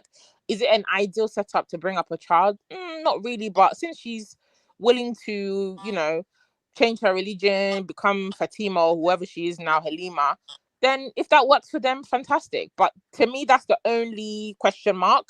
I don't feel like you should have to change your religion because you want to marry somebody if that's not genuinely if she wasn't trying to be a practicing Muslim. But then again, has she ever come out to say she is or she isn't? She hasn't said that to us, so we're just speculating that she was, doing this because of marriage. Maybe she wants to become a Muslim, who knows? So that's the only thing. But then again, Regina, her husband is Muslim. Was she not Christian? Her kids have got all these Muslim names. She's not Muslim. So I don't know. Those are the only things. Then I just feel like that sometimes If I it's not the ask one best. question now, Yeah. Una go fight me again. What is it? The three here, which one do you think is the most transactional marriage ever? Regina, of course. Nope. Regina. Oh, nope. God. Are you trying to say it's Juma because of what? He's making songs and he's coming in. He's a musician. Nah, it's not Juma because Wait, she's his family is also rich. It's also a rich family. Yeah, exactly. He comes from a wealthy family. He doesn't need to make music Yeah, to he make comes from a himself. wealthy family. Jonah, he doesn't need to. He doesn't need to do music. He could sit Yeah. at home and just be a nepo baby. He doesn't need to make music. he's And there's actually the nothing wrong equivalent with of him. Davido himself. He's actually And equivalent there's of nothing Davido. wrong with him using his wife, who's Nigerian, to break into a certain market. A lot of people do Yeah, that's that. what he's trying to do, probably. When Burna Boy was with Steph London was always going up and down wearing all these Nigerian things. Even now when they weren't together, she will still throwing Nigerian birthday party at one bay outfit. People, and she's American, right? Is she American? No, she's British. She's from Netherlands or wherever she's from. Oh, so she's European. Okay. Right, so there's nothing wrong. Being Nigerian is trending right now. So anybody who's smart, who's trying to break into the music industry, it makes perfect business sense. If you can tap into that industry, there's nothing wrong with that at all. Literally. So if you think that's a transactional, that's business sense. I am It surprised makes that perfect sense. you are Why are you explaining surprised, that you, babe? somebody is in transactional marriage without admitting they are into transactional They're not in a marriage. transactional marriage. What's a transaction? Can I say So you something? guys, you guys don't really see the transaction in their marriage. No, it's just that Shoma hasn't leveraged her. Shoma hasn't come. There's nothing that she's put out that is saying Choma is doing this. If Choma was out here opening restaurants, that's not off her own back. That's because of Davido. So how is it any from her different? husband's fame? Yeah. How is it any different? What does Choma have? Sorry, I'm confused. What does she actually have without Davido? Okay, exactly. So if we're talking about transactional, sorry, one second. We need to put this into perspective here, right? Yeah, go on. Who's in the most what's the word, transactional marriage? Regina, for obvious reasons. The disparity is huge. However, Chioma is not from a poor home. Yes, her father is no Adeleke. Because we forget that this Juma we're talking about, right? Actually, Davido's family is actually even richer than Juma's family. Davido's father is a billionaire. Davido's father is not Nigeria's billionaires. So outside of, he's also the person that does not need to do music to have a career. And in fact, one of the things that people tease Davido about a lot is that he's not even talented. He's just lucky. Everybody knows that his father opened music department in Babcock because he wanted to do music. Like that's how rich his father is. It's because of Davido that he opened the department in Babcock, right? So it's the same setup. However, the issue here is that Chioma is not exactly from a poor family either. Yes, her family were not billionaires, but they are very comfortable. We saw even when, if you go back on the internet to see when they went to do introduction, look at Chioma's father's house. Chioma is from its natural setup of the Igbo family where the father is doing well, he has a business, he does something. Do you understand? For her to even be able to afford Babcock, she's not poor. That's what you don't understand. For her to be able to afford a private university in Nigeria, it means that she's not poor. Do you understand? And if But we have Abby, to, what has she done? if you have to really take it there, between Chioma and Priscilla, Chioma is from a more financially buoyant family. But we're not talking about that. But the thing is that it's what do you bring to the table? Chioma comes from a rich family. But as far as I'm concerned, she's literally a case where she is Davido's wife. She has nothing in her own right. That she, if she was, there's a reason she hasn't left Davido. That's not the question. That was not the question, no. That's not. But I'm just saying what transactional we're saying. transactional marriages. Yeah, if Trauma's wealth only comes because of her From her association parents, in a exactly. family, she's not rich. Because if her Yes. dad dropped dead tomorrow and there was no more money coming into the family, that means that's the end of their wealth, right? Who's carrying that on? It's not her. She hasn't come out, right? But the difference they pay is, her how much per post. no, but the difference, who's paying Chioma for any post? I've not seen her advertise anything that anybody's rushing to buy. Priscilla. These So people Priscilla that is bringing things to the table in comparison to a Yeah. millionaire because they pay her how much 300K per post. Yeah, but the fact is, she's making her own money, right? So in some aspect, her in terms of transactional is worth more than just what the woman brings to the table. I think, but in terms of her it's not big equity, enough for us to compare. But the thing is, I think what Cece's trying to say is that I agree that she comes from a wealthy family, but as I said, you're at most a nepo baby. But what in terms of what is she doing? People are telling me she's got kids. What? I don't have kids. Other women that are successful don't have kids. So stop using the excuse that because she has kids, you can have kids and you can hustle and you can have brands and you can have endorsements. Many women all over the world do it. All I see is someone that has capitalized on her husband's fame and she's doing nothing. And to use the excuse because she has twins, other women have allegedly not doing nothing. Allegedly. Other women have children every day. I- I just think that I just want to finish and then I'll let you finish, GB. I'm just thinking that what has she brought to the table? For me, the two of them, Chioma and Regina, what are they doing? You're married to a rich man. Capitalize on that. Do something with it. People are telling me Regina started to do production, although it hasn't picked up. What production? I know that she does. Go and check her YouTube channel. She started doing production, which is what I expected her to do. I don't know who you are, Empress. Regina still does go on Abby. Instagram. She also still does she also still influences for brands. But that's what I'm saying. That to me, those are also not. I wouldn't be with a millionaire and I'll become an influencer. Okay. As in, I feel like I can set up other things. I don't know, but that's just me. Okay. To the person, Empress, do not call me a liar. If you want to correct me, you correct me in the comments. Don't come at me like that because I'll give you energy. Okay? Thank you. Go on, Abby. Yeah, that's it. She started production. You would see if you're on her Instagram story, she'll post about it. Her latest production with what's her name? What's the name of the lady? Mercy Johnson as well. She's also, and go and check now. When film finishes, you see the cast, you see executive producer, you see Regina's name there. Now I'm not just chatting because I want to chat. That's one of the issues. I just wish that she went with her the money that her husband has and the influence her husband has. I thought she would go into production proper, the way we have the likes of, Ebony Life is taking it too far, I guess. But I just thought she should be able to replicate something like that because her husband didn't really want her to act, right? So the next best thing in her career is to now produce, even if it's executive production. But a lot of Mercy Johnson and a few others where she was executive producer. That's what I'm saying. But Regina Daniels has been producing, guys. Because we don't know or we're not seeing, doesn't mean it's not happening. I don't know if you guys can hear me very well. We can hear you, Uncle Ben. Okay. First off, before I even say my point, let me quickly address something real quick. Empress Love, I think I'm seeing you for the first time here.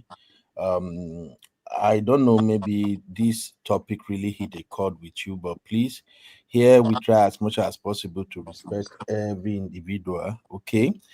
When you say people are lying, that is more or less like an insult or being disrespectful. So please don't do that. Here we often give everybody opportunity. You can disagree, but don't insult anybody. And I think if there is anybody that I've give people headache the most here, it will probably be me. And yet nobody has really cursed me out or lash out at me or something. So please, I get it. We all have our fave, but on this internet space, information fly anyhow. What somebody is private to another person may not know it.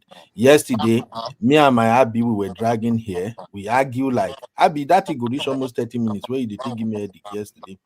It turns out at the end of the day, we have Uncle Patrick and Uncle Emeka here today. It turns out that the man where they fight for yesterday, and I mean, no even know, say the man don't go back, go collect his own bribery and corruption. So that is life. So Empress, you are welcome to the family, but please, we don't insult each other here, but we disagree a lot. So please take note of that. Now, coming back to this thing, I'm just surprised that all the sisters we have in the building, you can't really figure out who is really in a transactional marriage here. Everybody was just going for Regina. Regina marriage is not a transactional marriage. Regina is just a trophy wife. Let's correct that one first. Regina is a trophy wife. Chioma is actually in a romantic marriage. The person that really have transactional marriage among the three of them is Priscilla. Like I said, I like that Priscilla baby. So that is why I usually stay away from her topic. I don't want to dive into it because of how I take like her. Anyway, I like young girl who is hustling, who got her thing going. She already won my heart. And that's why I always have my reservation with the Jumi or waiting be name. Juma Jokes. I have my huge reservation about that dude. I'm sorry, I will just have to mention it. If you look into what's going on here, honestly speaking, Iyabo Ojo and her daughter, they are doing too much. They are doing way too much. Iyabo Ojo and her daughter, they are the one who is putting this guy on everybody's face. 247. He might love the girl truly. It seems that he genuinely loves the girl because you cannot see a girl like Prissy and not fall in love with her. That girl is well raised. I mean, Priscilla, she's well raised, and the fact that she's hardworking, you can also tell that Priscilla is somehow naive to some extent. And I love that naivety about young girls. Like when you are educated, you are smart, everything, but still, people can still see that you are being innocent where you are supposed to be innocent. So I give her a lot of credit. What did they pay me now is that I'm just praying. I'm praying so hard that this will not turn out to be what I've been suspecting all along. That this will not be another case of Rita Daniel. Because I still can't match it. I can't match it together. The profile of this particular boy, that profile no good. Let's call it what it is. You can, if you are a man and you have been a player before, you can just look at Priscilla Ojo and you will see her innocence straight off. Who said he's been a player before? He's been in long-term relationships. Who said that he's a player? Relationship before, yeah. I'm not talking about Priscilla. I'm talking about Juma. Who said that he's a player? Sisi, you don't even know a player when you see one. No, I don't know a player. You're talking about player, but the biggest player is the video. But you're saying then don't say that. We have some fans in these comments. The Don't best say that. relationship under the sun. People should be jealous of that. Uncle Ben, you're living under delusion, but it is okay. If you're telling me that Choma and the video is the best love under, I don't want that kind of love. We don't want it. May it pass me in this life and every other life. I'm telling you, there's nothing about that love that anybody should be clamoring for. I'm sorry. Yeah, this is their own love. Make I no lie to you. You call that love? Now the love seriously, me pass cheating on someone numerous times is love. Okay. Hello.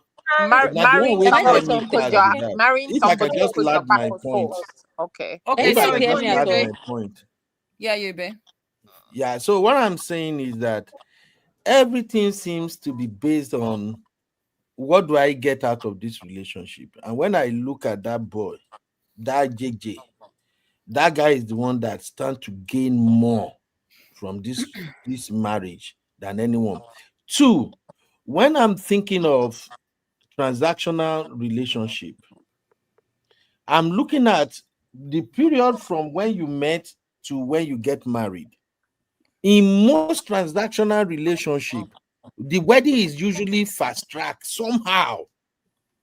Somehow, you can tell that they will hardly have enough time to court and get to know each other deeply. It's usually fast track. I'm so sorry. That's one of the elements of transactional relationship. When somebody want to gain something, they don't want you to go.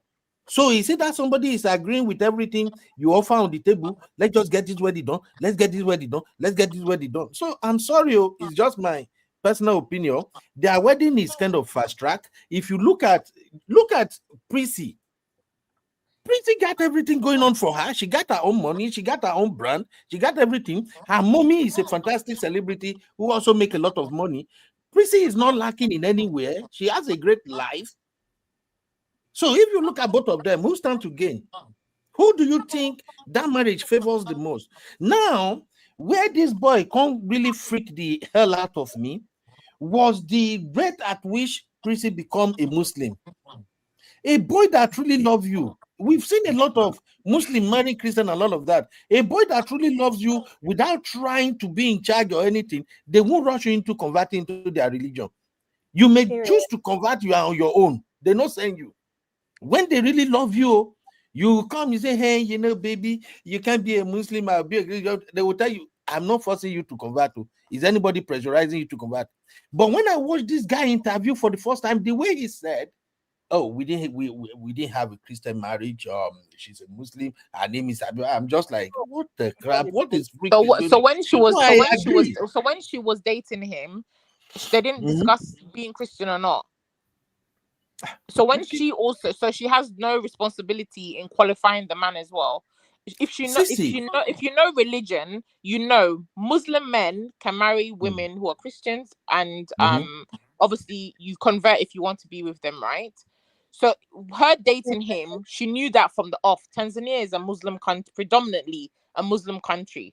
She would know Mhm. his name is even a Muslim name. So it's not like you're under any illusion. So you even going forward to date him and to date him seriously, and then to think, oh, this could be somebody I could marry, then that is her decision to make. She knew what it would be from the get-go. There are many Nigerian Muslim men that their wives don't convert. But he's not Nigerian. He's But I'm not You're just saying Nigerian. forgetting there are he's And many you not can people. understand Nigerian. that Let it's me some tell He's let me African tell you country. Tanzanian and he's you see, Muslim. it was the audacity of him to now even we see that time when this video came out. I literally said the same thing. I'm surprised that Uncle Ben is even on this side because at the time nobody really agreed with me. The audacity to do that video and not make it seem like, oh, they never had a Christian wedding, and people are pointing out this wedding.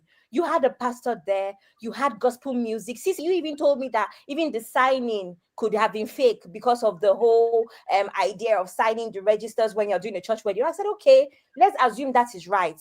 How about the pastor that came to do the wedding? How about the Christian music she used to walk down the aisle? There was so many things that made it obvious that it was a Christian wedding. He said no, that never happened. They only had a nikah. And we're like, what are you talking about? Number one. Number two, the audacity for you to make that it was called so important, a priority. Now tell us that her name is no longer Priscilla and her name is whatever Muslim name that she had. I don't even remember the name, but he said that in that interview, if you remember. And I'm not looking at him where a lot of things that he does is haram anyway.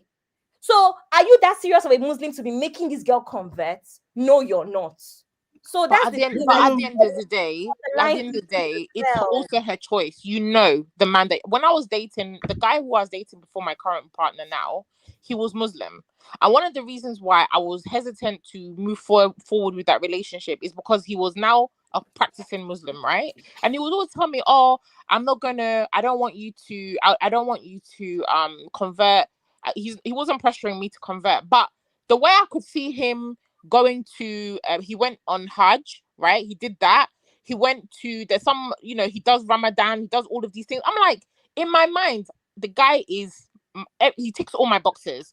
Has money, smart, we travel, we do everything together, perfect. But in my own mind, I knew if I'm with him, to some level, I'm going to have to either convert, or the way I'm living my life currently is going to change, because he's becoming more into his Muslim, like practicing his religion more. So you, as the person in the relationship, that is not on him, because as a Muslim, as a Christian dating a Muslim, you already know that for them, their religion supersedes your own. So it's not an equal thing. So you can't go in and say, oh, we're going to go 50-50. Oh, we'll go to church one day, the other person will come to mosque. It's not going to work. So he would have already presented himself. His whole family is Muslim, so that you're not under an illusion to think, oh, when I marry him, or I'm gonna date him, he's suddenly going to be cool with me just being a Christian. She knew what it was, and she continued with the relationship.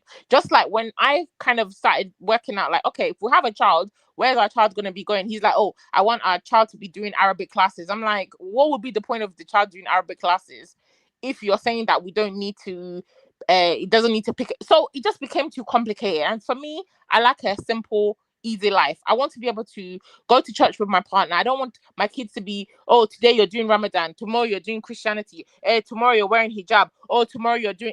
It's confusing for me personally. If it works for you, fantastic. But let's not pretend like Priscilla is so ignorant to understand that you're dating a Muslim man who is a practicing Muslim, clearly within some aspect of his setup, right? You're going into that as a Christian woman. There's nowhere under the sun does it say that the man who's a Muslim is going to bend for you as a Christian. It doesn't happen.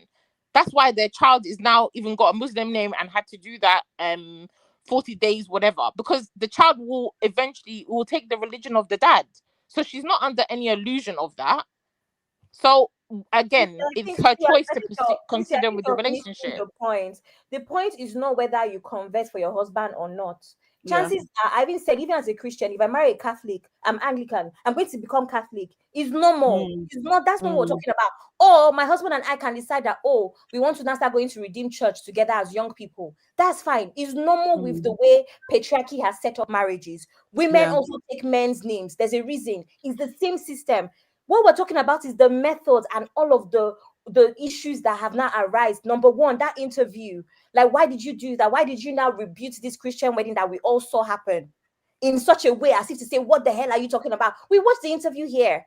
Is the way he went about it. After that one again, it's like, oh, her name is no longer Priscilla, her name is Hadiza. Like, come on, it's not the fact that she could have done this very easily and nobody would care about it. It's the way they've now made it seem. Of course, naturally, everybody knows that with Nigerians, especially, okay, now she's married to Tanzania. Of course, the child is the father's. Everybody knows this. He was always going to be Muslim. But I'm just saying that when you now put everything together, it seems as though there's an issue there. There's no reason. This man at that interview, I said it at the time, could have come out to say, oh, my wife's family is Christian. She's a Christian girl. I just wanted to give her that last one beautiful Christian wedding, but now she's converted to Islam.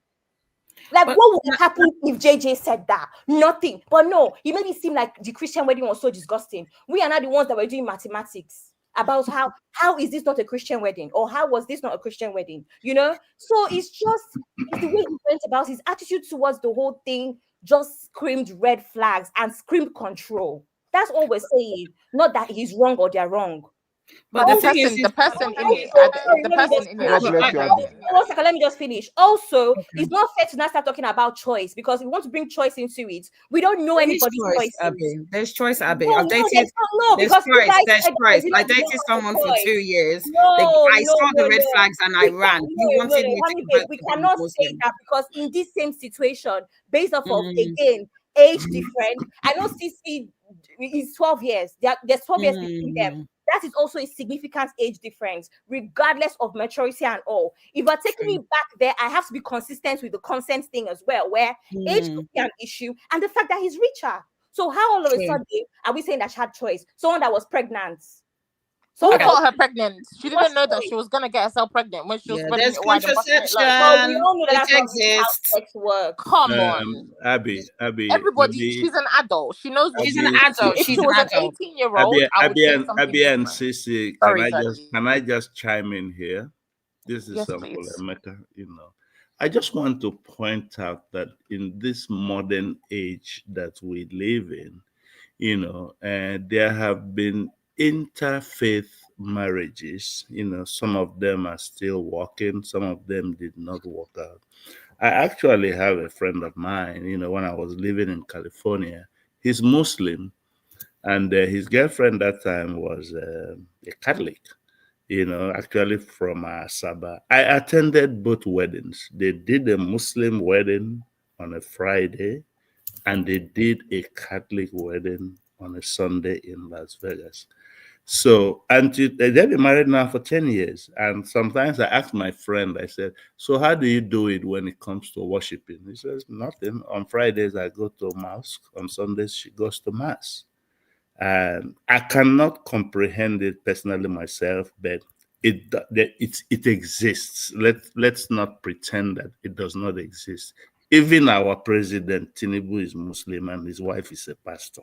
I mean, you can take it that way up, So whether he made her convert or she decided to convert, that's between them. But the point I'm trying to make is that these kinds of relationships does exist. Unfortunately, these ones, they are living out their own in the public via social media. But does it exist? Yes, it does. Thank you. I was going to say that I dated, he was 15 years older than me. I was 30, and he was 15 years older than me. We met in a party. Sorry, honey babe, 1 second. Film girl, your thing keeps saying device not connected.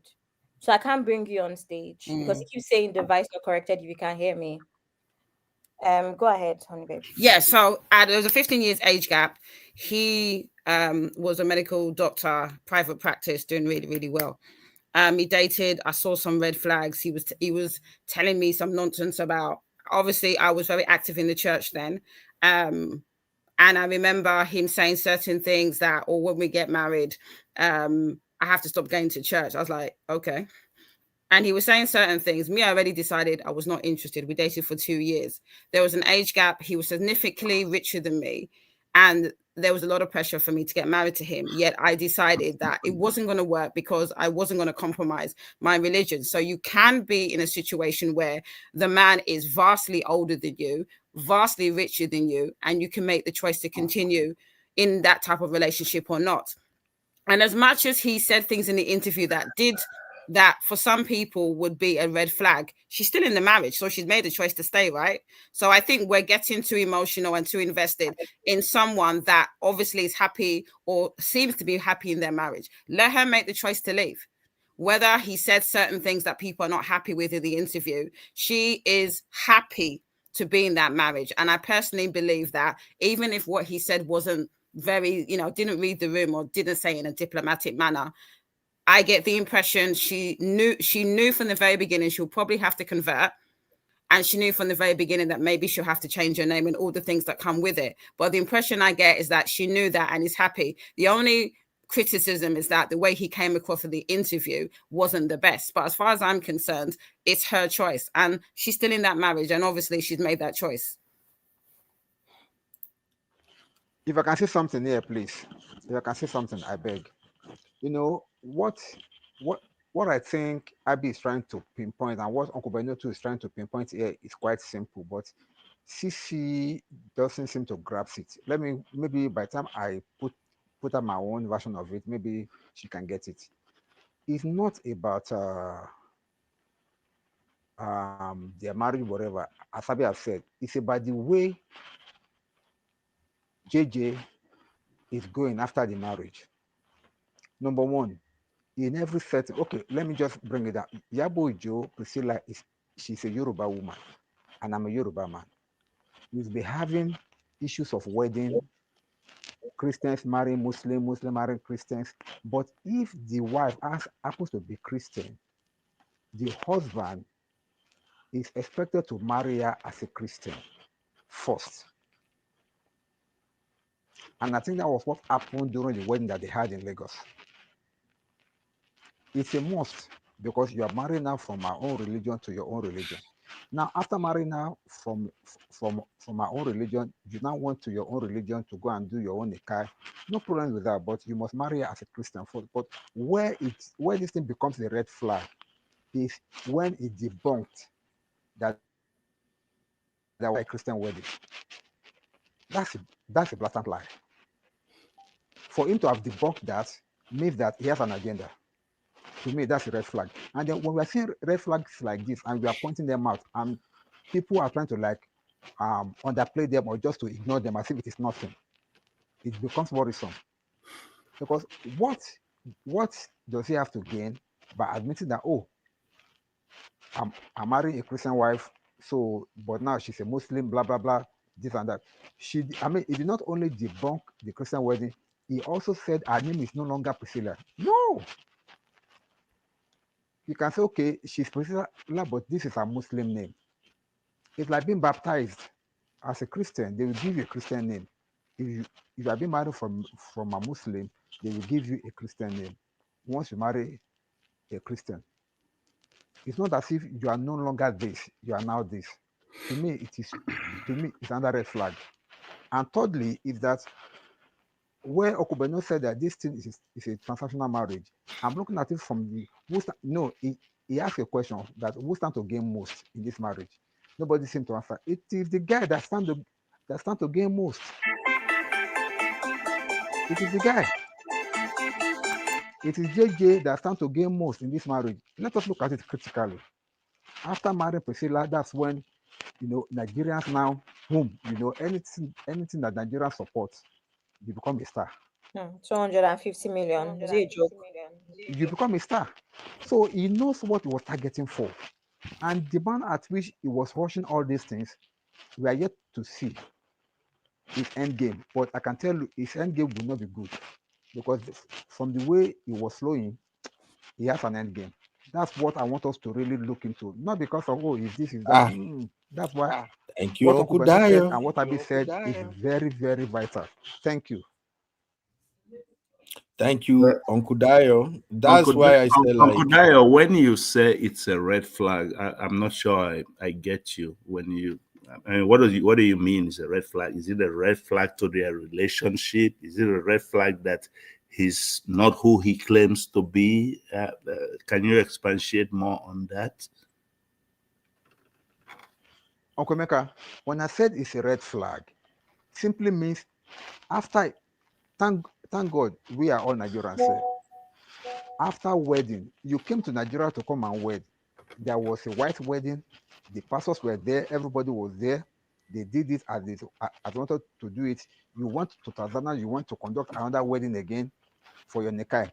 And the very time that you came on an interview after the whole wedding stuff, you debunked the Nigerian wedding. You said there was never a Christian wedding.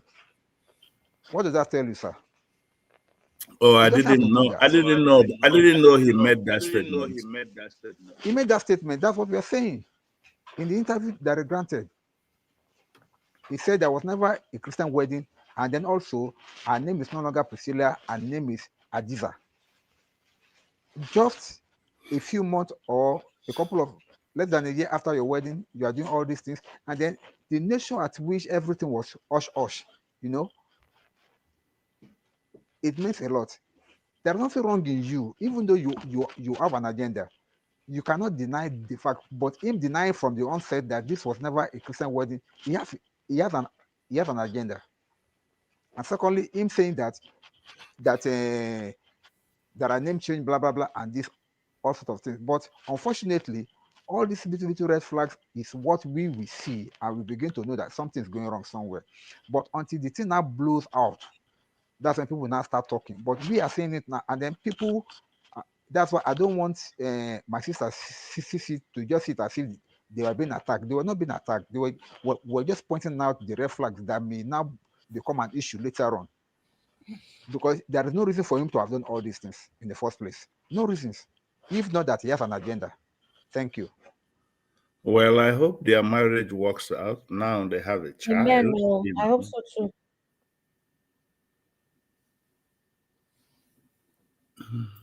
Yeah, I think you guys are reading too much into it, but it's fun. Yeah, me too. I think at the end of the Think day, too much into English it. It's English not is a not big his deal. first language. That's my excuse.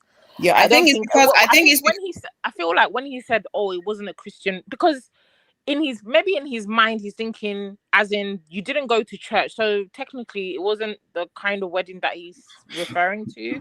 I just feel like that's what it is. I don't feel like clearly there was, but to me, like I said, my cousin got married to a Muslim guy.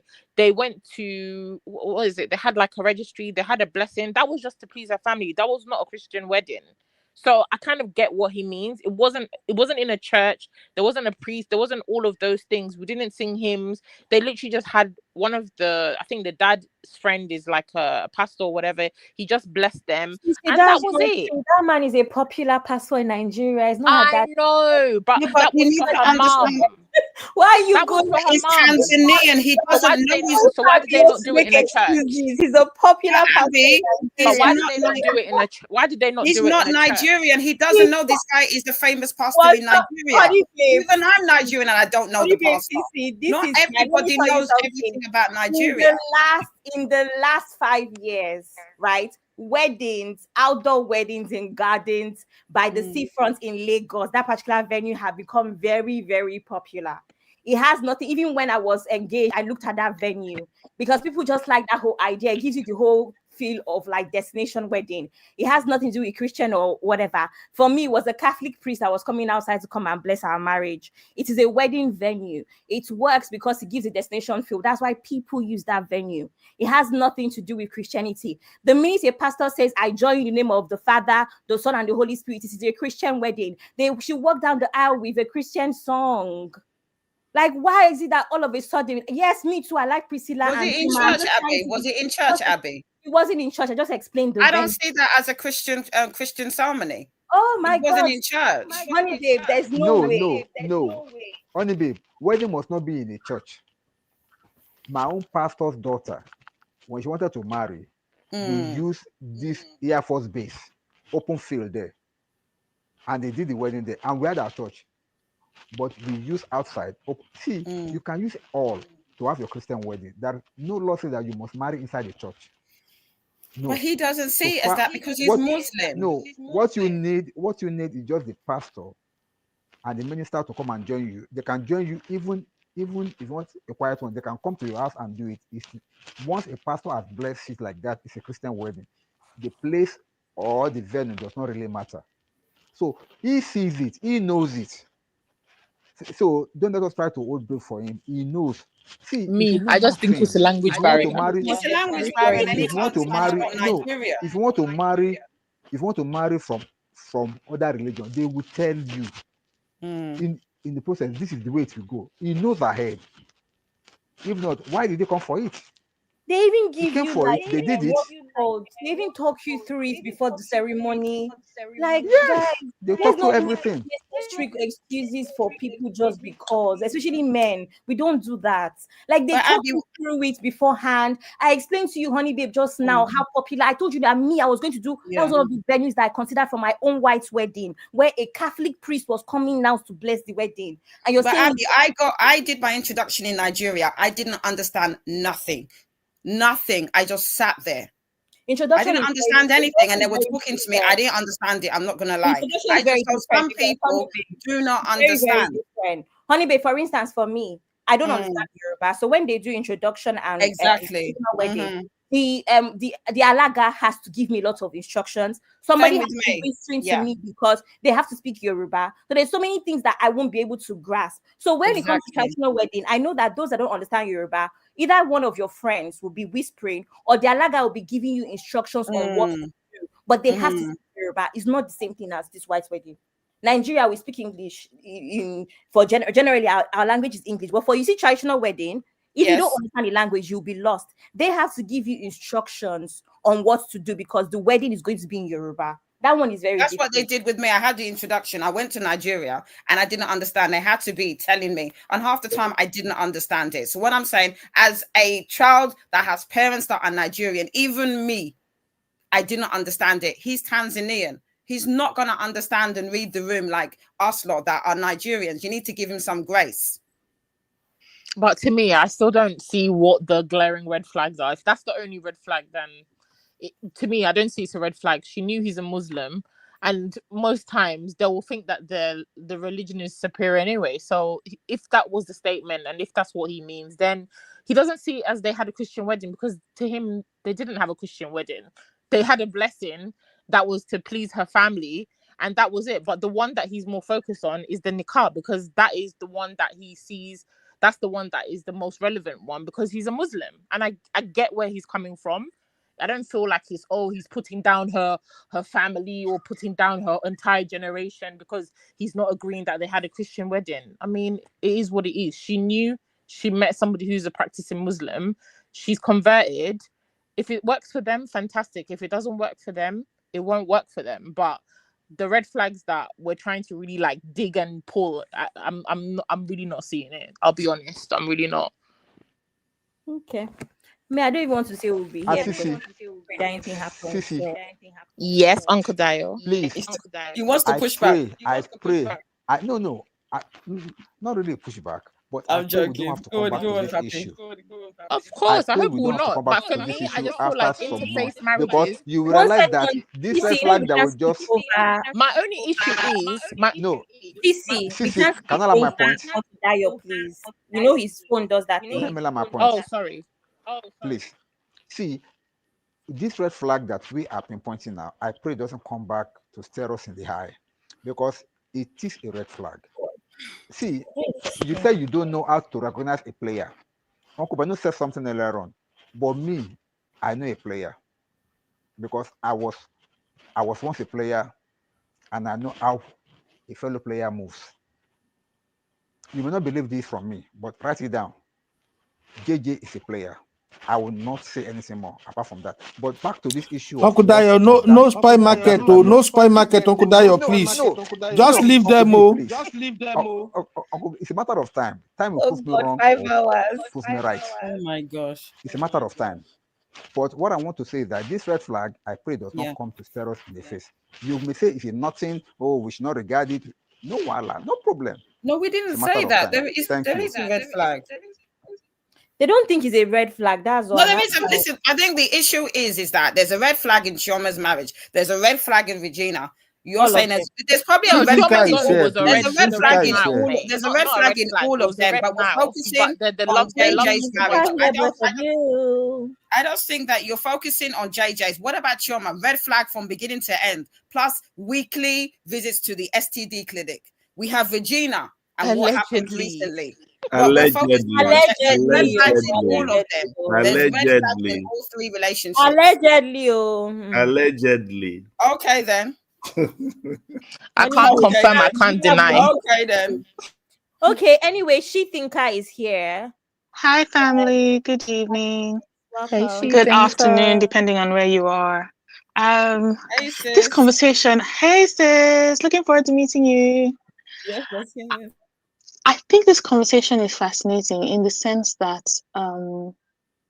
we don't know what's going on in all three marriages that we've talked about. But to be honest, none of them is what anybody should aspire to. Everybody's reality is different. Find what works for you.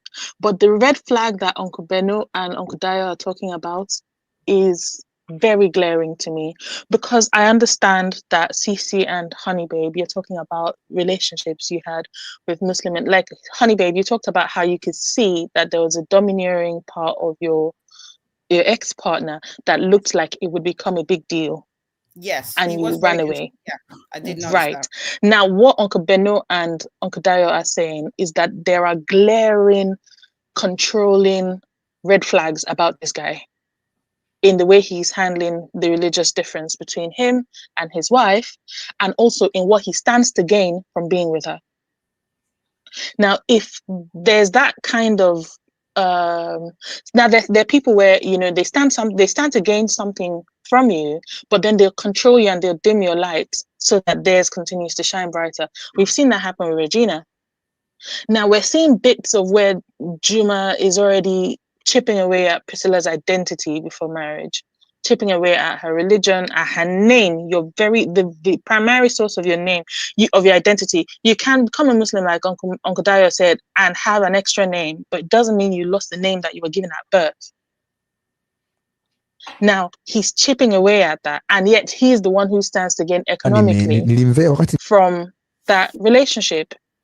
So even though it looks all glossy on the outside, we're looking at the signs of a religious. Now, there are people that can be controlling, there are people that can be religious. But when you have a religious controlling person, I was literally talking about that with my sister this morning. There is something like narcissistic religious disorder. I created the name. I'm not a psychologist or a psychiatrist, but I do believe there's narcissistic religious disorder because I've seen it function in some Christians and I know it exists in people of other faiths. Now, the conversations he's had since his wedding, or the interview he had since his wedding, where he talks about the way he related to her on a faith level, nah. Red flag united. As well. That's just what I wanted to say. Thank you, She Thinker. I think Uncle Ben wants us to play that. He wants to play this one. Oh, yeah, I just wanted you to hear what But he we was already know that it's a saying red here. flag. I'm just saying all of them are red flags. Hey, now wow. Enda Nigeria nilimvesha Petra lakini tulikuwa mimi na yetu. Just two of us. Na mwenye anataka kwa kama utaniambia this is would you marry me?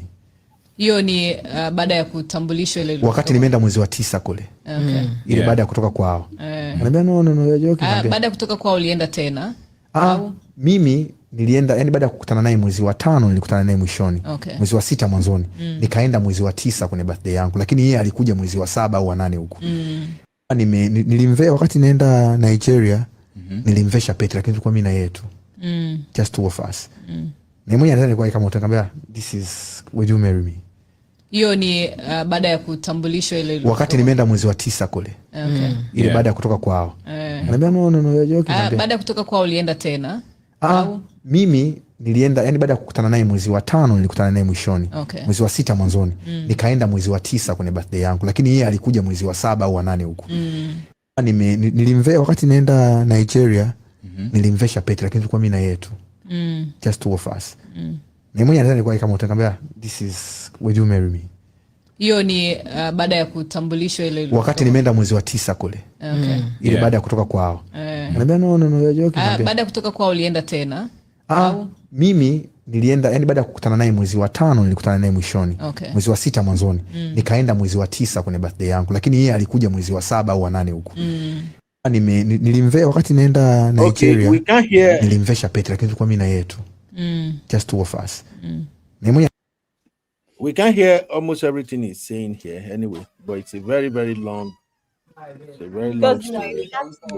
Hence, I said it's probably a language barrier. Somebody converting your language to English. I just feel like it's not. They've translated it in a way. It's probably not what he said. Unless I as somebody who's Tanzanian translates this for me, then I can understand the context. But translating somebody's native tongue into English, there can be slip-ups in terms of what he was trying to say as opposed to what he actually said. And I thought he said this thing in English. It wasn't even in English. He was saying it in his own language and it's been translated. So, like I said before, more than likely, there's a language barrier or language whatever with that statement of, oh, we didn't have a Christian wedding. So I'll leave it like that. At the end of the day, Priscilla knew the man that she was meeting. He's a Muslim. And as a Muslim, if you're a woman and you are marrying a Muslim man, you have a choice. You can either convert or you don't have to. If he said he wants you to convert, you've agreed. You will then understand that part of that process is you will now become a Muslim. You will let go of your Christian name. So I don't see that as him stripping. We're making it like, oh, he came, this big bad monster, to come and strip her of her identity. It is a process. Just like if you're born again, your previous life is washed away, you become a new person.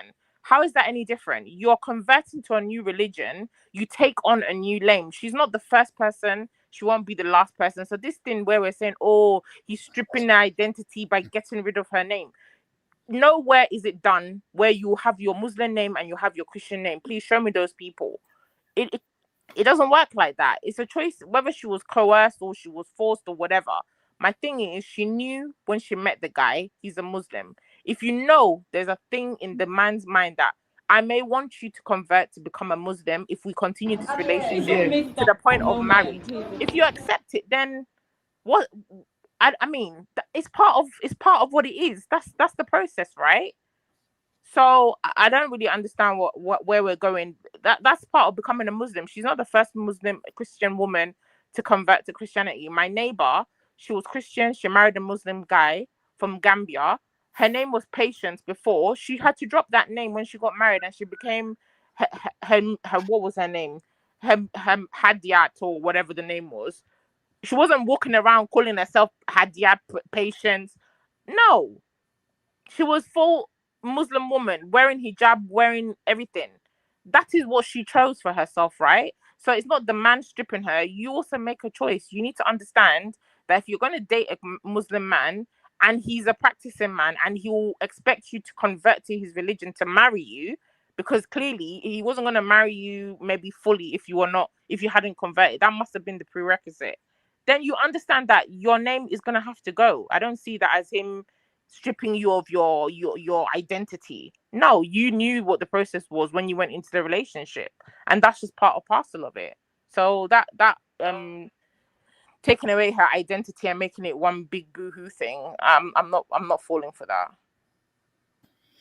Uncle Ben, are you My back? sister, Uncle Ben, are you back? Oh, Uncle Ben, go ahead. Asisi, yeah, I just want to make something like a prediction, okay? I'm happy that we're having this conversation now. So it's not as if there is anything online that one can say, oh, maybe he has seen it somewhere, or maybe he has gotten some facts somewhere. So I will just make it like a prediction. After tending to the baby now, watch Priscilla's. Now, let me ask you, because I don't really know much about her. What are the things that she's doing for herself? I mean, Priscilla. What and what does she do? She has a boutique in Lagos. She has a popular boutique in Lagos that sells like just for reference, I'll say like Fashion Nova kind of whatever. So mid-range, not expensive, cheap boutique, China, whatever, imports. And then she has a handbag line, and she's also an influencer. And she was still promoting her handbag when she was in Canada. She had like a whole opening and everything. So it's not like it's stopping her from her work. Okay, thank you. No, wait. I just get the impression, is there a problem with the Christian marrying a Muslim? I think that's what I'm just getting that vibe. Calm down. We can't do this thing with Calm down. Uncle Dio because of the way his phone is. Please, can I say something, please? If that is the case, I'm happy for Priscilla, but watch it after now. Watch our social media presence and watch what will be happening. You will see that I don't pray it happen, but that is what is going to happen. It will be going down. Not because of her losing membership, but of her not being able to come online as she used to. Because this is how control freak works. They start by stamping themselves on top of you, and then start to control your social life, trying to control. See, I don't want to say much. It's a matter of time. We shall see it. Just watch it. I hope not. So I actually like them enough, but I just remember, because as everybody knows, I celebrated them, but it started to occur to me when I started to see many music videos and then this and then that. I'm like, what's even going on in this marriage? That's how I felt. But initially, I really, really, really loved them, obviously, especially because, let me not bring that man's name into this. Uncle Ben, where are you? Can I say something? Right, I wanted to say that my issue with this is that every single couple that you've shown us, they all have red flags, but they are full-grown adults, including Regina. And I say this all the time. If there's an issue, they have full autonomy and they can advocate for themselves. As much as we're speculating, this is obviously issues that we're talking about online. When I finish this show, I'm going to sleep. I'm not going to think about them again until probably when we speak about it again. They are in their marriages and they are adults. So even if there is red flags, like Pappy is saying, she will figure it out. We can only do our advice on this show. she is an adult. She can decide. The same way she decided to marry him, knowing, like Cece said, and I agree with everything that Cece said, that he's a Muslim, knowing full well, even if she doesn't know the consequences, that she's going to have to convert to being a Muslim. And yes, there are situations where some women can still, be a Christian, which I don't understand how that works. If you're marrying a Muslim, make it make sense, but they decide to still be Christians. I personally think that she knew what she was getting herself into. And even if Pappy says that he's controlling, what do you want us to do about it? If there's issues, she will figure it out, like most women do. As much as we say, get out, stay, she will do what she has to do. And if there's an issue where there are red flags and there's issues, she will figure it out, whether to divorce him, to stay. So I think we need to understand, even when we make bad choices, we need to respect people that make bad choices. I think we need to stop getting into a situation, and I'm trying to do it as well. If someone makes a choice, we have to respect their decision, even if it's a bad choice. They need to figure it out, and they need to decide whether they're going to stay in that relationship or not. So that's what I'm going to say. Yes, there are red flags, but she's in the relationship. When she's ready, and if hopefully we pray that the relationship works out, but if it doesn't, she'll figure it out. That's what I wanted to say. And just before I jump off, like I've always said, that's why it's important to have your non-negotiables when dating and to stick by it. If you say you don't want to date, and if you say you're a Christian and you believe that you want to date a Christian man, please date that Christian man. If just because he come packages nice, he's ticking all your 99% of your boxes, and that 1% is religion. I feel, and if you think that that's too big of a deal breaker, then stand on that. Like I said, the guy that I was dating, he met all my tick boxes, 99.9 of them. That 1%, it was niggling my spirit, because I'm like, you know what? This man may one day wake up and tell me he wants to marry a second wife. Am I prepared for that? What will I really be able to say? Today, love is doing us. He will tell me, no, baby, you're my one, you're my only. But in my mind, I know you're a Muslim man. You can wake up tomorrow and say you want to marry second, third, fourth wife. What will I say as a Christian? Because I'm doing love with you. No, I'm not stupid.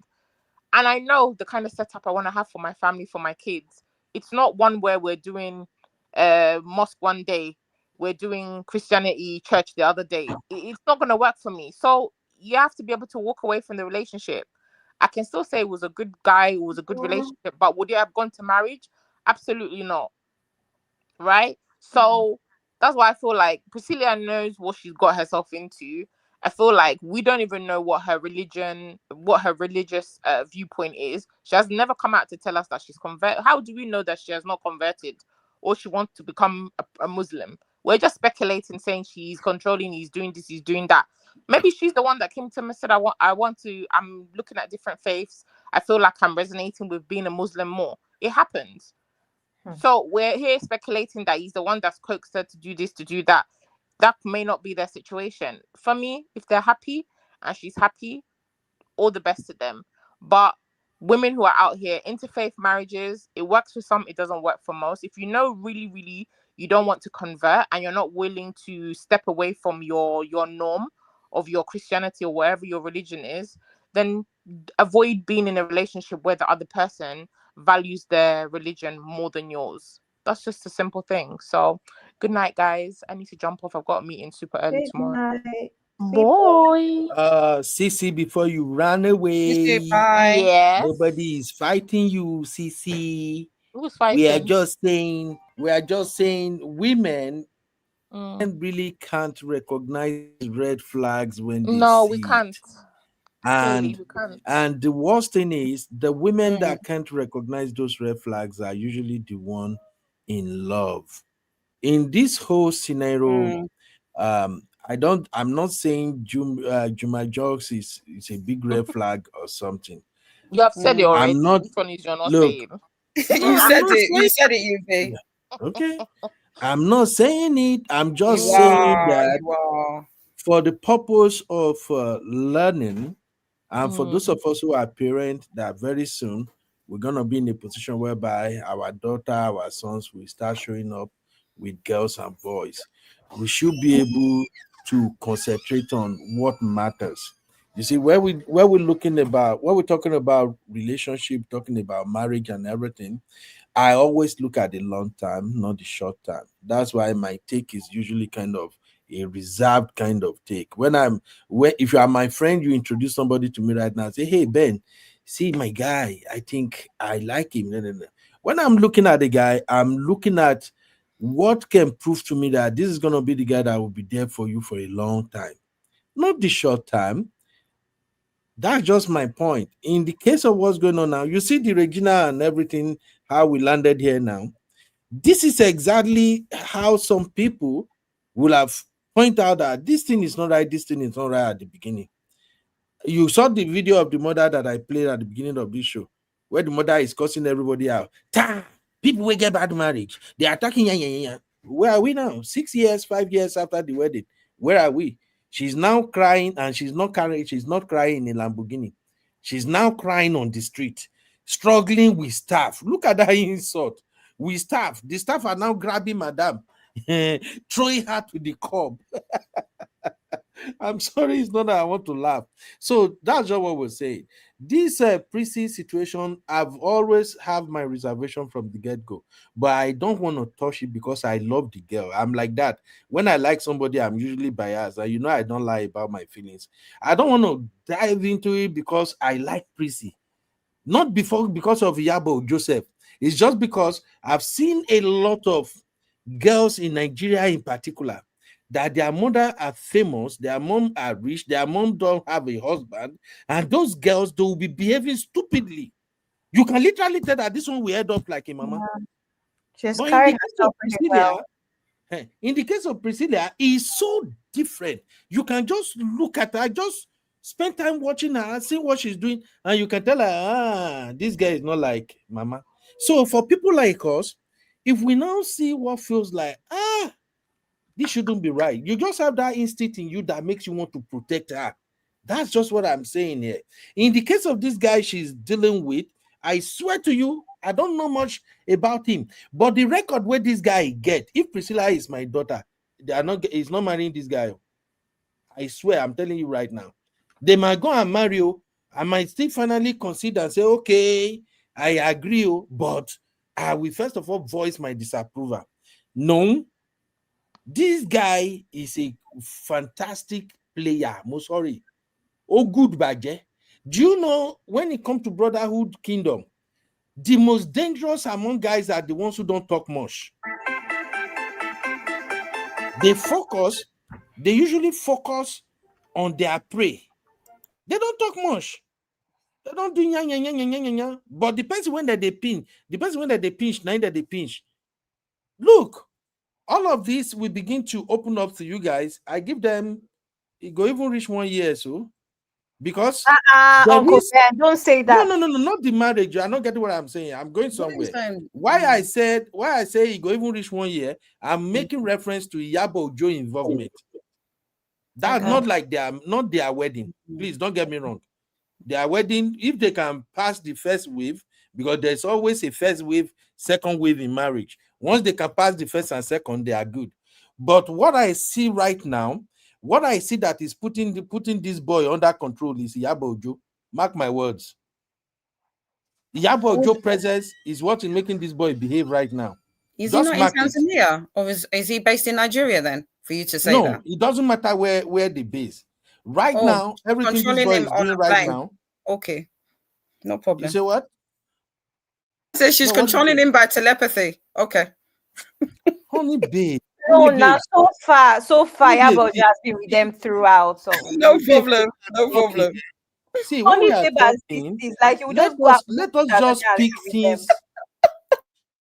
See, let's just pick things that may work for us. We are not in their marriage, but people are good observers. Iyabo Ojo is what is keeping this boy on check right now. Mark my word. As soon as I saw this, vibe, grandma, hey, baby, do you see how they are doing around the baby now? The focus is no longer on the two now, it's not the baby. Everything you have seen so far, from the beginning of the wedding up to where they are right now, Iyabo Ojo hands has been in everything. Wait until a year. She's a grandma now, she's a mother-in-law. Wait until a year when this boy started feeling that he's being choked. That's when you see what we are talking about now. Right now, this boy is on his best behavior. Okay, this thing this boy is looking for now is not coming true. What this boy is looking for, the fame he wants in Nigeria. Oh, Nigeria is gonna be all over your music. Everything gonna be bad. You don't know us, Nigeria. We hype you when we hype you. We I drop you hope when we want to not. drop you. Let's try and Now, think positive. Let's try and think positive. I think for me is that, do you have the same energy? If your daughter was married, if your daughter wanted to marry Davido or Ned, would you say yes? Or would you say no, just like you're saying about JJ? just I think we hear just me want to, I out. just want you to I've be said it consistent. several times here. If my daughter want to marry Davido, or you want to just remove that net. That net don't now insult No, it on me. has to be there. It has to That be one- there. no, Because that it's one all not go three work. of them. It has to be No, there. sorry. No, don't even include that net though. With that net, though, one person go die. Either Okay, I cry right, or he the two of cry. them then. It won't Okay. work. Mm. The only time Yeah. I can say, okay, we are having conversation is if my daughter brings somebody around her age, or maybe 5 or 10 years, and that year I go drill the boy head. The boy not go even want to see me. Because now until after 5 years, when they did that marriage, now I go begin to relax small, say, okay, maybe this boy head don't correct. 10 years gap. You guys think it's a joke? For a woman to be with a man who is 10 years is a senior to her? Okay, if we You know leave how Ned many out, feet where that guy don't cross? if we need Ned out of it, knowing what we know about Davido, and your daughter says, I want to marry Davido, would you say nope? The same way you're saying no about JJ? I will always tell them why. You know this. Look, the case of Davido is a little bit different because why is that? Because he's Nigerian. No, it's not because he's Nigerian. Okay. Their case wasn't looking as if they're going to get married because of all his baby mama and everything. Yeah. So if you're asking me, knowing what I know about Davido, now if my daughter Yes. wants to marry Davido, will I say yes? Why will I say yes to that rubbish? I won't say yes to it. But if my daughter insists she's gonna marry, if my daughter insists she's gonna marry him, what did I go do? I can only voice my rejection, and that's what I've been saying since yesterday. Yes, I will only say, hey, look, you go cry, you will cry in Lamborghini the way you are going. This guy might drop 3, 4, 5 babies on you before you even reach 10 years mark in marriage. Are you sure you want to do this? If she insisted she want to do, carry go. But you know where my own craze day. The day she will come back and say, Daddy, can you believe Davido impregnated someone? Well, I go tell him, Mama say, if you no kick that girl, come over from my house. Now me go take my leg, kick and come over from my house. That's just me because I told you already. So the best thing is once you are in the marriage, Davido begin get baby mama. Don't even come and tell me in my house. That's so way we agree on the premise that you have to there's consequences to your choices, good or bad. Yeah. Of course now. That's all I was saying before, because as far as I'm concerned, we can analyze, we can digest. We've been talking about especially Chioma and Regina, yet they're still in those marriages. So at the end of the day, it's their choice. They have to live with their decisions. That's how life is. Absolutely. So now, when the outcome now becomes reality, people should not be blaming anybody for however they want to react to it because we can see it coming.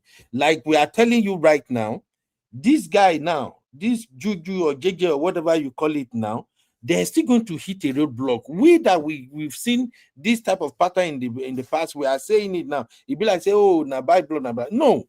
What is keeping this boy under control right now is because Iyabo Ojo is still in that frenzy of, oh, I'm a grandmother. Oh, my baby married. So she's still all over them. Wait until she steps back. Just wait. And if she not step back, it will get to a point, Iyabo Ojo will start getting on this boy's nerve. We are boys. We are telling you what we know. It get where you accommodate your mother-in-law rich. It will get to a point, it go come be like, say, no. My mother-in-law cannot be all over my business all the time. While I don't come be that. That's the point we're just making. So if we get to that point now, where small breeze begin blow, we they see something, then if we are talking there, somebody will come and say, oh, why are you people talking like this? Can't you have a pity? We know we can't have that kind of pity, but these are corrected marriages. Corrected marriages. Rich man picking, marry rich man picking. Go and check their marriages most of the time. They know they're too happy because their marriage not to satisfy their parents' needs or aspiration or wants somehow. That's how it used to be. But if it comes to the question I'm asking, between these three, the person that I think has the most natural marriage so far is Chioma. Why? They have history.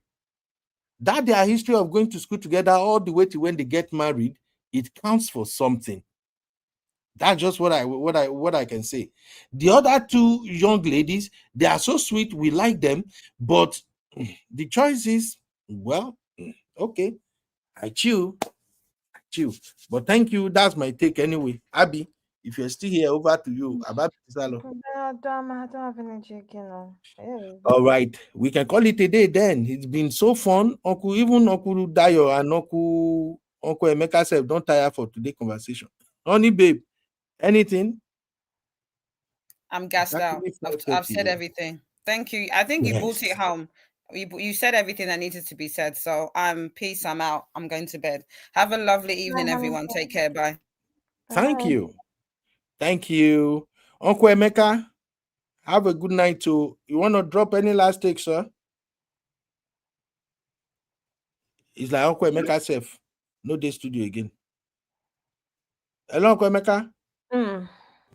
If you know, phone don't ring today. All right, Uncle Dayo is gone. Abby, thank you very much, Mama. Thanks for holding it down. Oh, now I come begin the cut video, the repost. Now remain now. We still have like 52 people watching. Jesus Christ. Where are all these people coming from? Are not these 52 people real fam? Misty was here earlier. What name is this? Omeka say in an interview when Tinubu was asked about how he feels about his wife being a Christian pastor, he responded that they are worshiping the same God. Tinubu na politicians. All right, who has the better marriage, Chioma, Prissy, or Regina? So in other words, we do not have a unanimous decision on that one. Everybody have their own take. All right, Abby. But why didn't you add Sharon Oja? We have just forgotten about that babe. She's not even been in any films recently. She don't collect. Collect. She don't collect. Uncle Ben, don't start. Uncle Ben, you're being so negative. Okay, wait. Oh, that Sharon we do wedding for train. Is it not the same Sharon Oja? No, Sharon. Who that Sharon again? That American guy that they say he had like 20 wives. Before. I know, but I saw one that is trending now where they say they do wedding for train. Yeah, that one is different now. That's the one that I brought that cha women and clock it. That's her wedding. Oh, now be that girl. Yeah, that's the wedding. That's from the wedding where they did like old Igbo vibe for the wedding, and then the white wedding that's for the trad, and then for the white wedding they did it on a train. Where did they have that wedding? In Lagos now, and then the train was on the train from Lagos to Ibadan. And then from Ibadan, they got on a boat apparently to some place where it was by the lake. Wait, somewhere. The train was from Lagos to Ibadan? Yeah, that was when they did the wedding the trip was Lagos to Ibadan on that train. Uncle Ben, what's the issue now? What was the issue? Oh yeah, Uncle Ben, let us spill it out. I just wanted to know.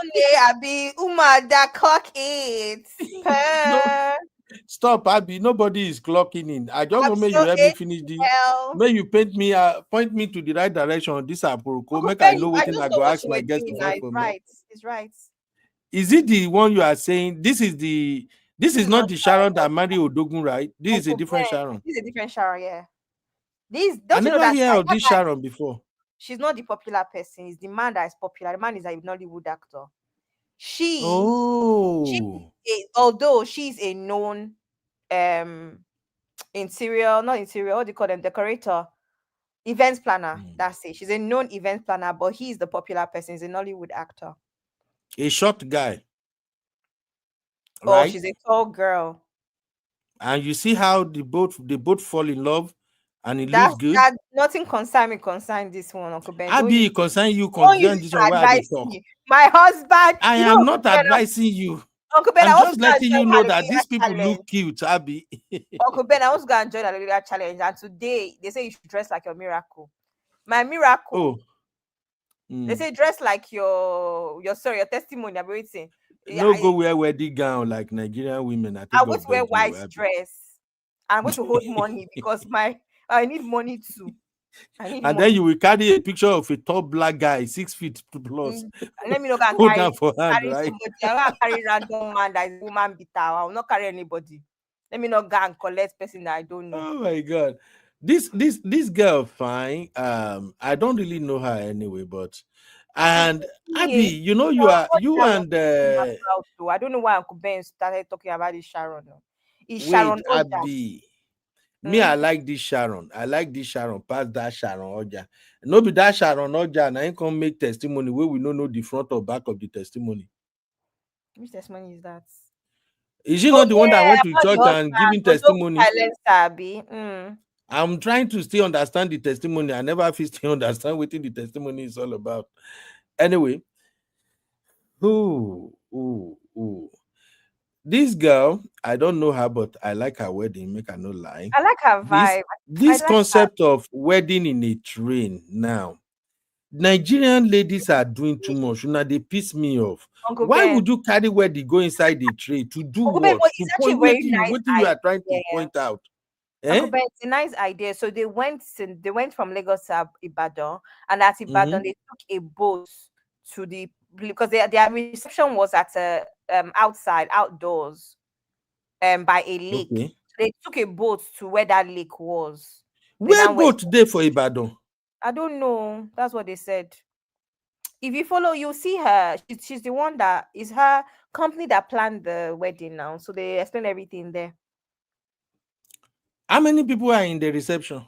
They're not plenty. It was a small reception. The traditional wedding was the big one. You could tell all of the Nollywood colleagues were there. I saw Kate Henshaw. I think one of his best men is not best man. One of his groomsmen is Stan Eze, whatever Stan Nze, and a couple of them. So the traditional wedding was big. We saw all of the Nollywood celebs there. Hey, check out Dishon. Are you looking at his page right now? This is the same guy, right? Yeah, this is the Nollywood actor. You see? You know, Uncle Ben, you see this type of guy now. You see this type of guy now, no verse, my dear. This is what I'm talking about when I ask the question, marriage, crying Lamborghini or in a Benz. I don't know them, but you can tell that these folks, they are happy together. It's not as if maybe the guy is super rich, but you can tell the guy is comfortable. And you can tell the lady is also good. That's what I'm saying. They say she's actually pretty. She's done pretty well for herself because she's a very popular event planner in the East, Enugu, Anambra, Imo. She's known. And then, of course, Uncle Ben, I said on the backstage that she just came out from a divorce 2 years ago. And she was married to that. This Sharon now, she's the one that was married to that. This one, where look now, you come out of divorce. Yeah, 2 years ago. Abby, please now. Abby, my baby, please now. No, they share some of this information with me. You know we traditional man. You know we traditional man. Some of these things they reset our brain. She just come out of divorce 2 years ago, and she is marrying again. Baby.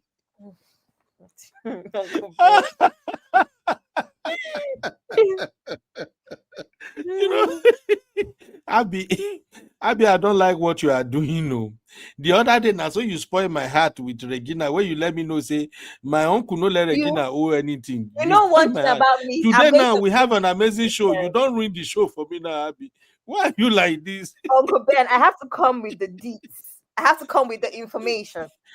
Abby, we are closing right now. You don't spoil my mind. No, Uncle Ben, and this guy, this where I just fall in love with now, Abby. Uncle Ben, find her testimony now. Which one testimony? This lady testimony. Yeah, she did testimony in the church. She did they go that their popular pastor church?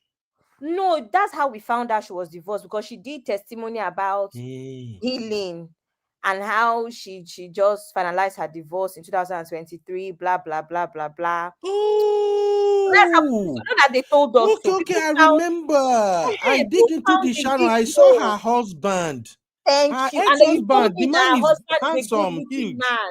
Exactly. Yes. The husband, you can even tell the husband, that man look rich.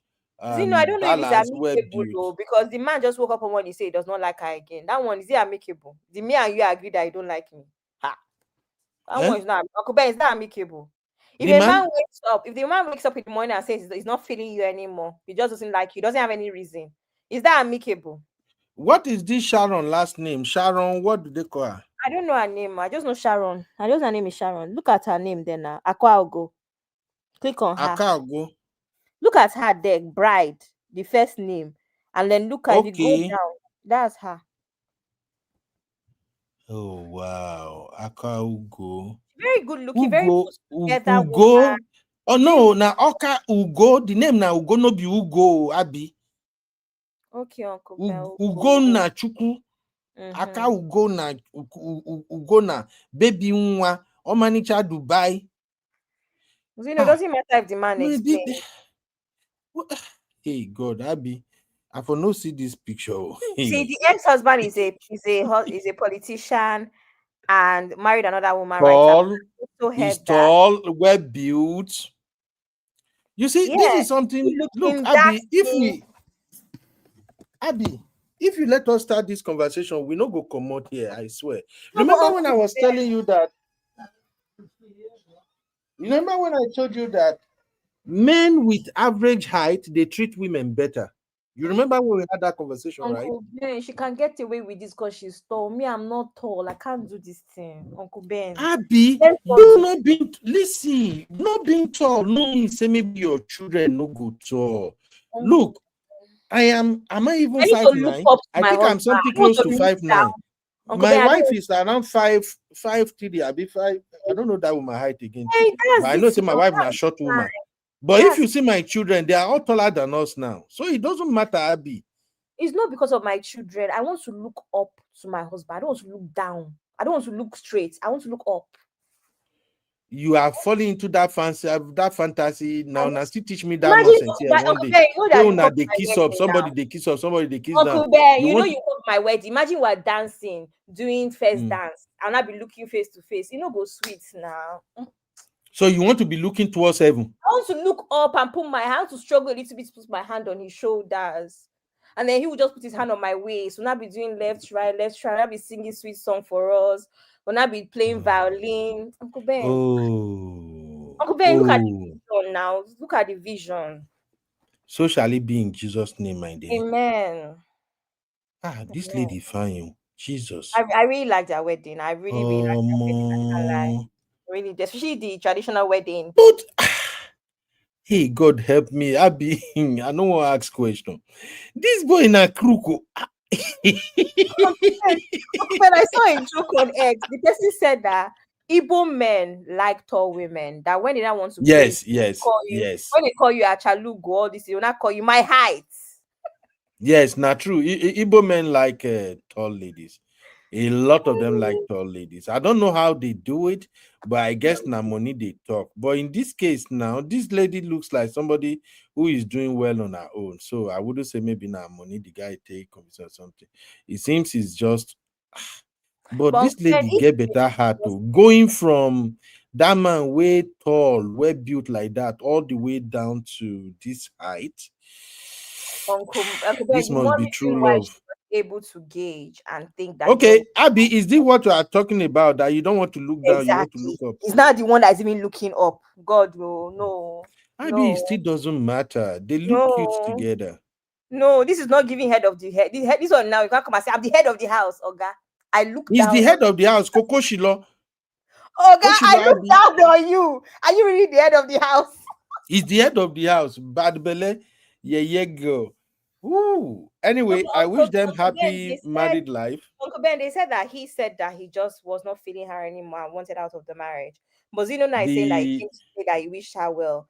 And opposed to what? If you leave the marriage, you have to wish me well now. It's not you that left.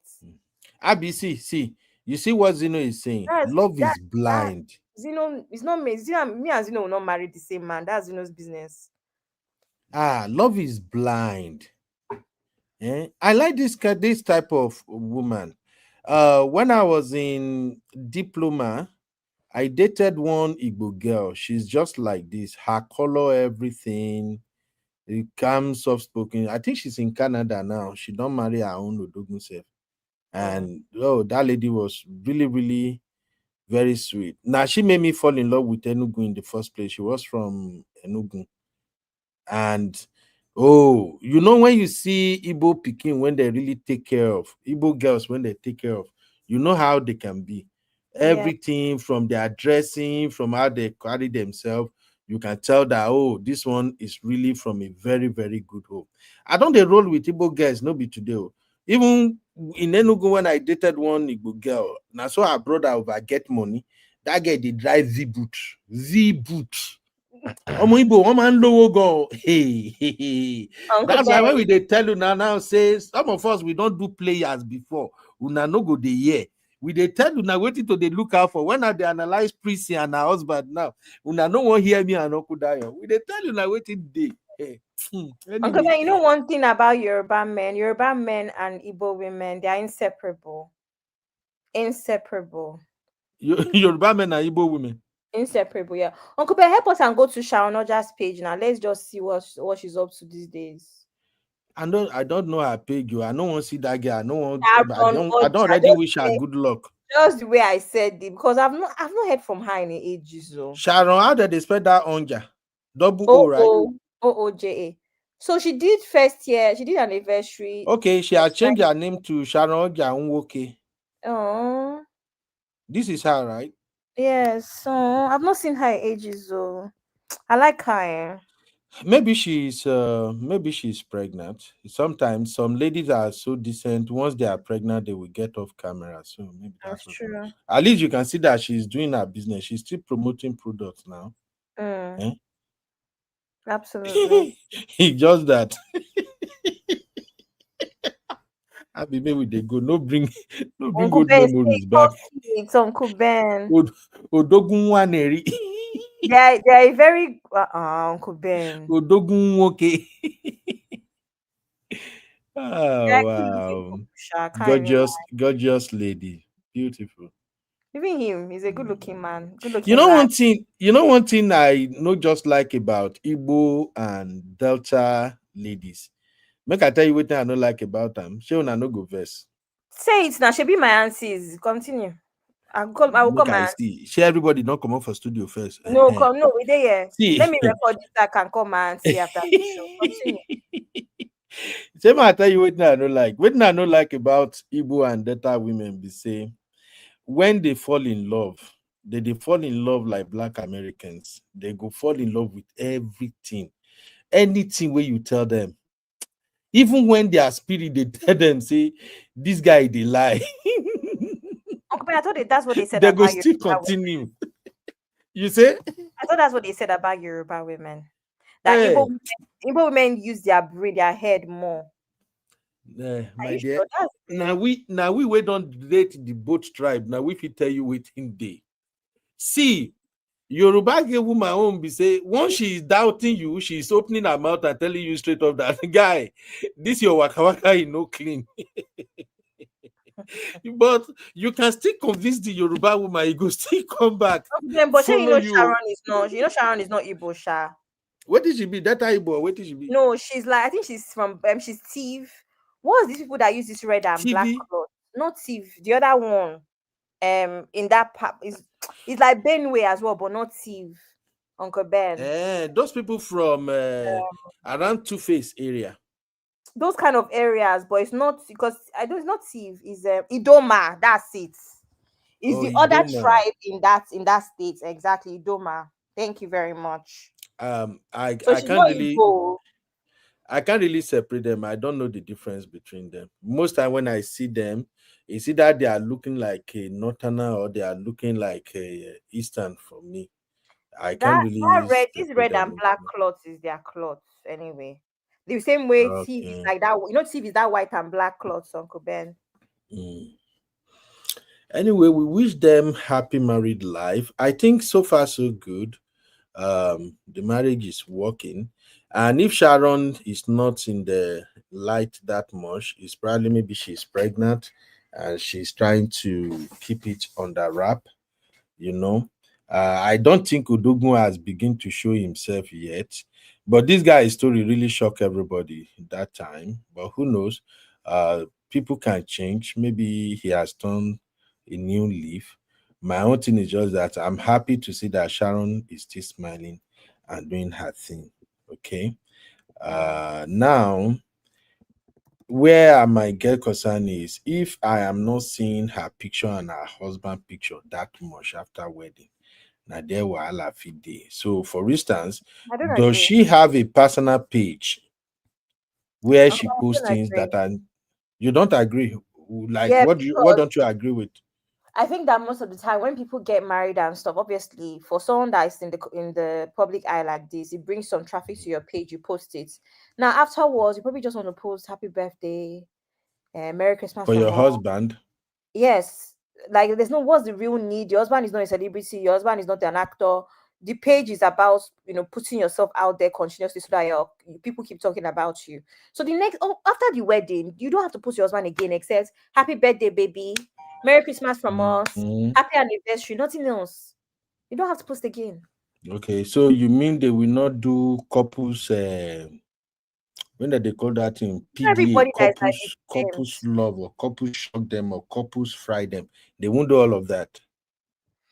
Yeah, Eh? she no, it's not everybody that is into So that the life now. husband, so now after Sharon Oga has gotten married, the husband has disappeared into oblivion. The No, it's husband not that was all disappeared over to our say. face then. I just explained it to you now. Okay. So the thing is that because we don't follow her, we would not know. She might be posting him on her stories, like when they go for dinner, when they go Okay. for lunch, I not permanent respect post. her anyway. No, even if she doesn't post it, I respect her. That is what I do expect women to That's do. what it should be. Then when it's his Sometimes birthday, when you can you do happy keep birthday, baby. Keep it moving. sometimes when you keep your husband away from public eyes, it kind of protects the wedding to some The extent. marriage, If you yes. agree with me, I agree you with know. you. Yeah, so it kind of protect the wedding. So if she's not keeping the man there for everyone to see, I think that's a very good decision. Is it not Casey? Not be Casey day back, so not be Casey be this. Yeah, it is. Uncle Ben also Where did watch this my guy come wear so? Uncle Where Ben did this also guy wear so? now outfits now is set. Gen Okay. Z. Uncle Ben, also what you don't remember is that a lot of celebrities use Snapchat as well. And on Snapchat, they have Ah, you have your public stories, which is for everybody.